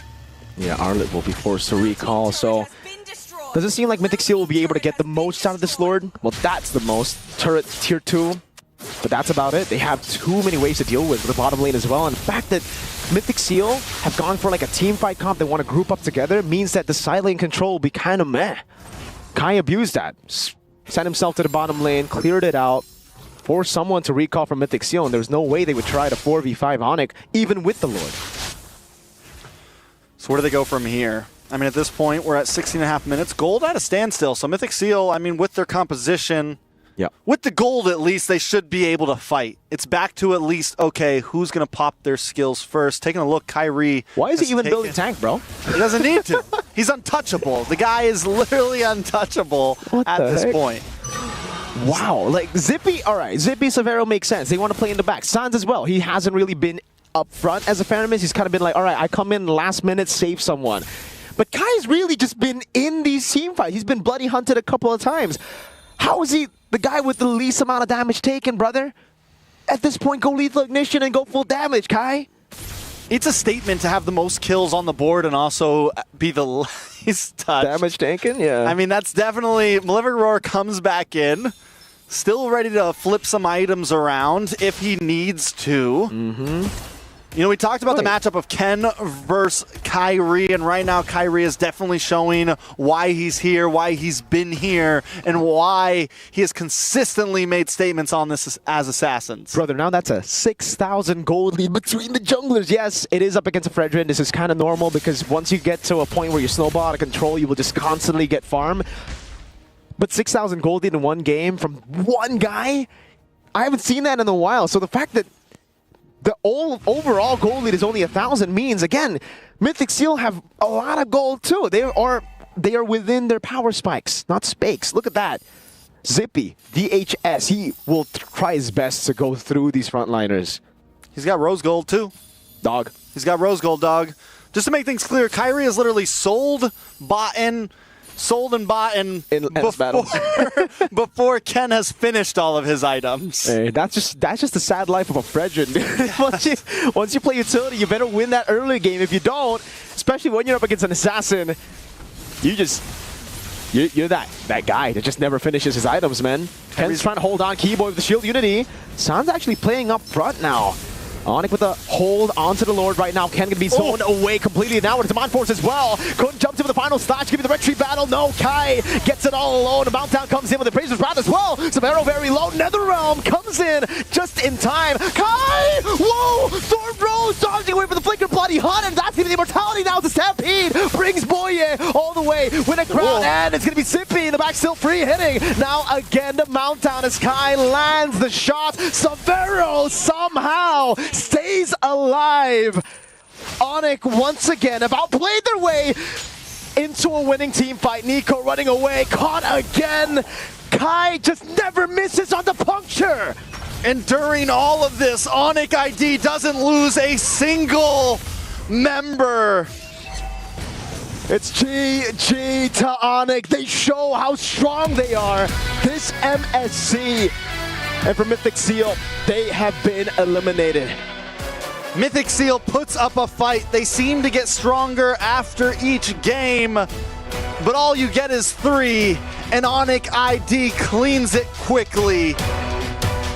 I mean, from draft to gameplay to macro to micro, Onic ID has checked all of the boxes.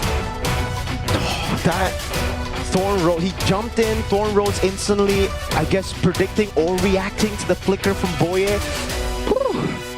Hey, you have a Bloody Hunt, you have a way to literally hold your opponent down, but when your opponent just never misses on puncture, constantly gets free. Dude, he was dashing and it didn't even look like there were minions. Like, sometimes this guy just, how are you that precise, bruh? He is the untouchable, man. This guy. No, that's Aaron Shiki in M6. He's just Kai, man. The god of the jungle. The god of the jungle, for sure. I mean, overall, I don't know. I don't think there was... It almost feels like there was never an answer for Mythic Seals coming into this series.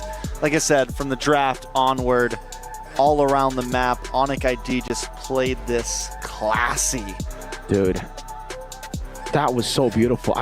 Look at this again, right? Not this one. I want to see the final one. This was also pretty beautiful by Kai. You know, he kept on going, dashing forward again. Just to let you guys know, he took the least amount of damage in this game as a Lancelot, bro. What? What's the point of hybrid tank when you're just... He should have just gone full... Oh, my Lord. Should have just gone full damage at that point. What a chat, dude. This is it. This is it. Oh, well, I guess that was on Boye. My bad. It was more on Boye. Flicker. He tried to time it. Oh, man. And then the unlead dashes, like... It's beautiful. I mean, so many times we see so many members of Onic ID just get so low health. Even here, it seemed like there was never anything Mythic Seal could do. Definitely excited to see how it goes, but I'm excited to see, I think we got a special guest down on the interview stage. Let's toss it over to Milosh and who? What sort of question is that? Of course, it's Kyrie joining us from Onic, a big victory that we just saw, a 3-0 sweep. Now look, on a look into the past, Onic won MSC 23. Last year, 24, was not looking too hot. Now this year, you're in semifinals. What does that mean to you personally? What does it mean to me? For us, this MSC means a lot because we want to prove ourselves that we want to prove that we can still fight, that we can still aim for the championship. And you think... Yeah, even though we lost first round exit last MSC. And you want to make it in statements, right? A 3-0 win here in quarterfinals, that's a statement. Yeah. Very good, very good. Now look, you had your game against Team Liquid before. You're going to get them again in the semifinals, a rematch. Now, Sans was saying that he wanted to have this game and to replay it in the semis. Do you agree with him on that? Yeah, I think all of the player wants to meet Liquid again. Why? Why do you really want to face off against Liquid? First of all, they are like one of the strongest teams in this tournament, in this EWC, and the last time we fought, I think we were just unlucky. It was still a close game, right? Even game one. They were also very good, and we also got unlucky. Fair enough. At least here on the stage, it'll be a different sort of challenge. And of course, because you're playing Team Liquid, you'll be your fellow jungler, KalTZ, on the other side, playing against you. You said he's number one. Do you think he still is? And what do you have to say to him? Yeah, still is, but after I beat him, I'll become number one. Fair enough. Fair enough. That's all you need to hear. Again, thank you very much, Kyrie, for joining us. Congratulations on the win. That's Onic off into the semifinals. We'll send it back to our desk. Thank you very much, Milosh, as well as Kyrie. And heck, that's how you become the number one jungler, by beating the current number one jungler. Right, Leo? Yeah. That's kind of...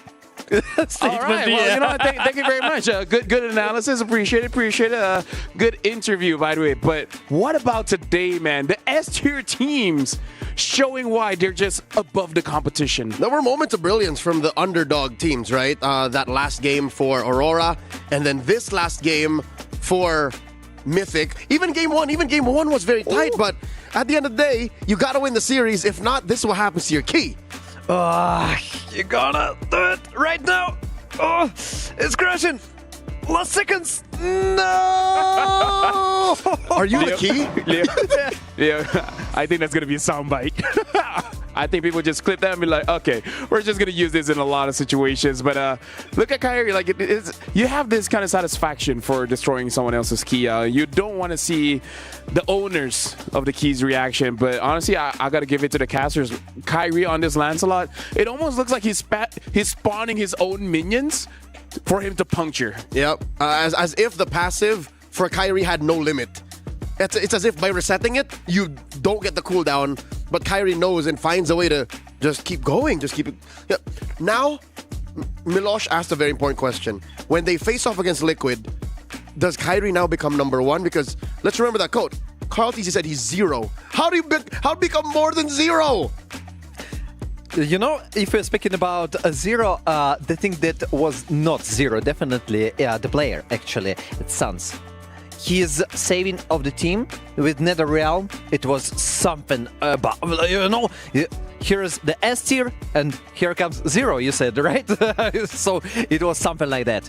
Yeah, and honestly, like Carl TZ saying his zeros on L's 1, 2, 3, I kind of feel like, Leo, we need to find a programmer because we need someone else to understand the 0 and the 1s. But looking at the game here, again, I kind of feel like we still have to give credit over to Mythic Seal because they played an amazing game. It's just that Onyx Indonesia, they've been doing this for years at this point, right? It's like your draft is not going to surprise us. Your movements is not going to surprise us. Your trades are not going to surprise us. You cannot ascend past a certain point once the Sky Kings have claimed their kingdom. And they're on their way. The cavalry stands beyond them. I'll tell you now, despite Mythic Seal's efforts, I think Onyx just always had the answer.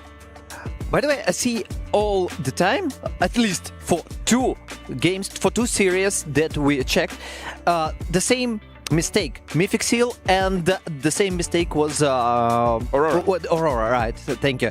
So they rely on their gold laner. So they let Zippy to carry on his shoulders the last game. And if he dies, like it happened in the last fight. Yep. That's all. It was this fight right here. Yes.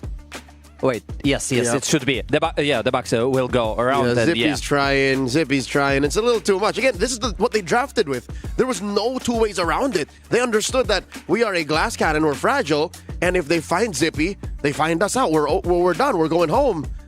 And Onyx knew that. Onyx knew how to play it, and that's why they forced the Beatrix onto him. That's why they picked the Faramis. This is such a great pocket comp from Onyx. And honestly, like there's many tournaments where we see the funnel strat really working out, but I believe from the wild cards to MWI, group stages of MSC, and now in the knockouts, I feel like putting all your eggs in one basket is very, very difficult just because the assassins are very strong. Like you can target who the damage dealer is, so spreading out your profile is the best way to go about this current draft. Yeah, they definitely needed to adjust it, but it's all about past, yeah. Right now, we totally understand who will go further. The semifinals, Onyx Indonesia, definitely. And here is the stats, 19-4. The map is what Mythic tried to play. They tried to expand it a little more. Again, they scored a decent amount of objectives in relation to a kill score that went 4-19.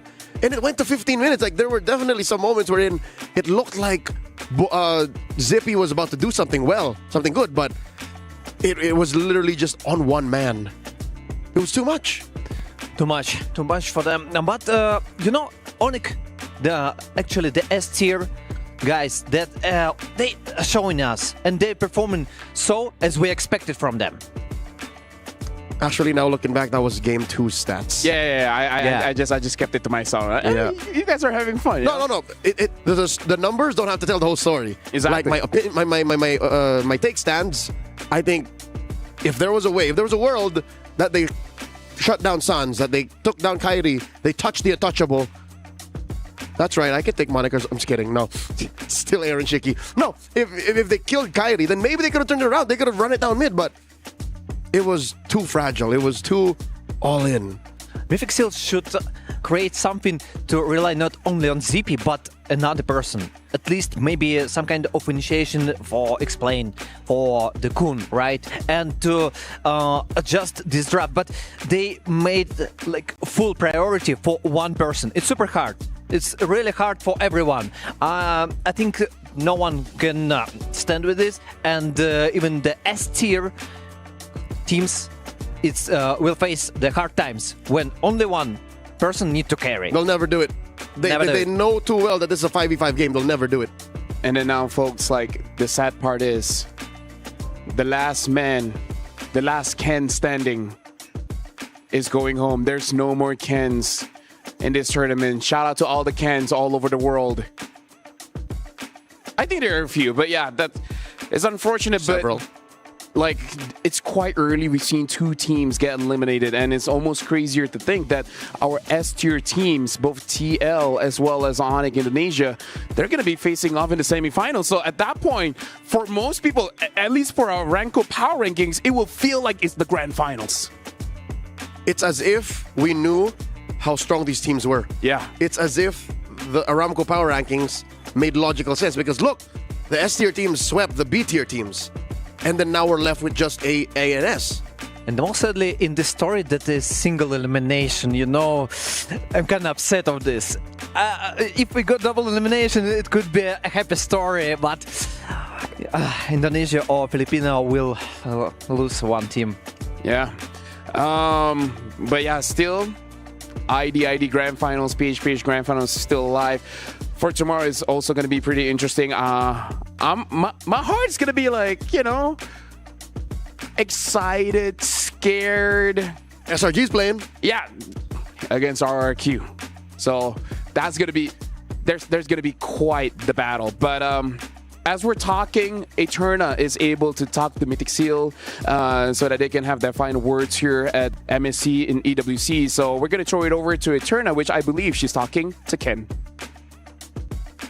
Hey everyone, we're backstage with Ken from Mythic Seal after that loss against Onyx ID. Now, I know that was a really tough loss, and we gotta ask, like, how are the kids doing? How are you doing? Of course, we're all a bit disappointed, but I think maybe we can all reflect on this and come back strong. Okay, that's what we want to hear. That's what we want to hear. If you could do anything differently, what do you think you would change? I think just better preparation next time. Yeah. Better preparation next time. All right. Okay, it looks like Ken is not feeling it right now, so we're just going to end this interview. But once again, thank you so much for participating. And we're really excited to see you next time on the international stage. Okay, Ken? Yeah, thank you. We're sending it back to the studio.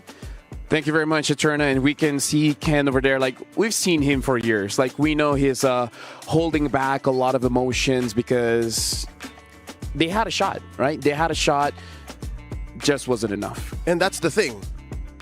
Myanmar always bounces back. The Burmese love MLBB so much that a stumble like this will not put them down. They just got the MSL. They just got their league, right? So who's to say that come the M Series, these boys come back stronger? And who knows? Maybe this performance by Mythic Seal inspire a new generation of Burmese talents to step up. But now we got to look at his idol, because we're going to be looking at the Sony match MVP. And of course, it's going to one guy. It's going to go over to Kyrie, the jungler coming in from Onyx Indonesia. And I feel like this is the best way to show respect to your opponent, by showing your very best.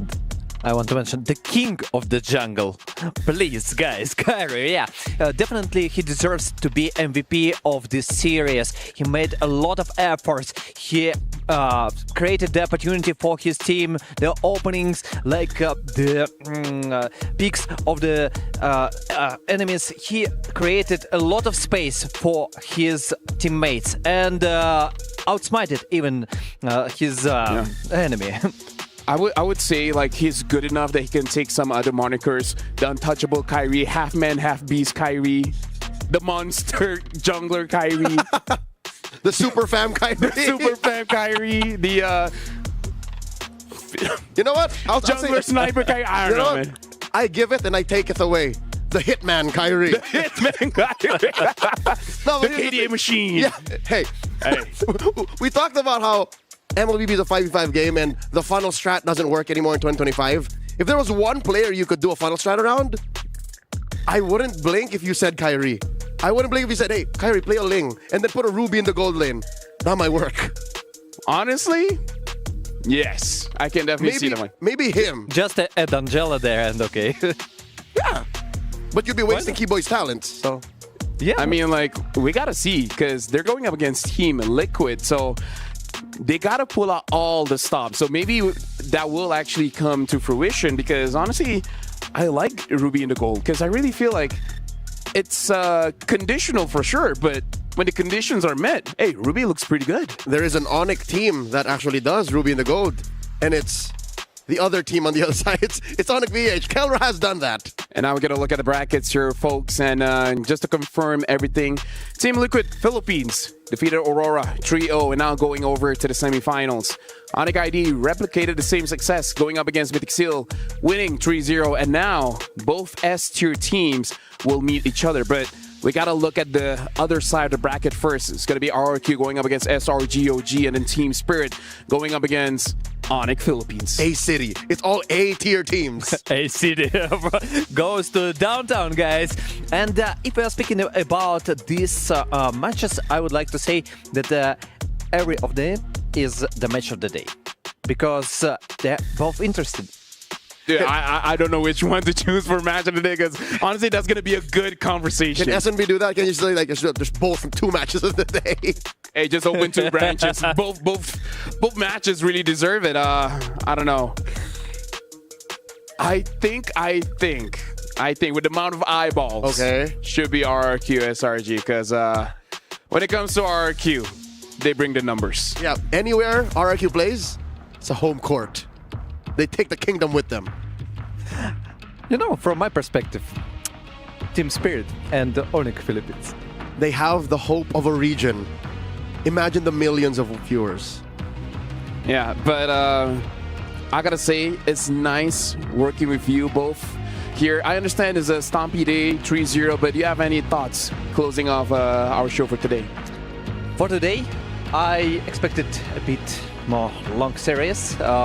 Sadly, especially for Turkey, I'm also sometimes cheering for them when I'm watching at home. But next time they'll return stronger. I like Aurora. I like their playstyle. I like that Mythic Seal appeared here. The Myanmar, overall, they performed well. I didn't expect them to go to top 8. They did it. Further, better. I'm just happy my predictions are all correct. And that's just day 1. I don't know how the rest of the days in the knockouts will do for the forecast, but I'm just happy to be of service. Hey, maybe it's us getting older, but the small things makes us happy nowadays. And now that's it. That's all for today. This is day 1 of the knockout stage here at MSC EWC. We're going to be throwing it over to Kadia, top place of the day. But before that, we're going to be looking at a music video for the new skin line, the new Metro Zero skin. So hope you guys enjoy and see you guys tomorrow.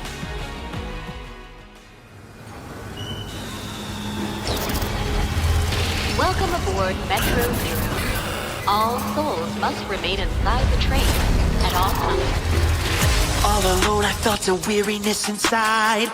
Paranoia always following in stride. Till the day that I became a spirit guide. My purpose won't be denied. Through the right, my body started to rehash. Now I feel a heat that scorches me to ash. All this pressure and the energy combined, I'm bound beneath the weight of the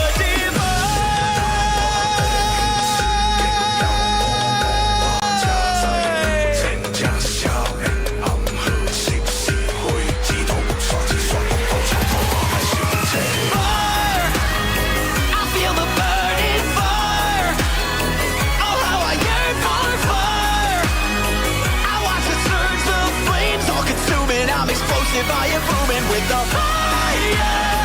No more obsession, fire. Only possession. Look at how it's burning through. From the ash I am born anew. Summoning a storm inside the sacred breath of life.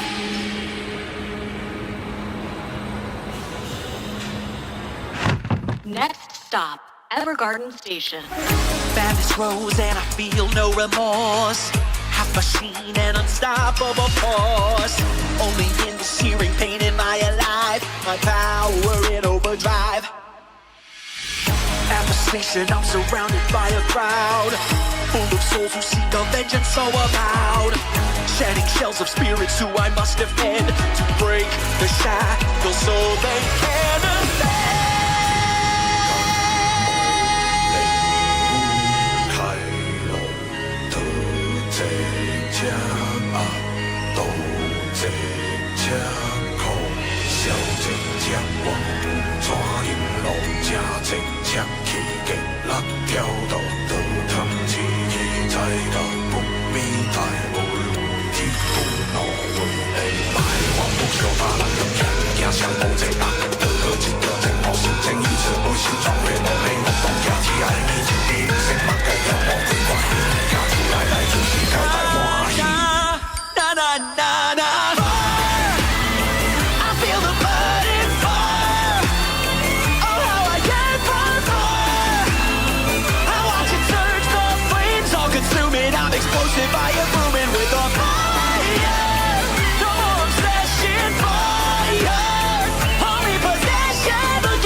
at the terminal station. Evergarden Station.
Level up your gaming experience with over 8 billion playlists, only on Spotify, the official audio streaming partner for the 2025 Esports World Cup.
This land is calling.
Reach your impossible. Lenovo Legion.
When the world of business is constantly changing, you need to stay ahead.